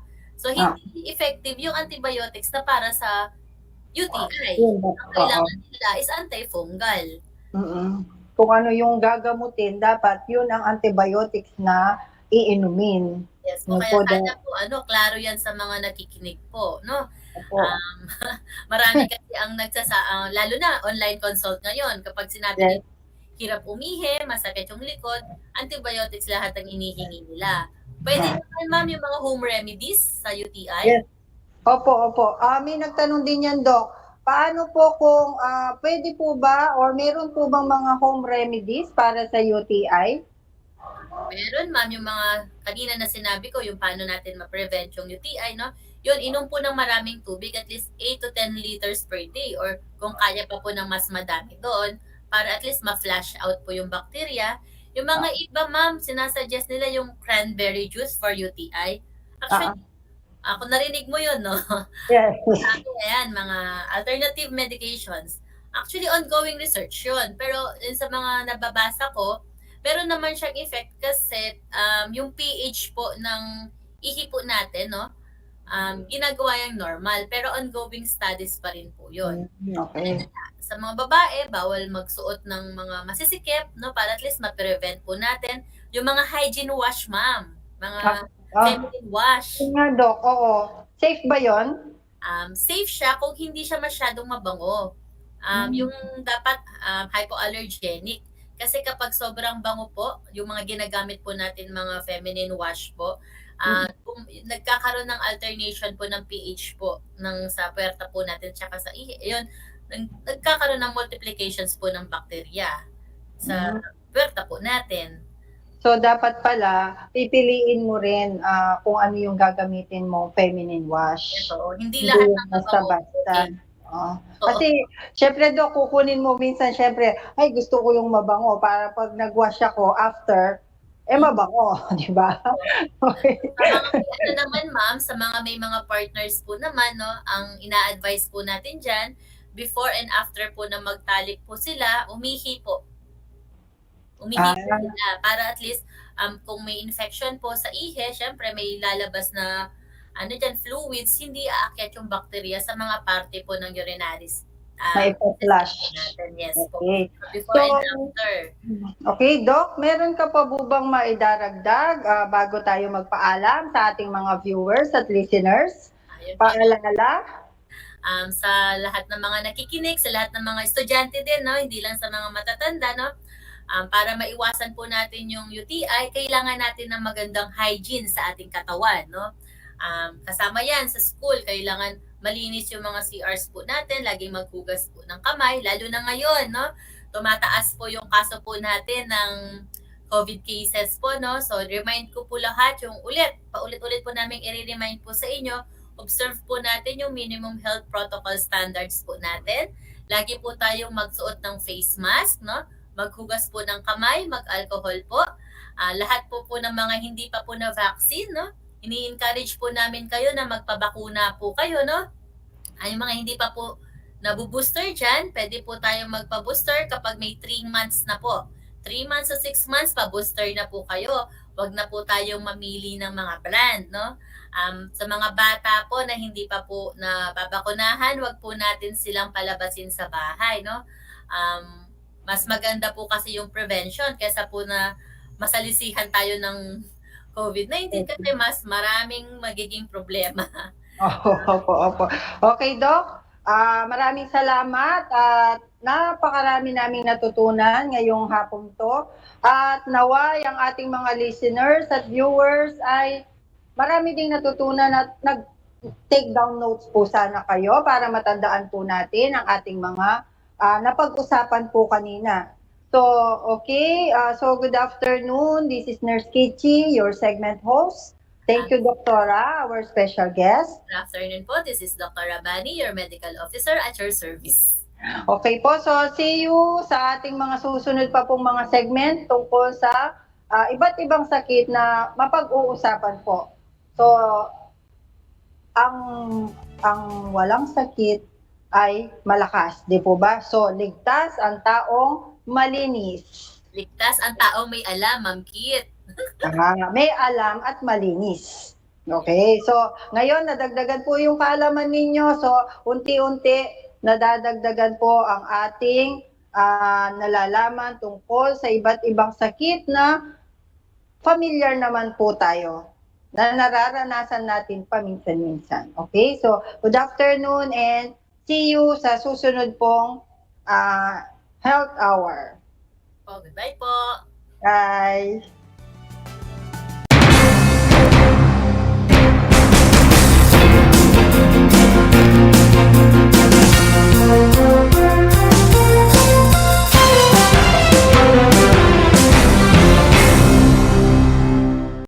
Kumusta mga giliw kong tagapakinig? Nagbabalik ang inyong paaralang panghimpapawid, Aral TarlakHenyo sa RTV Tarlac, Channel 26 at sa bayang naririnig sa DCTC 828 Radyo Pilipino Tarlac. Tayo rin ay napapanood sa FB Live ng RTV Tarlac Channel 26. Sumasahimpapawid mula sa bayan ng Pura Tarlac, mula sa bayan ng San Clemente, mula rito sa Purok Elementary School, Pura Tarlac, sa bayan ng Kapas Tarlac. Ako, ang inyong guro,